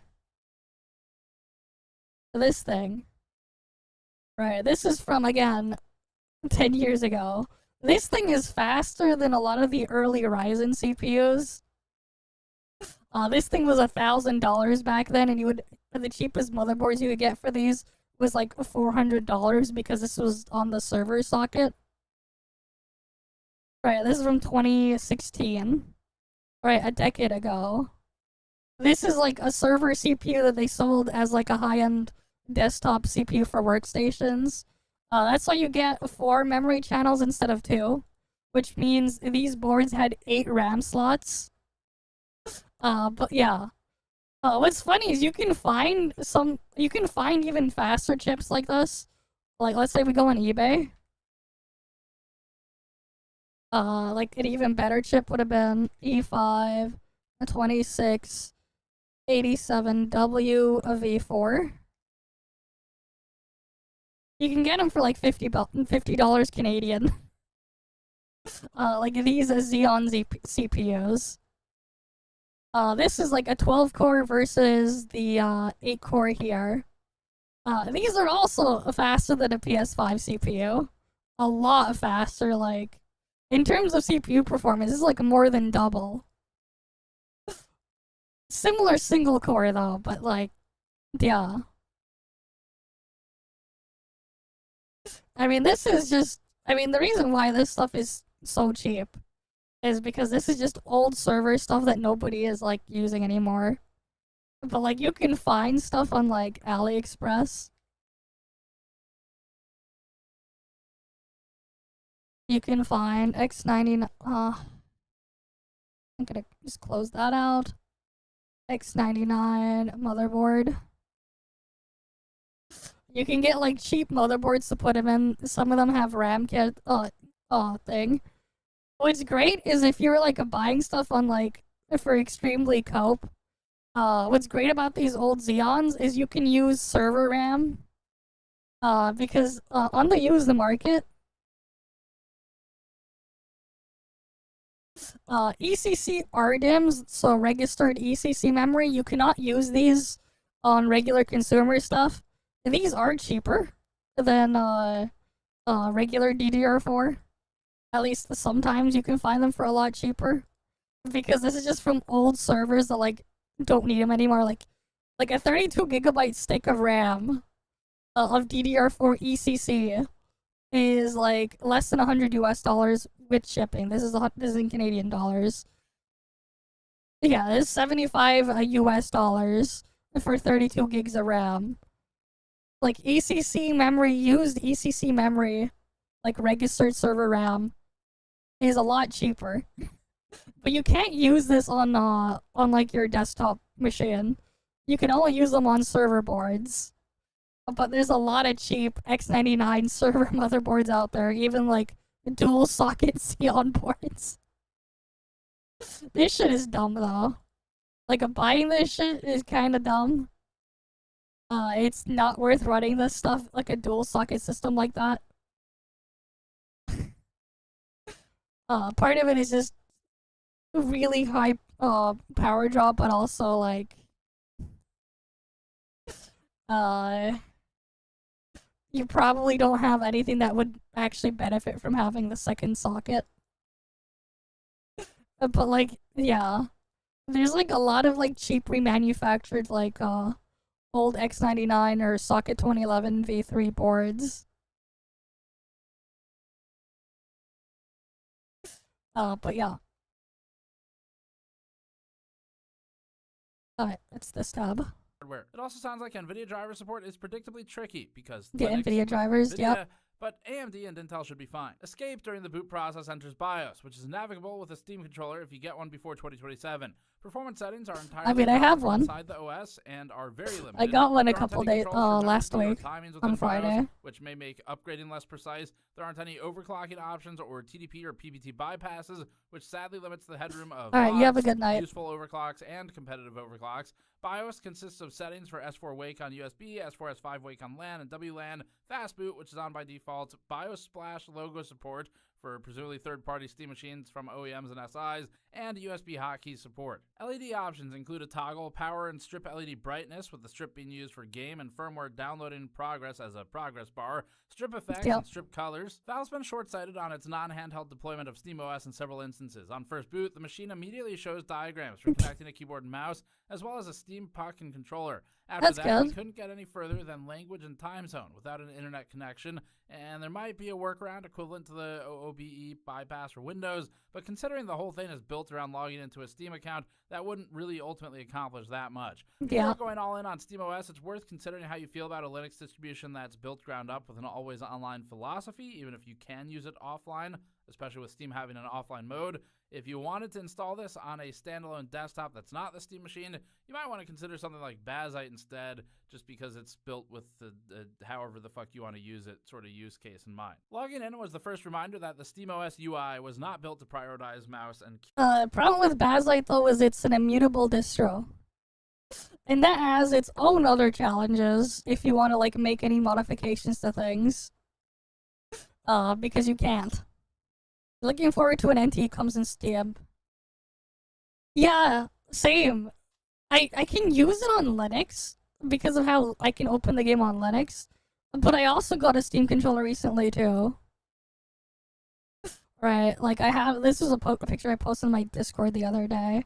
I have my Steam Deck there, I have my Steam controller as well. Right. I got one of them too. It came in the mail, not yesterday. Last week on Friday. It doesn't work in NTE at the moment, unless I open it through Linux. Even without a controller connected, and every menu shows controller glyphs. Some mouse cursor icons were low-res and stretched at 4K, and dragging items around in the download queue made them teleport around. The quick access menu that contains multiple vital settings doesn't have an on-screen prompt, and the keyboard shortcut is the left. Get the most value of your Steam controller playing Dungeons and Dragons online. Xbox controller, Xbox, there's so many cool things you can do with it, man. First, desktop mode. I like using it too, like when I'm controlling stuff like Cody and stuff, so I can like watch stuff on my NAS, which is nice. I have like a different like plug-in thing there to like make it be used as like a regular controller, because that way I also get the trackpad and stuff, which is occasionally really nice to have like just mouse input. But like I've used it for that too. It's just really nice, the whole package there. I like my controller, but like, of course I was gonna like it. I've had a Steam Deck for, like what, 4 years now, I think, at this point. Cause I had one of the early, like I had like I got my Steam Deck in the second batch of shipments they ever shipped out. When the thing released, but yeah. It works fine, other than some occasional flickery artifacts. The keyboard and mouse work, and it feels familiar to any desktop OS, including file navigation, typing notes, and generally navigating the OS. But yeah, one downside though for KDE Plasma is mounting network shares is kind of a pain. If you've ever messed around with Linux and dealt with that stuff, you'd understand. If you've ever tried to mount network shares, it's kind of a pain the way KDE does it. That's like my one real complaint about KDE. And it's like never gonna fix because it's like it's done that the way it is intentionally. Could be used as a desktop. We'd like Valve to tweak the gaming mode UI to dynamically adapt to mouse and keyboard and not simply just support them. We'd also like to see multi-display support, which currently only works in desktop mode. The biggest issue we ran into was that the resolution for all games is capped to 1920 by 1080 out of the box. There's a maximum resolution for each game in its Steam configuration settings, which starts at the known and common resolution of default, meaning that it defers to the top-level Steam setting for maximum game resolution, which is also default, meaning, in this instance, 1920 by 1080. Although useful for capping the resolution on borderless windowed-only games like Starfield, the implementation just isn't clean or good. Valve told us that, quote, 1080p is the system default game resolution on Steam Machine to ensure a good gameplay experience out of the box and is the resolution we use for Steam Machine verified testing, end quote. This led to a confusing situation where we had a system running at 4K connected to a 4K display, which would never show any resolutions above 1920 by 1080 with games in full screen mode. You have to manually change it. It's just confusing as an end user used to basically any other operating system. Responding to our feedback, Valve said it is, quote, currently working on UI updates to help customers understand what resolution their games will launch at and how they can easily change this setting, end quote.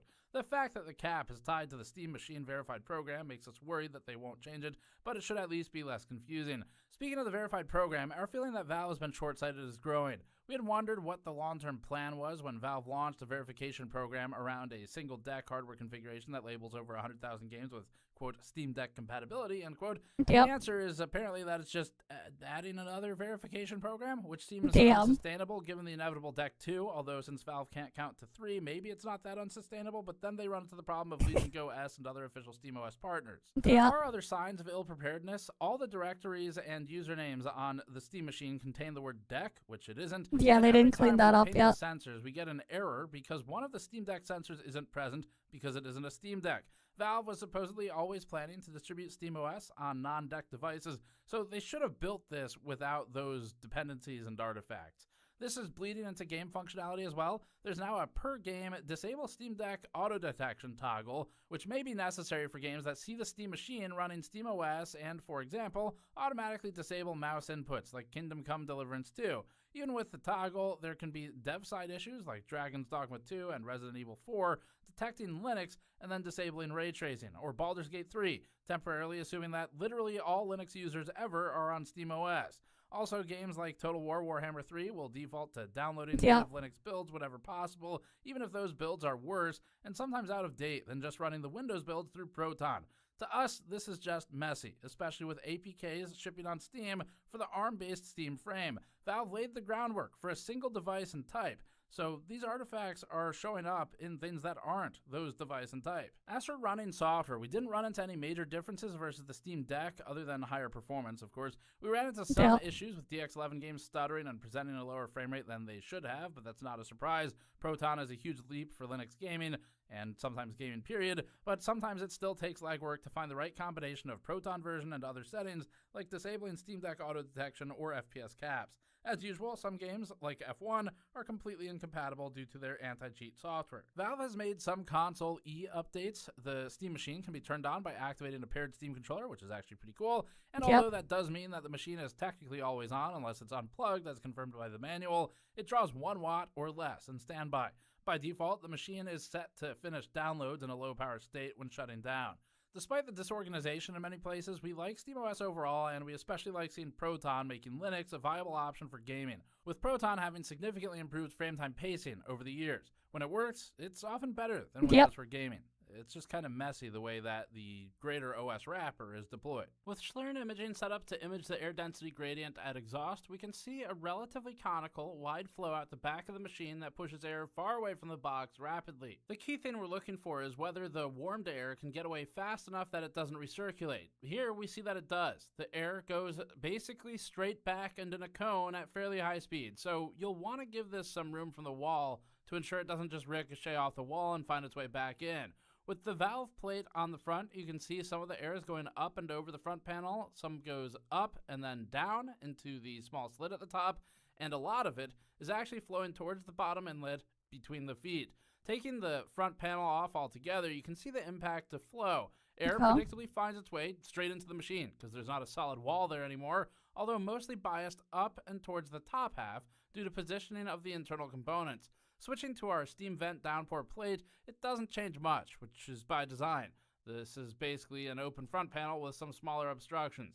Finally, as I move the machine to rotate it with the front plate on, you can see how the air follows the opportunity to enter the bottom, where the reduced resistance creates a lower resistance inlet path. Finally, some quick fan machine tests. Referencing our ModMats wiring diagram for PWM 4-pin, we built an adapter cable to convert the Steam Machine fan into a standard-sized 4-pin header and test it on the fan machine. Damn. We have more of these coming up. They ripped out the fan to do the this. machine itself to the fan machine. That's kind of crazy. It's running long enough already, so we'll keep it short. In this quick chart of max P and Q, the Steam Machine fan exhibited unbelievably powerful pressure at 4.79 millimeters H2O at 100% speed. We've never seen it automatically reach 100% speed in use, but this makes it clear that Valve designed this as a high-pressure fan first and foremost. Compared to the Noctua NFA12G2's 3.23mm H2O, the machine's fan has higher pressure, but also higher noise, because the NFA12G2 ran at 37.4 dBA at half a meter, and the Steam Machine's fan outside the box ran at 49.5 dBA at half a meter. It's much louder at full speed, and this was captured at a similar RPM to the NFA12G2. Noctua's fan is just that much quieter. Noctua's CFM flow performance is also higher at 65.1 to Valve's 48.1. These are typically inversely correlated, and Valve favored pressure to flow. Just for fun, we ran a voltage limiter to the Valve fan to force it to 900 RPM outside of the machine, which noise normalized it to Noctua's full-speed noise levels. The pressure is far lower than Noctua's at 1.11mm H2O, as is flow. We didn't capture noise for the nominal operating speed of 1252 RPM when outside of the machine, but performance was 2.12mm H2O and 26.7 CFM. What may change is when you put both against the Steam Machine fin stack, as that creates real-world resistance to performance. We'll test that in a separate video. All right, so a lot of charts, a lot of stuff we looked at today. The two main ways to look at the Steam Machine are either as a console, I guess, alternative or competitor or companion, cube. Companion cube, They really should have capitalized on that. They really should. As a DIY PC, and we're obviously more familiar with the latter. So we're going to take the PC comparison approach, the DIY approach.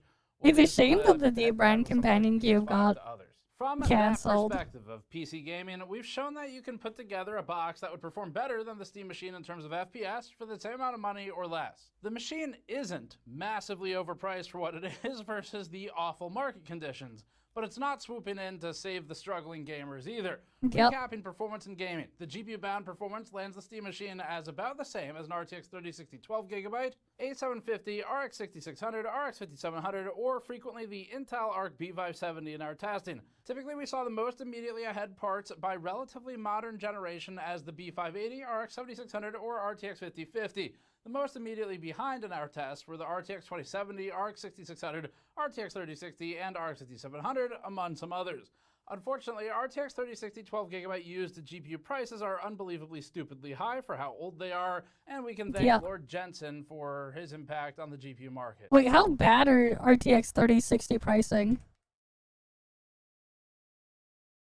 Is it because of the VRAM? It's probably because... Oh. What the fuck? Damn. That's... yeah. This is like really bad. Didn't realize it was this terrible, like what the fuck? Let's see like RTX 3070 on used market. Yeah, you can get RTX 3070 for like $340 Canadian. And the 3070 is faster than like a PS5 Pro. Damn, this thing is like a full thing with like the box and everything. The 3070 Founders. Damn. Yeah, you can get it for like 300 Canadian or so. Pretty close to 300 Canadian dollars. Which is around how much in US?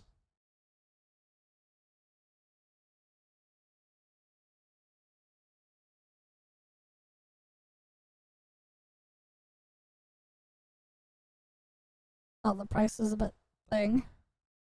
But like, yeah. Like 330 Canadian. Yeah, this one's shipping thing like what? Yeah, 232, let's just say 250 after you can account for shipping. I wonder, wait. What are the pricing of these things now?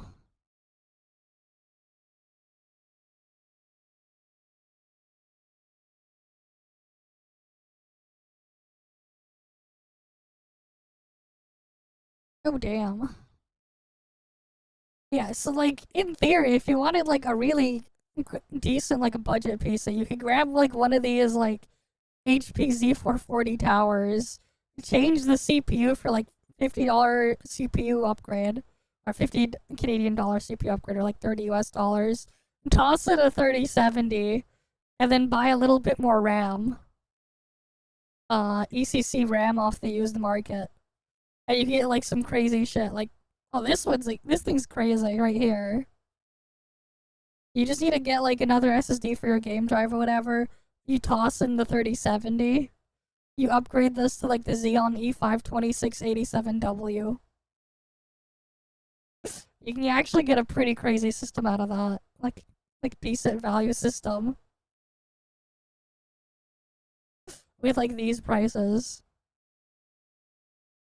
I love getting rich. Ladies, this guy has Oh, you got memes? CPU performance testing. And we found video that the memes? Steam Oh, machine never performed mind. Similarly to the R7-3700X and Stellaris simulation time testing. In compression, it was similar to the R5-3600, and in decompression, similar to the 2600. Blender cycles had the Steam machine between the 3700X and 5600X 3D, just ahead of the 5600X. Valve had excellent acoustic profiling for the Steam machine, clearly using its solid faceplate as a means to block noise escaping out of the front. This helped with noise levels, which are effectively silent when idle and not loud under load, but also frequency spectrum. This is at the cost of thermals, though, where we were able to improve thermal performance by 6 to 7 degrees with our panel we're selling on store.gamersnexus.net, which also supports us and our in-depth testing directly. But this revealed that the SSD temperature increased with better flow to the CPU and GPU.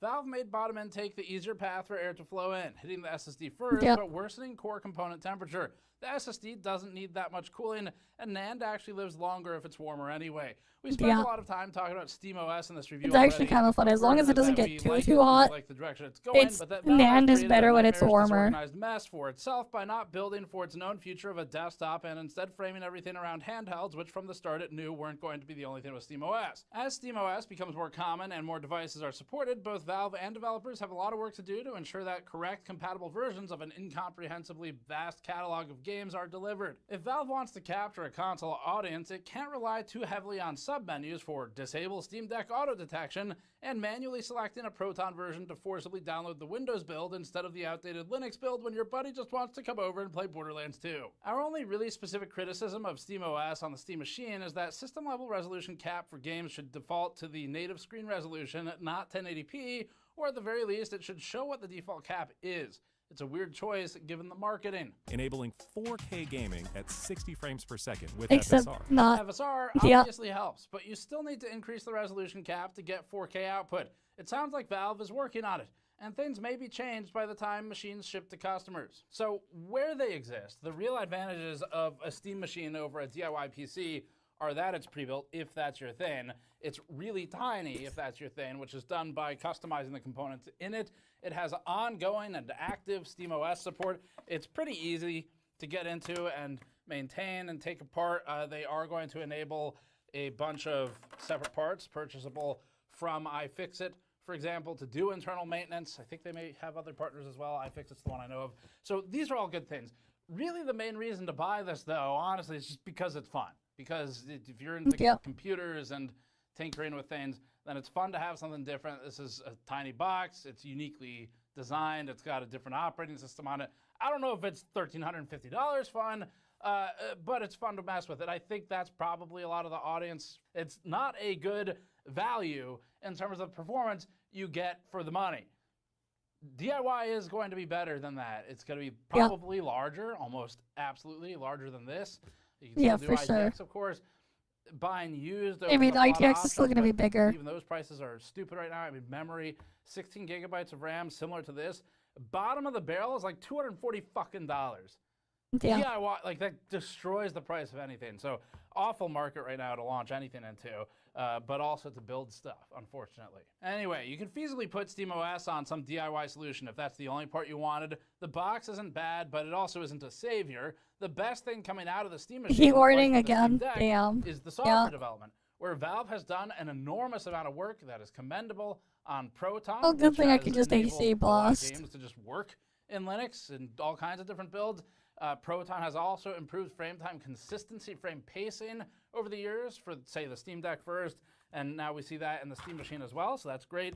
And they've done work on GPU drivers, and they build the operating system itself. So it's a good time to be a Linux user. As for repairability, we'll talk about that more in our teardown tomorrow. It is overall looking good, though. We've seen. Alright, I think we're done with this one then. Oh wait, I accidentally closed the other tab.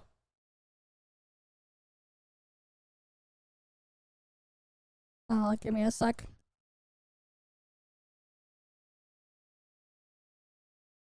I'm pretty sure I marked the video. There's like a bunch more stuff to like still like go through here.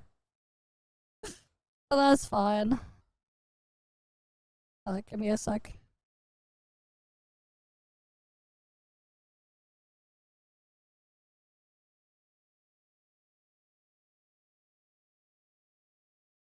Oh, let me just get the thing here done. Yeah. Yellow is the lowest, red being the highest. Either way, it's still just crazy how hot things have been. You know, I actually saw, like, again, like we talked about it the other day as well, how, like, there's, like, people, like freaking, there's Chinese people trolling Europeans about not having air conditioning and stuff, and being like, even their pigs have air conditioning. But you know what's funny when I think about it? It's like, I wonder if, like, some of these guys are, like, running enough fans in their homes that it's actually consuming more power than if they just got an air conditioning unit. Because, like, even if we imagine, like, if every one person, like, had, like, a fan, like, running at, like, max fan speed, they're probably pulling in, like, they're probably pulling in, like, nearly 40, 50 watts each. Like, what I noticed is, like, let's say, like, a 5,000 BTU air conditioning unit, like, over the course of an hour, it'll peak to around, like, 400 watts on the highest setting, and then it will drop it down, but it averages out around 100 watts. Assuming you have, like, 2 people in a room or whatever, and, like, you were to split it between every, thing there, the air conditioning would actually consume less power. Yeah, your room is always on AC because it's hot all year round. Fair enough. Mine is not. Like, half the year, obviously, it gets cold to not need it. But I'm in Canada. But at the same time, I'm like, I started turning on the AC, back at the end of April, like halfway through April, because it was, like, already getting too hot for me. I'm like, fuck this, I'm turning on the AC now. Usually I would end up, like, waiting a bit longer, but I'm like, nah. It's too hot. I need the AC. So, like, yeah. But, like, it's just, when you think about it, it's like, if they're, like, running so many fans, at some point, it's actually, like, more efficient to just, if they had the air conditioning unit, they could have used the less power.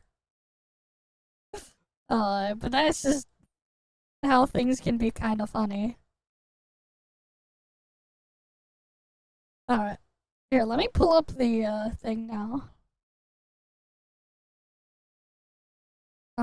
I guess I could switch to the other window as well. Okay, yeah, this is on the BC250 machine. Let me just, unmute the audio.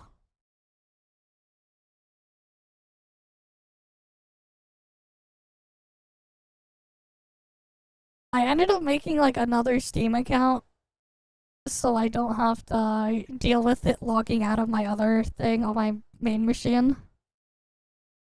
But, like, yeah, specs on this device. Oh, let me just open the volume mixer so I can unmute it.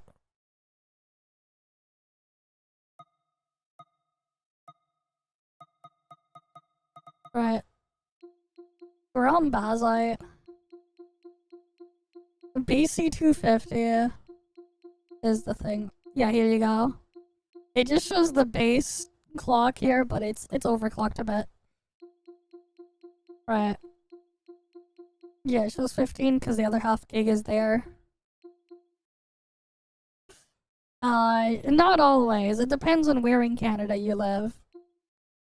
There is a place where it's always cold. There are places, but, like, nobody lives there. Where people actually live, it does not get... It's not, like, that stupid.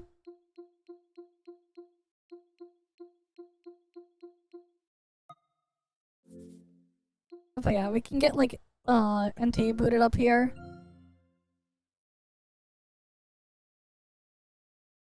Yeah, your window didn't get much wind in, so it's blocked by another neighbor building, and you need AC. Yeah, fair enough. I mean, like, it's always nice to have AC either way, though. I can't take the heat. I need the AC.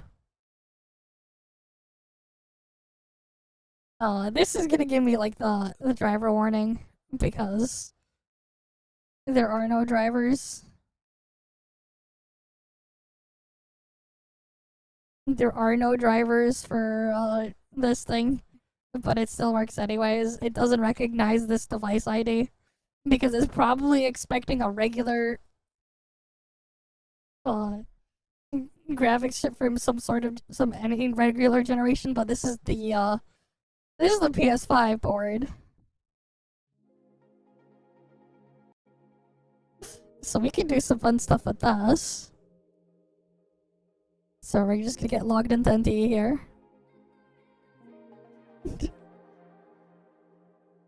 You're not that kind of driver.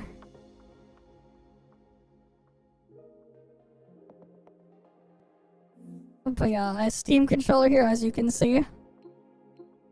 Right, I can remap some stuff. I haven't really configured anything.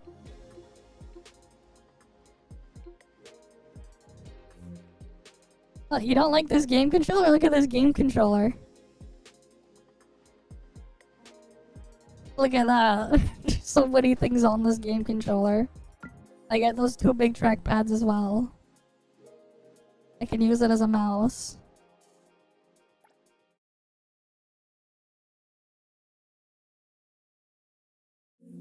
And I can enable this thing to see, like, performance overlay. We can get stats in here.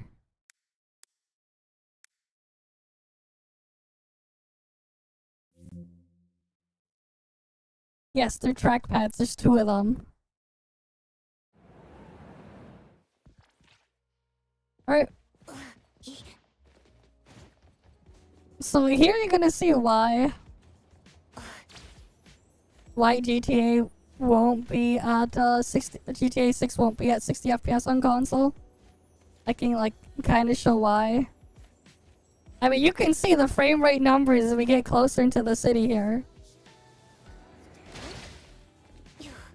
We're dropping down to like 30, 40 FPS.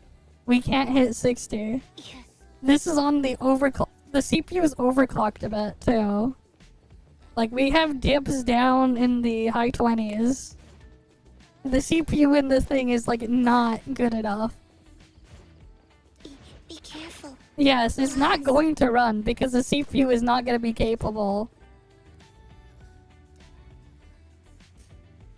I mean, like, EnVtuber struggles as well on this hardware too because of CPU issues. I don't think EnVtuber runs at 60 FPS on PS5 either. I'm pretty sure it doesn't. Because, like, it can't. It doesn't matter. Xbox Series X is the same CPU. They're using the same CPU. It's, like... It's mostly a CPU issue. You can see, like, our frame time, thing there as well. Yeah, the millisecond thing there as the frame times there. Like, all the stats are here, because... Mango HUD, they have Mango HUD open, you can see all the stats. Right, this is on a PlayStation 5 board.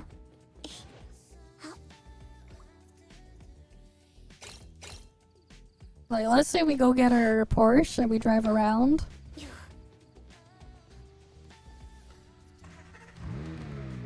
Yeah. Oh, that's because I have FSR turned on. And, like, we're dropping frames. Like, you can see we're dropping some frames there.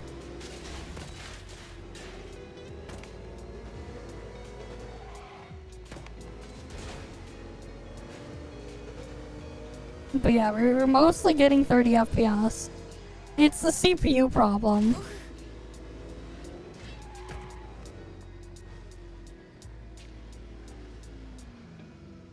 Right, we're playing at 1080p. Keep that in mind. Seat. So soft. Sleepy. Right, this is on a PS5, but this is the PC version of NTE. Yeah, happy Canada Day, I guess.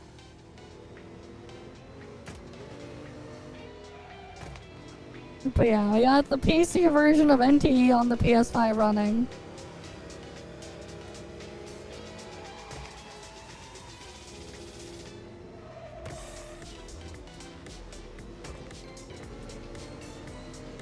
What's funny though is this is not a problem on that Xeon CPU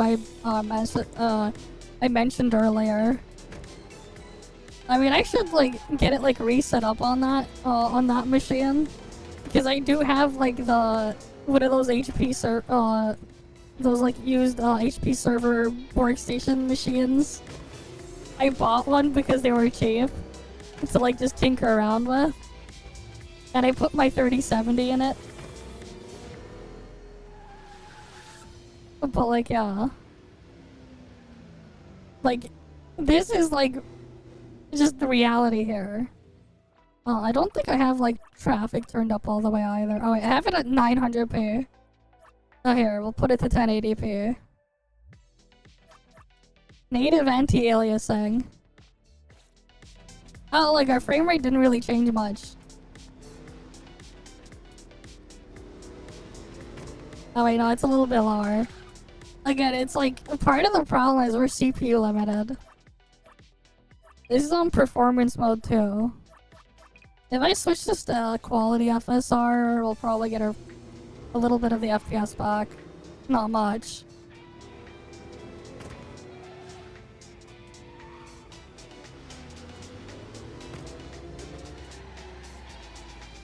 But yeah.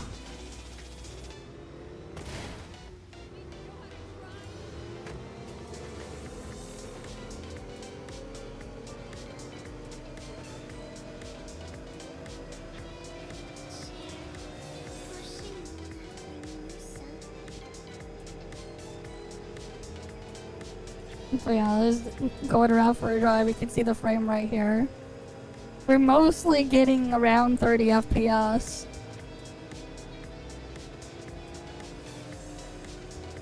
This would perform better on the actual Steam machine than it would on the PS5 because of the better CPU.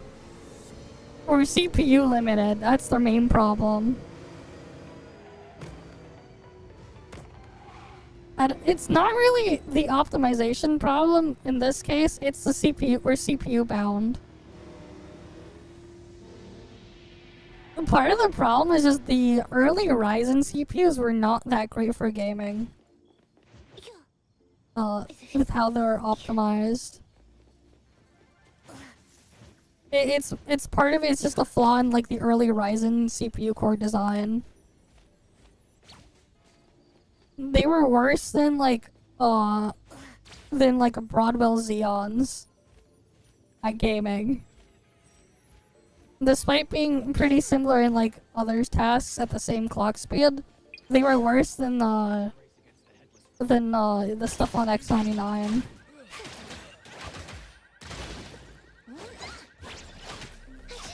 Stuff like didn't really turn around for AMD with their CPUs for gaming up until the Zen 3 core, because they physically changed where the stuff is set up, and they doubled the cache. They doubled the cache with the Zen 3 core, and then they also made it so that instead of having 2 quad-core clusters, or CCXs per die, they had 1 8-core CCX per die. And that's like part of what also made just a really big difference there. Because the actual core-to-core latency is very high. But yeah, like it's just a very bad CPU bottleneck here. The GPU in the PS5 isn't anything special anyways. But like, we're mostly CPU bound. That's like our main issue.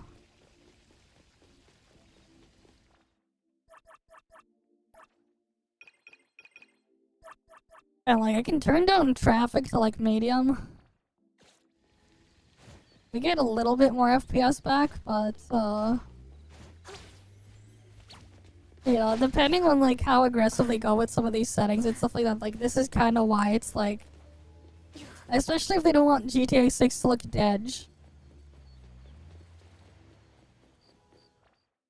Right, if we go to like a busy street.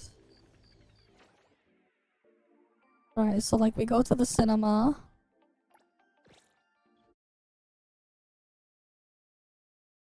Right, like at these settings, the game uses about 5.7 gigabytes of VRAM. Like our memory usage is fine.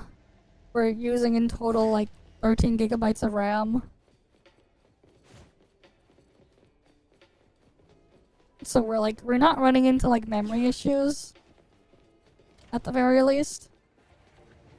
But like yeah, like at a busier section, like we're at 30 FPS.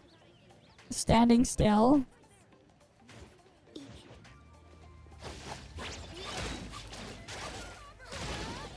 But like as soon as like stuff starts like piling, we drop a bit to the 20s.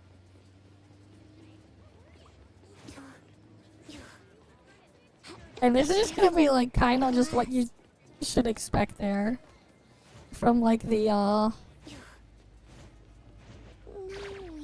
GTA 6 on the PS5. And if I like drop the resolution all the way down to 720, we get a little bit more FPS, but like not really. We're CPU bound.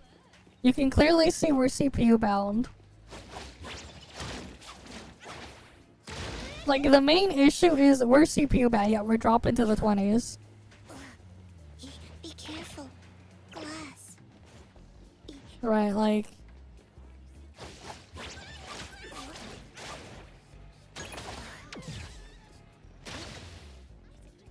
Yeah, we're CPU bound, as you can see. This is gonna be like the thing there. And yeah. You're not gonna get freaking 60 FPS on GTA 6 on the PS5 Pro. They're gonna crank up the graphics because that's all they can really do. The main issue isn't the graphics chip but the CPU. Like you can kind of just see it right here. This is like a good enough like just simulation of just what to expect. Right, and this is like even if we're like as down as 720p. Like, I could crank up the graphical fidelity a little bit. Let's say I just set it to balanced. I think balanced is probably... Okay, balance might be a bit too heavy.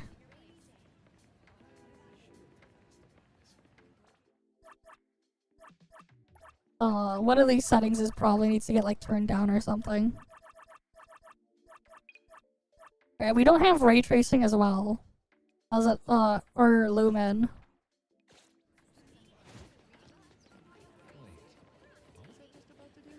Like, I can put on frame gen. Like, I can turn on frame gen, watch. I do have the ability to enable frame gen. But I don't know, does the PlayStation 5 do frame gen? Because, like, this is the only way they could probably even hit 60 is with frame generation. Even then, like, is not really hitting 60 all that well. With frame gen turned on.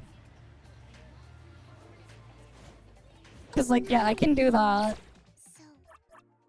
I can enable frame gen here.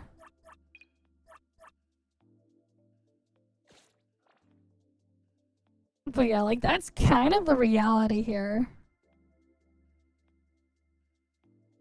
On this hardware. This is kind of the reality. Oh, we can do the survey at least. Let me hide the overlay. Because that's gonna be distracting.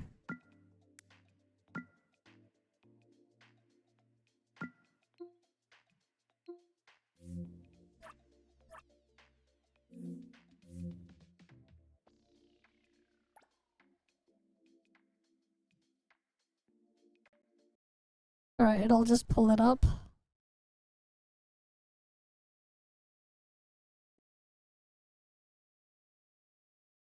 Wait. Oh, it freaking errored out. Interesting.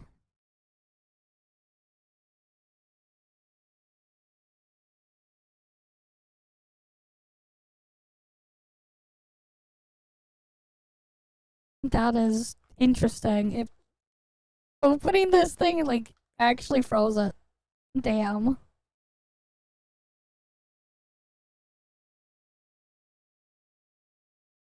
Did it actually freeze the freaking thing?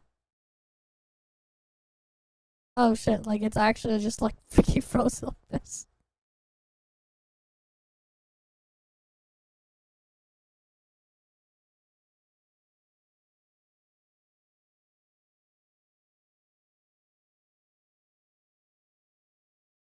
Okay, give me a sec. Hi, Dark Side. Welcome.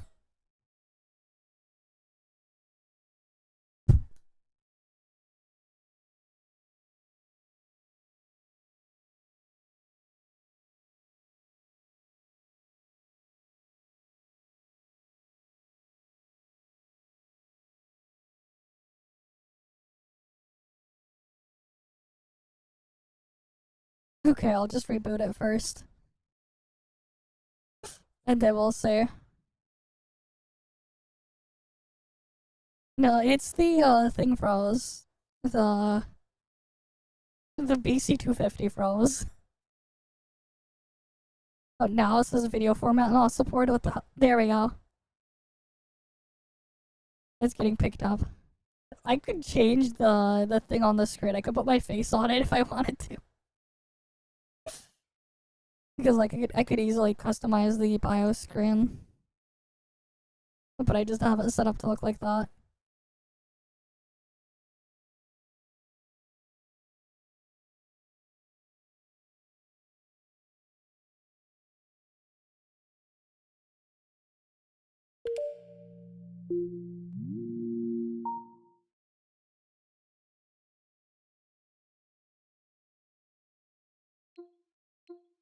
Oh yeah, I still had EnVtuber installed on this thing. I still haven't removed it. Whatever.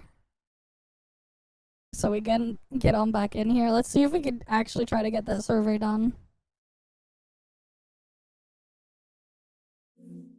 But yeah, we got the Steam controller here.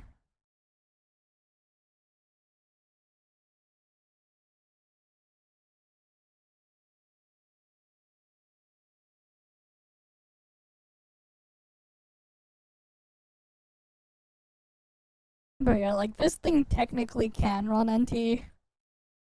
Even though it probably shouldn't.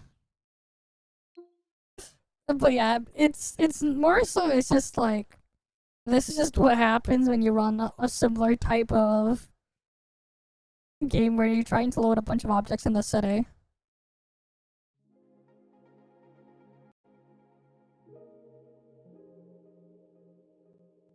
It's more so it's just this is just the problem with the hardware.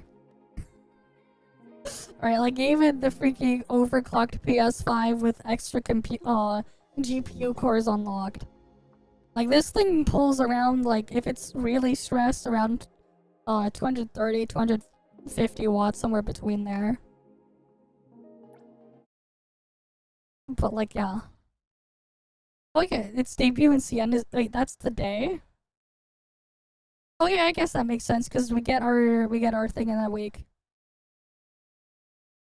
Okay, that means I should be getting my the access to the Shinku test server sometime this week. And then I have to like work on trying to get the Shinku video. Here's a song we wrote ourselves.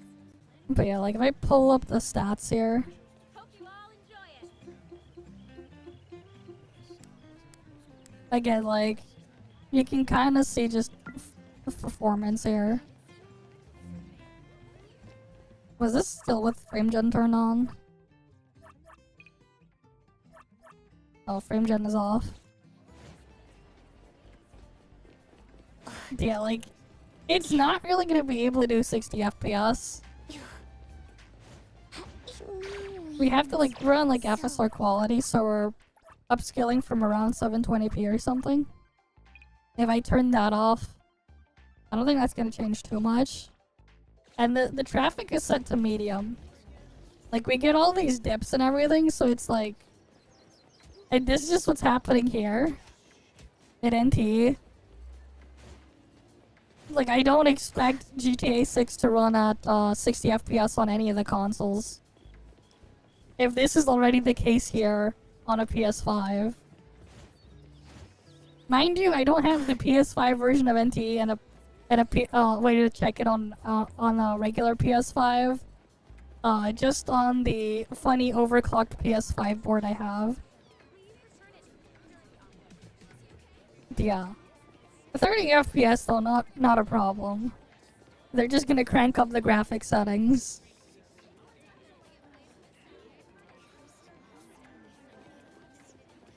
But yeah.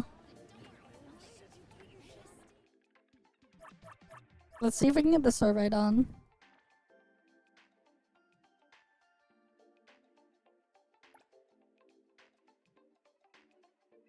Okay, wait. We might actually be able to get it done.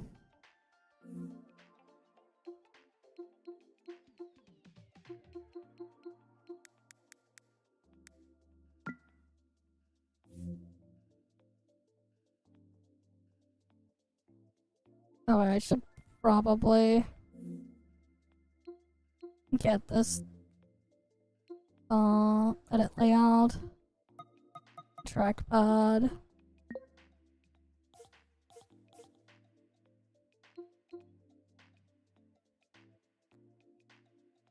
Yeah, then I can just click, we'll go with satisfied here, next page. Been playing since launch and still active, yes. Wait. Alright, let's see. Lacrimosa, we can just go with this. The Chaos is fine. Even though I haven't really used them here, I've used them on the test build. I do have both.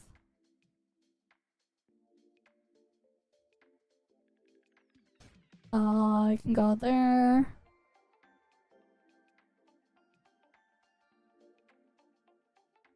I'll just keep going. Put all that there. Chaos is fine. I don't know what I'm gonna put in there. Oh, here we go. I've explored just about all of it. We finished all of it. Background music's fun. Optimization performance. It depends on the device. Obviously, on this PS5 board, not great. But on my regular machine, when the stuff is working fine, it's working fine. But yeah. Oh yeah, for sure. The top board is nice. It's very convenient.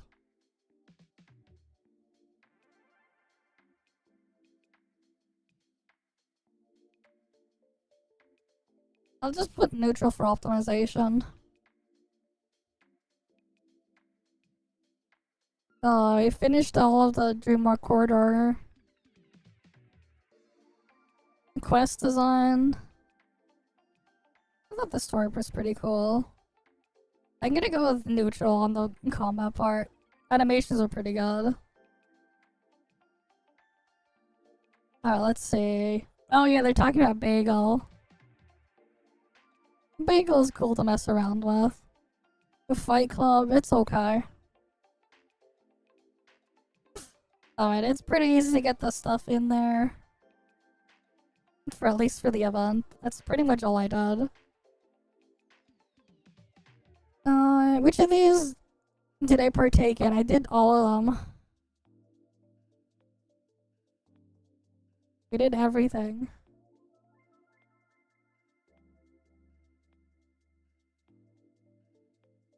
But yeah, I'm using my Steam controller to do this. Because we have the trackpad. This is why it's convenient to have a trackpad on your controller. If you ever need a mouse. It's a really nice one. And this thing also has like acceleration settings you can modify in here. As well, so you can like flick it across. and just like launch it, which is pretty nice. S rank gating the survey. True. We need S rank Adler. Event onboarding. It's fine. Next page. I mean, I'm just gonna check mark everything satisfied. Nothing too standouty though. I want them to make a freaking demolition derby mode. Like what they had there with the shooting each other in the car. That wasn't exactly what I had in mind with vehicular combat. I can even do this. Pull up a keyboard as well. Oh, this is what I didn't like. Oh, we'll just go there. It's about what I expect there. We'll just keep them at 4.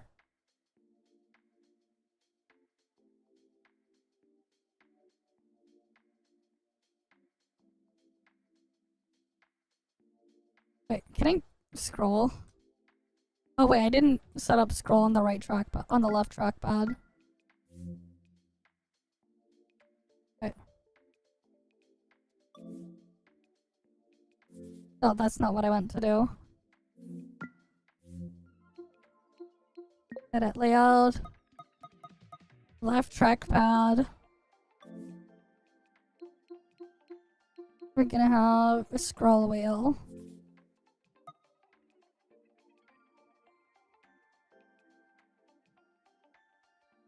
Wait, scroll wheel's not working here. I have to drag the thing on the side. Okay.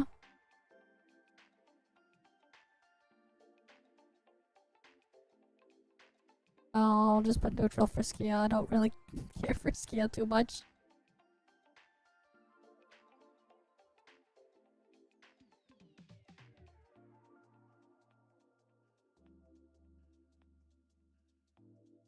Alright, we'll just put all the stuff here.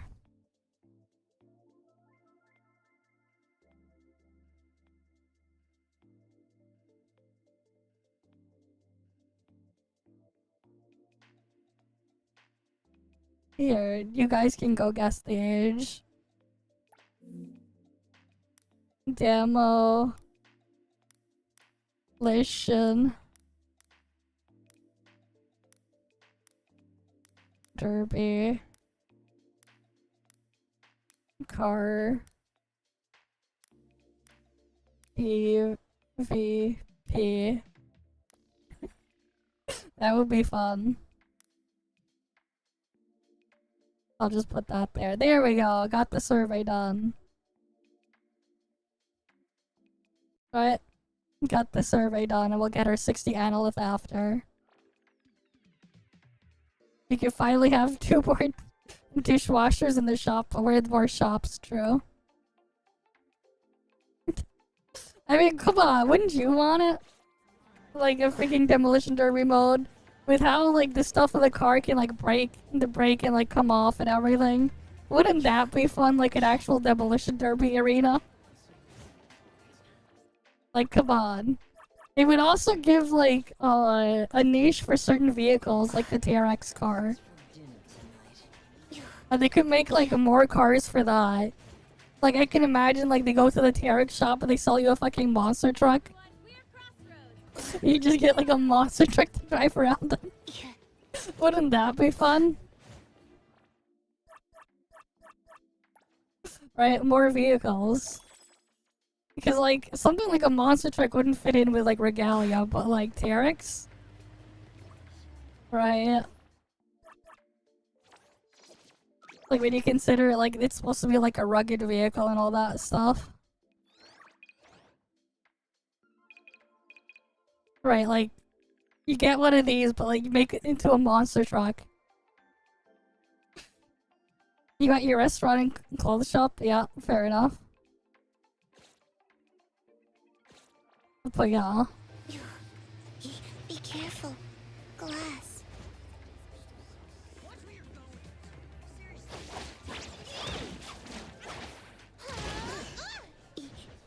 That actually hurt. Yeah, the frame rate is like low enough that I don't really notice the input latency of playing through a capture card that much.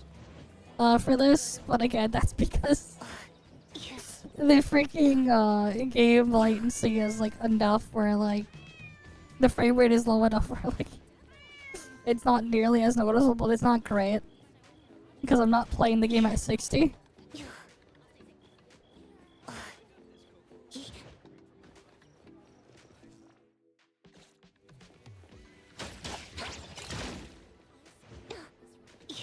I've not played the game with comp auto controller though.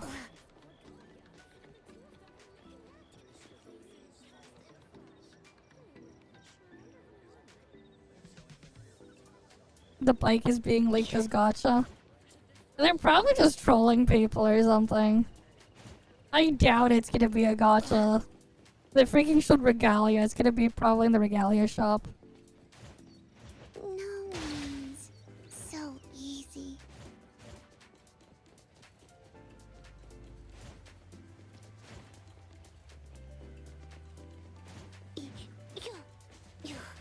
Be careful. Glass.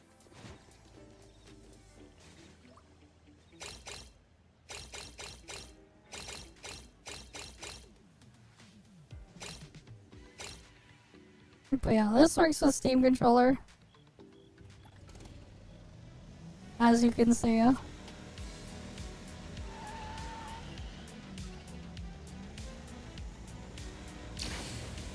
Oh, it's AE to use the nitrogen.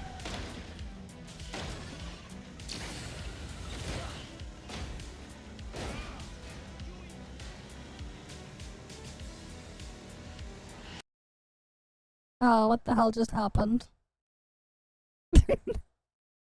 Okay, it crashed. That was something.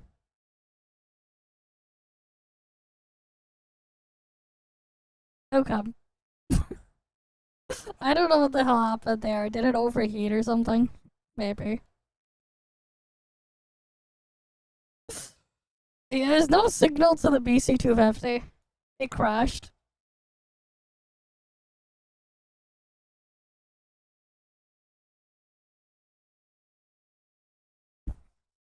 I don't know. Alright, we can go look at another React maybe.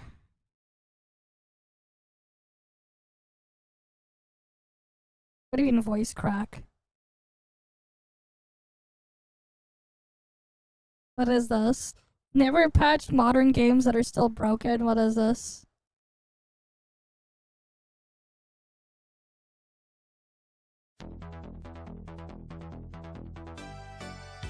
Back in the good old days of gaming, if you ever bought a game that contained glitches, you pretty much had to lump it. Sure, every now and then they issued a revised copy that you need to buy again, or on extremely rare occasions, a recall. But otherwise, if there was a bug, you'd need to work your own way around avoiding it. So I don't know, some bugs are fun. Joyous invention of the information superhighway, updates and patches are an instant download away. All your grievances immediately vanquished. Yeah, we've experienced it. On rare occasions, a game of this generation is never patched. Be it from ignorance, not being financially viable. I mean, some of these bugs are hilarious. Who cares? Randy Pitchford. It's rare, but it does happen. I mean, it's funny to look at these bugs. Look at the floating eyeballs. Irritating issues, these maddening malfunctions, and these damnable defects. I mean, they're pretty funny. I say. Look at those textures. Hello, you. I'm Guru Larry, and I welcome you to Fact Hunt. Okay. Glitches, modern games, never patched. The eyes and teeth. I mean, it's just funny to look at. Does it suck if you're playing it? Probably, but is it funny? Yes. Fans of the Aliens franchise were ecstatic when they heard that another first-person Gran Turismo from the N64. Gearbox, famously Sure. known as the creators of the Borderlands series, Surely they were able to get this game out of its agonizing 6-year development cycle with a top quality product Surely. that please everyone. No! Aliens Colonial Marines turned out to be complete arse. But how could a first-person shooter based on aliens turn out to be so bad? After all, the pre-release demo that was proudly showcased made the game look creepy and unsettling, while the combat appeared to be intense and exciting. The final product was a sad affair with unremarkable visuals, generic combat encounters, clunky and gimmicky boss battles, fanfic levels of writing, and a bitterly fun but unbalanced multiplayer, and oodles of performance issues. It certainly wasn't the bug hunt anyone was expecting. Damn. The most remarkable issue of all was in relation to the Xenomorph's AI. In-game, they can charge at players and tank as many shots as possible before going down. Canonically, they are known for using stealth to sneak up on their victims and utterly ravage them when they least expect it. That's what made them so terrifying. It was the fact they were sneaky and hardy in equal measure. In 2017, a poster on ModDB discovered that there was a coding error in Aliens Colonial Marines. Some silly programmer made a typo in the game's code, which broke the Xenomorph's AI. The line attached pawn to tether was supposed to guide the titular aliens to specific areas and paths in order to get the one-up on players. The problem was that it was supposed to say attach pawn to tether. They went tether instead of tether. After all. So so they ended up not doing anything? With this information, what did Gearbox do? Did they decide to patch it into the game so that people could perhaps get even a quantum of enjoyment out of their lambasted tie-in title? Of course not. All they did was poke fun at the situation with a joke job recruitment, asking budding coders if they knew how to spell tether correctly. Damn. Because all that effort to be ironic and silly was much easier than removing one letter from the game's code. Right, Randy. That is hilarious.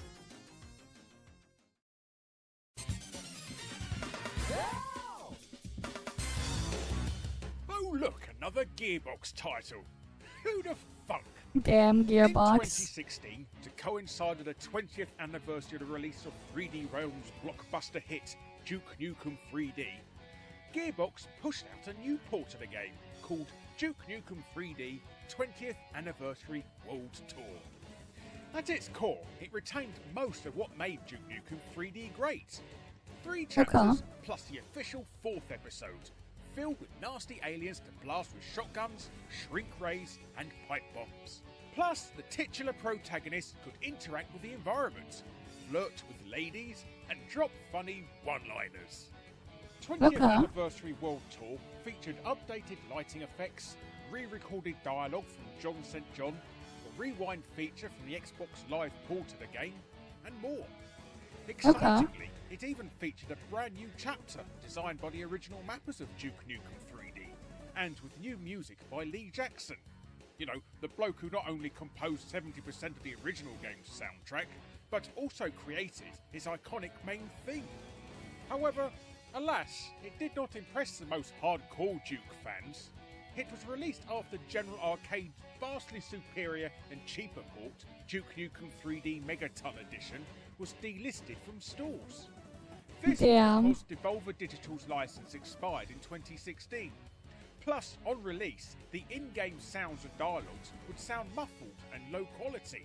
That's not good. It eventually got fixed though, so they did get brownie points for that. Worse still, the Megaton Edition had updated visuals and the 3 third-party expansion packs, Duke It Out in DC, Duke Nuclear Winter, and Duke Caribbean Life's a Beach. None of these things were in the 20th Anniversary World Tour port. Apparently, because Gearbox CEO Randy Pitchford... He better not say anything about Duke Nukem 3D. That was your first game that became... ...to censor them for their sexist content. So he's not talking about the game itself, he's talking about the port. That's not good. Anything, he decided to leave them out entirely. Or, you know, he could have just told Gibson to piss off and kept everything intact in order Yeah. to make the fans happy. But I digress. Now, 20th Anniversary World Tour on its own isn't a bad course, it's actually pretty damn good, even if it lacks the content and features from the Megaton edition. But regardless, there were some glaring bugs that could completely ruin the experience. Okay. For starters, the final boss in the World Tour chapter, the Cycloid Incinerator, primarily relies on his short-range flamethrower. Though he can create pools of lava to ignite the player, he will always spew fire when he is attacked. Considering the final boss encounter is in a wide, spacious area, he's an absolute chump to fight at long distances Damn. while flying a jetpack, because he can't hit you. It's even possible to make enemies turn invincible. Freezing a shark underwater with the freeze thrower and letting it thaw out to render it unkillable isn't too big of a deal. But if players reduce a boss or mini-boss's health to 0 with the newly implemented Incinerator, they will achieve immortality. Damn. This new weapon may be exclusive to the new chapter, but it still has the potential to make certain battles incredibly difficult, or even render the final battle impossible. And to make matters worse, multiplayer mode remains unstable as ever. You might be playing co-op or cracking heads in a Duke match, only for the server to abruptly shut down without any warning or explanation whatsoever. Rap. It just stops. Back to the menu you go, Dukey boy. Though Gearbox released a few patches for the game, these glitches The Duke Nukem and many game on the other small N64 has ones got, still remain to this day. They I weren't see. even patched for the Switch port, which was released 4 years later. They didn't even fix it for the Switch version, damn. Say, You guys suck. Damn.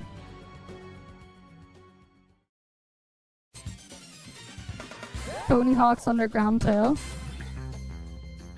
Tony Hawk's Underground 2, colloquially known as Thug 2, was Mr. Hawk's final lead title for the 6th generation of consoles, before going all in on its PS3 and Xbox 360 future, where you join Tony's gang in a stunt tournament spanning across the globe against your rivals, headed by a pre-lolcow Bam Margera. Okay. However, despite being the 4th game in the series to sport an online mode, you'd have thought they'd ironed out any potential bugs by now, as the chat function in the game contained a rather insidious bug. Oh. Now, if you are going to converse with another player using a standard PS2 joypad, then fine and dandy. The developers, Neversoft, implemented a character limit for the amount of text you could send another player in the single message. Okay. However, insert a keyboard into one of the PS2's newfangled USB ports? Well, despite being fully compatible, Neversoft kind of forgot about having a character limit for it. So Oh, people damn. could spew off entire diatribes to their fellow internet-dwelling skateboardians. So you can just type whatever on the keyboard, The damn. PS2 also has incredibly limited memory, so overflowing said memory with a You load can of cause random overflow, gibberish, oh boy. such as an endless procession of brackets and chevrons into the chat log, would crash the game. Or Nice. someone else's game. So, as soon as trolls got wind of this, they'd be soft-locking other players' games by sending them total nonsense. What's that? Just ignore the messages and you'll be fine? No. Nope. You didn't even need to read such text to fall foul of the trolls. Because it was so low on The them? fact it went into your inbox could ruin the entire game. Now, being a PS2 title, there probably wasn't much Neversoft could practically do, other than revise the game for a later budget re-release, which they never did. So, with such an unfixable bug, players either jumped to the Xbox or GameCube ports of the game, or just gave up entirely. In fact, the bug was only finally fixed some 9 years later with the creation of the fan-made Thug Pro mod. Damn. Counts as on PC rather than PS2. But in the end, Tony Hawk's Underground 2 wasn't felled by a failed trick, but by a USB keyboard and a flood of malicious brackets. a globe-spanning skate tour derailed by someone spamming a single key, ultimately proving that if the devs can't quite land the trick, the community eventually will. Okay. Tony Hawk's American Wasteland now, okay. What? Another Tony Hawk game? And Of course. a sequel to Tony Hawk's Underground 2? It can't be the same bug, surely. Well, it's in the same area and on another system, so I'm still going to include it to pad out this episode. Okay. Now, despite Activision already misleading gamers, claiming it contained 0 loading screens. Hey, look, Tony Hawk, look. No loading screens. Yeah, Jimmy Chin, yeah. There you go. That's what. Thank you. Tony Hawk, Sure. you are a liar in your advert. There was one loading screen there. The PC version of the game was peddled off to the clown shoe staff at Aspire, converters of fine quality products such as the LucasArts Star Wars Battlefront and Knights of the Old Republic. So it somehow comes to no surprise, they also managed to arse up this port too. As, again, it's to do with the chat function. You Of see, course. Aspire managed to make the process of sending a message such a labyrinthine level of endless menu screens to get through an American Wasteland, it became an utter nightmare to use. And all because they forgot to make the return key work for the function. Damn. Now, as you couldn't press return after typing in a message, you would have to go through several different menu screens to reach the send function, making the entire process That's crazy. such a laborious pain in the arse to have a conversation with someone. Players just gave up using the function altogether. And did Aspire fix this simple process of activating the function of a single keyboard key? Nope. No, of course not. It was never patched. In fact, this issue would never actually be fixed for another 12 years. Damn. When fans themselves compiled the rethought patch to finally fix this issue. So, when it takes over an entire decade and the fans to fix your screw up, you know you suck at your job. So maybe they should aspire to do better. I'll get me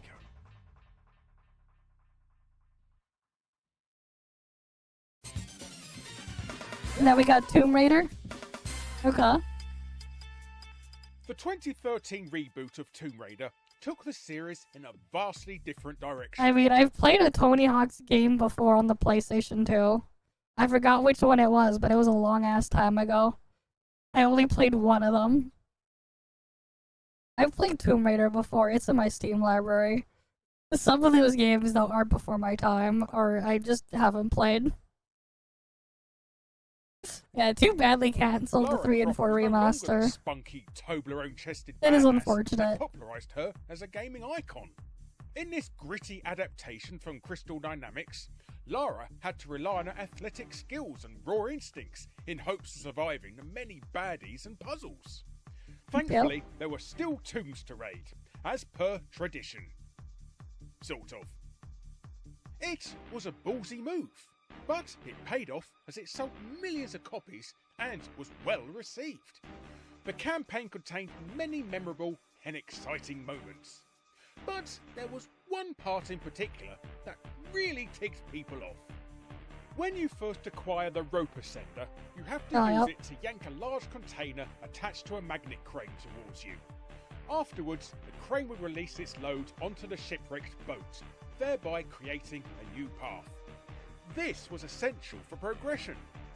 Unfortunately, there was also a 50-50 chance a game-ending glitch would trigger, essentially stopping all advancement and forcing you to restart the game entirely from scratch. What happened here was the game would randomly render 2 crates inside one another, which, thanks to the physics engine, stopped them from moving once pulled with a rotor sender, leaving them floating in midair for all eternity. And even after all these years, Crystal Dynamics never bothered fixing it. Nope. Shortly after the glitch was discovered, online forums were flooded with confused and befuddled players begging for a workaround. Thankfully, a certain handsome clever clogs managed to find a solution. After attempting to pull the crates with the ascender, very slowly walked towards the grating with the exposed rusty pipes underneath, which is where the container would have landed. However, if you tiptoe your way over, you'll drop inside the boat and will Just be clip able to through, continue yep. the level as normal.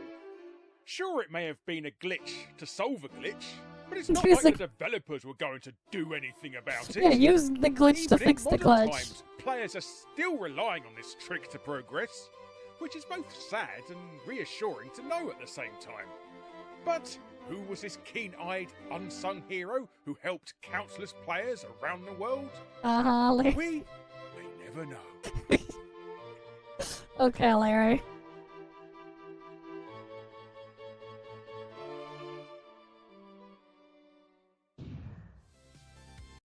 He had to put himself in there. Okay. Oh shit, it's the guy that fixed Tomb Raider. Can I get your autograph, please? Actually, Ubisoft games don't have glitches. They have unexpected features. Yes, they have unexpected features, not glitches. It's not a bug, it's a feature. Right, it's not a bug, it's a feature.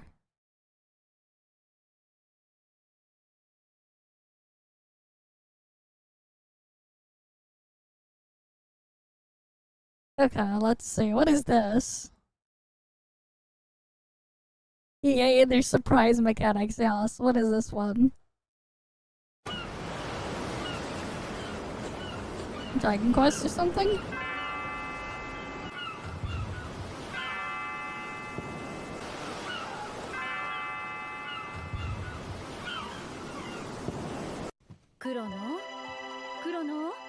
Or not. Chrono Trigger? Okay. Oh, it's a remake. Wait, is this a remake or is this just AI generated?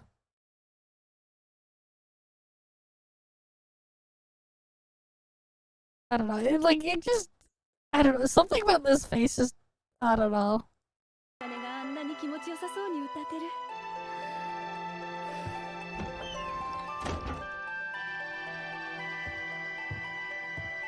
Is this supposed to be some... Is this AI generated?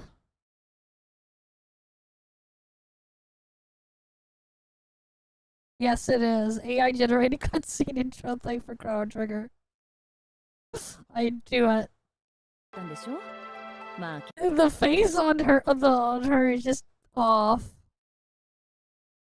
They look way too sharp, but then like the face itself also just. 建国1000年のお祭りだから無理もないけど、あんまり調子に乗ってはしゃぎすぎるんじゃないわよ。さあいい加減起きなさい。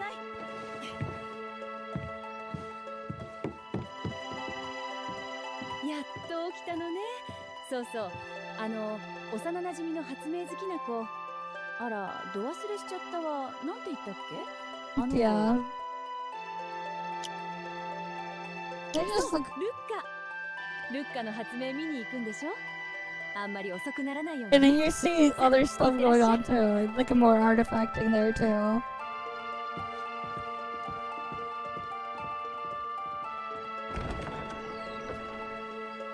There's nothing to pre-order, man.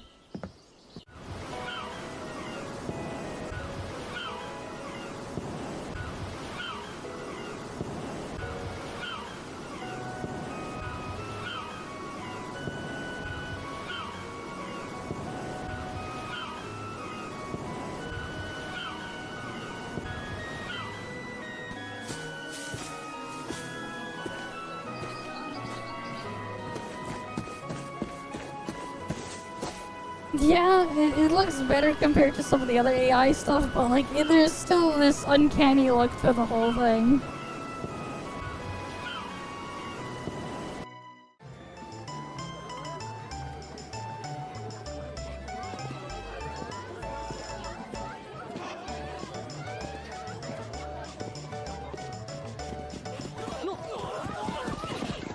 What the fuck was that? Did I just see a Pikachu in there? I swear, I think I saw a Pikachu in there. Oh, never mind. It's just moving too fast and it was yellow. I saw him running Pikachu for a second. 国の千年祭だ。存分に楽しんでゆかれよ。ルッカがまた鍛冶屋の親父さんと怪しげな発明品を作ってるそうね。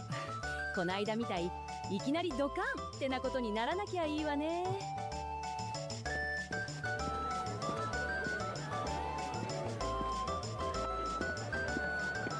Yeah, like you just see also just weird things going on there as well with like with some of the scenes, like the camera jumping or whatever.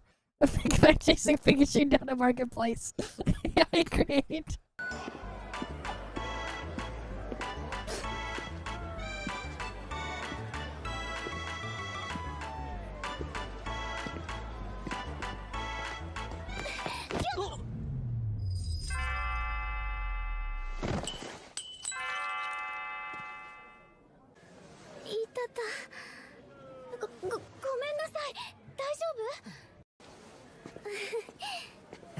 And then like you can hear the audio around it as well. It's just weird a bit.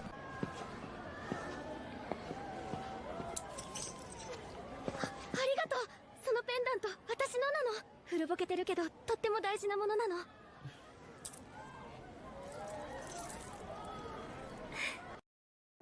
りがとう。あ、私お祭り見に来たんだ。ねえ、あなたこの町の人でしょ？一人じゃ面白くないもん。一緒に回ろうよ。いいでしょ？ね？やったー！あ、まだ名前言ってなかったね。私はマールっていうの。あなたは？クロノっていうの。 You probably just image to image, yeah, maybe. その包みはオラの母ちゃんの弁当だ。元気もりもり。ほら、毎日楽しみにしてんだ。 Did you just start eating it? What? クロノって食いしん坊ね。わあ、見て、あのゲーム面白そう。やってみたい。正面に立ってそこを思いっきり叩くんじゃ。頑張って、きっといけるよ。すごい、やったね。大したもんじゃ。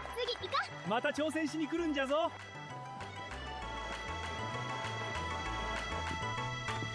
I wish it was just eat that easy, yeah. 実験小屋へ。今からちょっと不思議なショーが始まるよ。ビッグスです。ピエットです。ウェッジです。 あ、さて問題だ。ビッグスは誰だ？きっとこの人。やったー！うわは正解。私キャンディー食べたい。おばあちゃん、これちょうだい。あいよ。ありがとう。お待たせ。さあさあ、お時間と勇気のある方はお立ち会い。これこそ関の大発見、超次元物質転送マシン1号だ。早い話がこっちに乗っかるとこっちに転送されるって夢のような装置だ。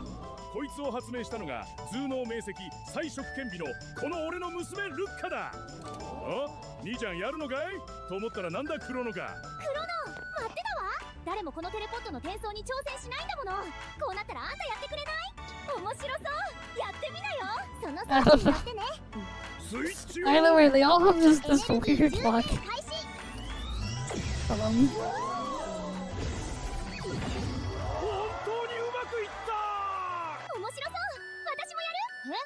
ちょっとあんたいつの間にこんな可愛い子口説いたのよ。ね、いいでしょ。ここで待ってて。どこにも行っちゃやだよ。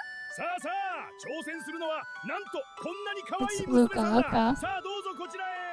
じゃあちょっと行ってくるね。それでは皆さんご注目を。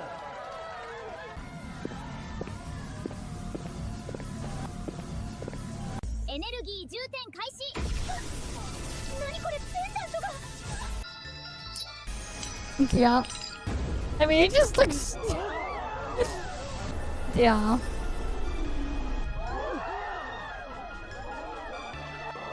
い、影も形もありません。これにておしまい。おい、どうなってんだ。あの子の消え方、テレポットの転送の消え方じゃない。ペンダントが反応していたようにも、もっと別の何か。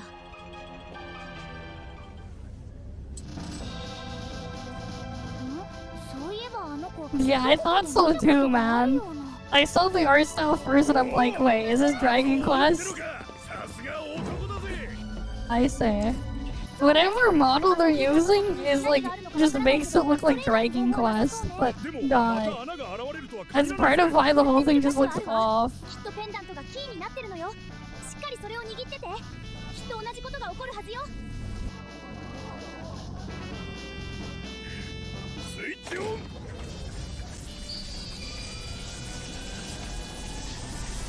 エネルギー充填開始。もっと質量上げて。もっともっと。Yeah. ピンコ、うまくいきそうよ。私も原因を究明したら後を追うわ。頼んだわよ。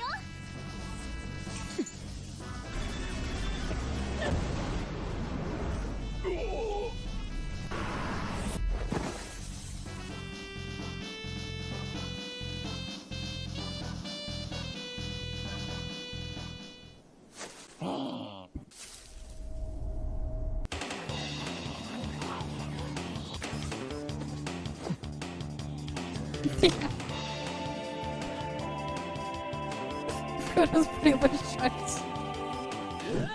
I guess so.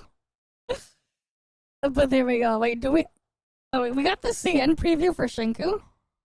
Let's see this. Okay.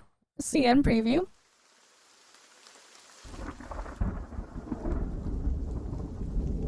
Yeah, fun with the slop. Fair enough. Alright, what's going on here? Look, listen.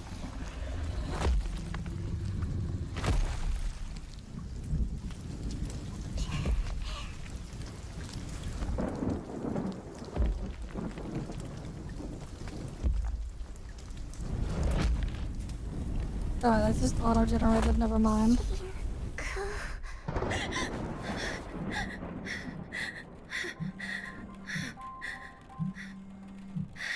Oh wait, that was supposed to be her bed in her room? That didn't load properly when we glitched in? Okay. Here's Yuri.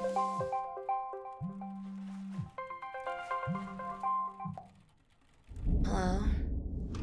Dear Lady Shinku, you're rather confident in my powers. You're not concerned about me at all. Don't be dramatic. It's just rain.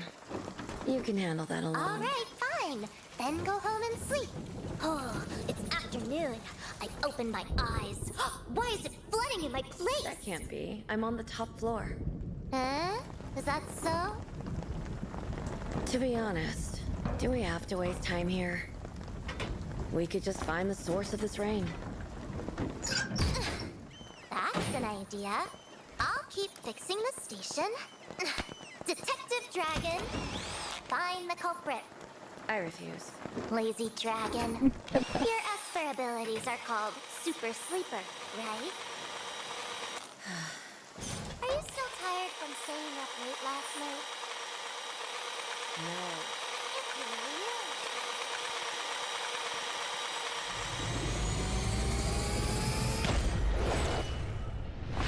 I'm surprised they had this thing in English though.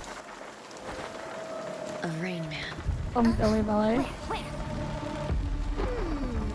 This one has a new form.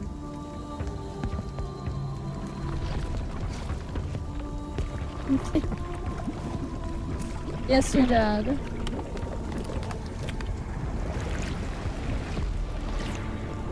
We got some rain men here. Rain men. If you wish.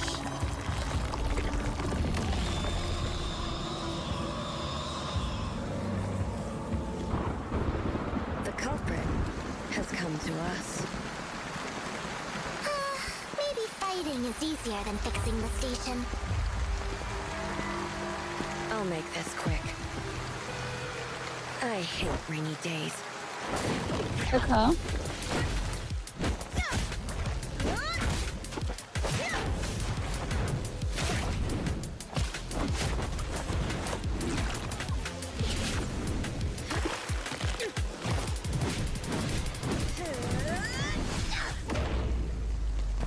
And he gets eaten there.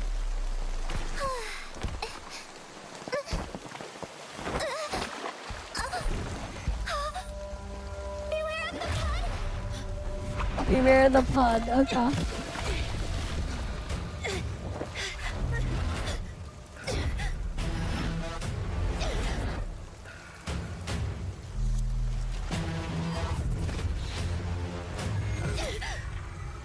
No! It's different this time! I won't let what happened that day happen again! You're my companion. That's why I will protect you. Like, gets dragged.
Morning, Lazilla. You're all right? If you're not happy about this, blame it on the White Clawzilla. Okay.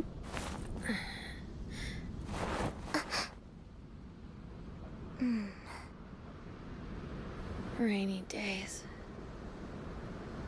are the worst. And there we have the thing. That's the Shinko preview.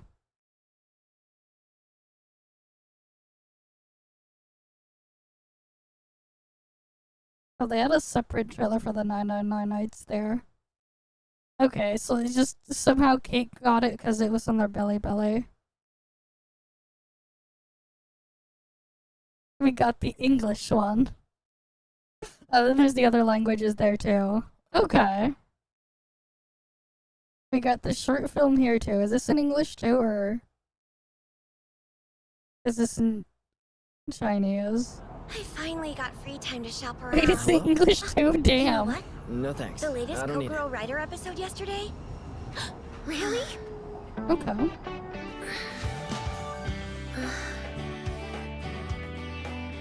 The Red Dragon's Day Off. Okay.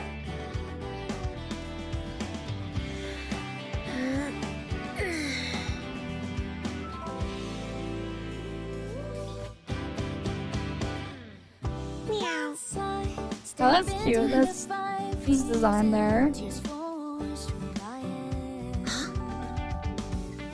They need to give that as an outfit for Shinko. With the hat.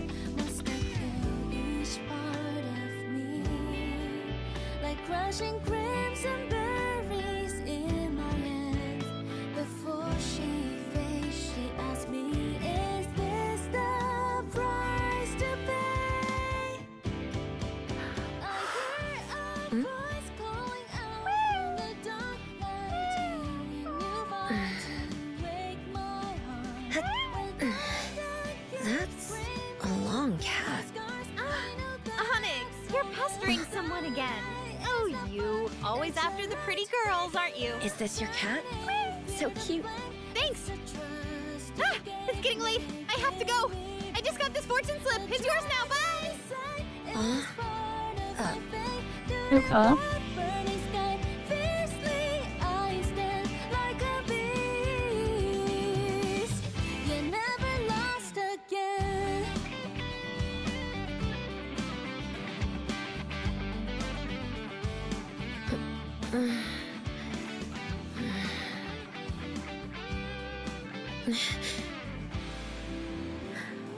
Can't believe I dozed off.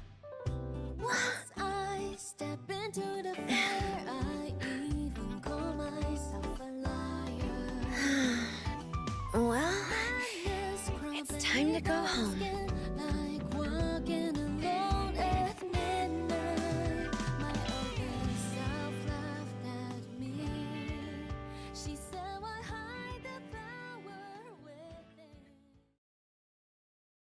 Oh, that was a nice little short film there. IG's open world so good. It's yeah, you see the locations in the previews as well. They want the outfit with the cap, yes. They need to make it a thing. There's yeah, there was basically Los Santos for them. They memorized every location. Okay. They went from a day and not character select yourself for the trek into the past few days. They keep seeing her. Okay. I used to have a black cat named Onyx and they were a kid. That's okay. Yeah, they feature like actual locations in game. It is nice.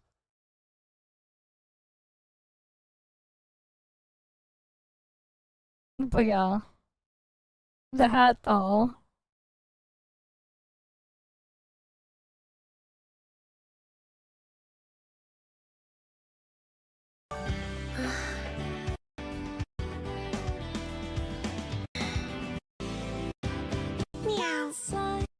Alright, we need we need the outfit with the hat there.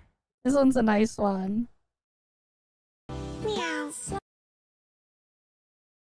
Alright, we need the outfit for her with the hat. We need to make that a thing.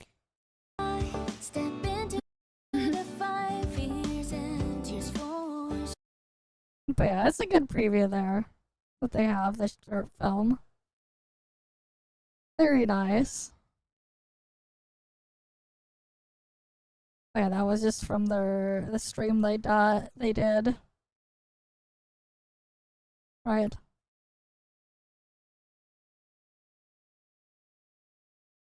Okay.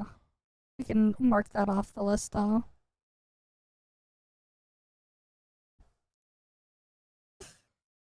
But yeah, like I said though.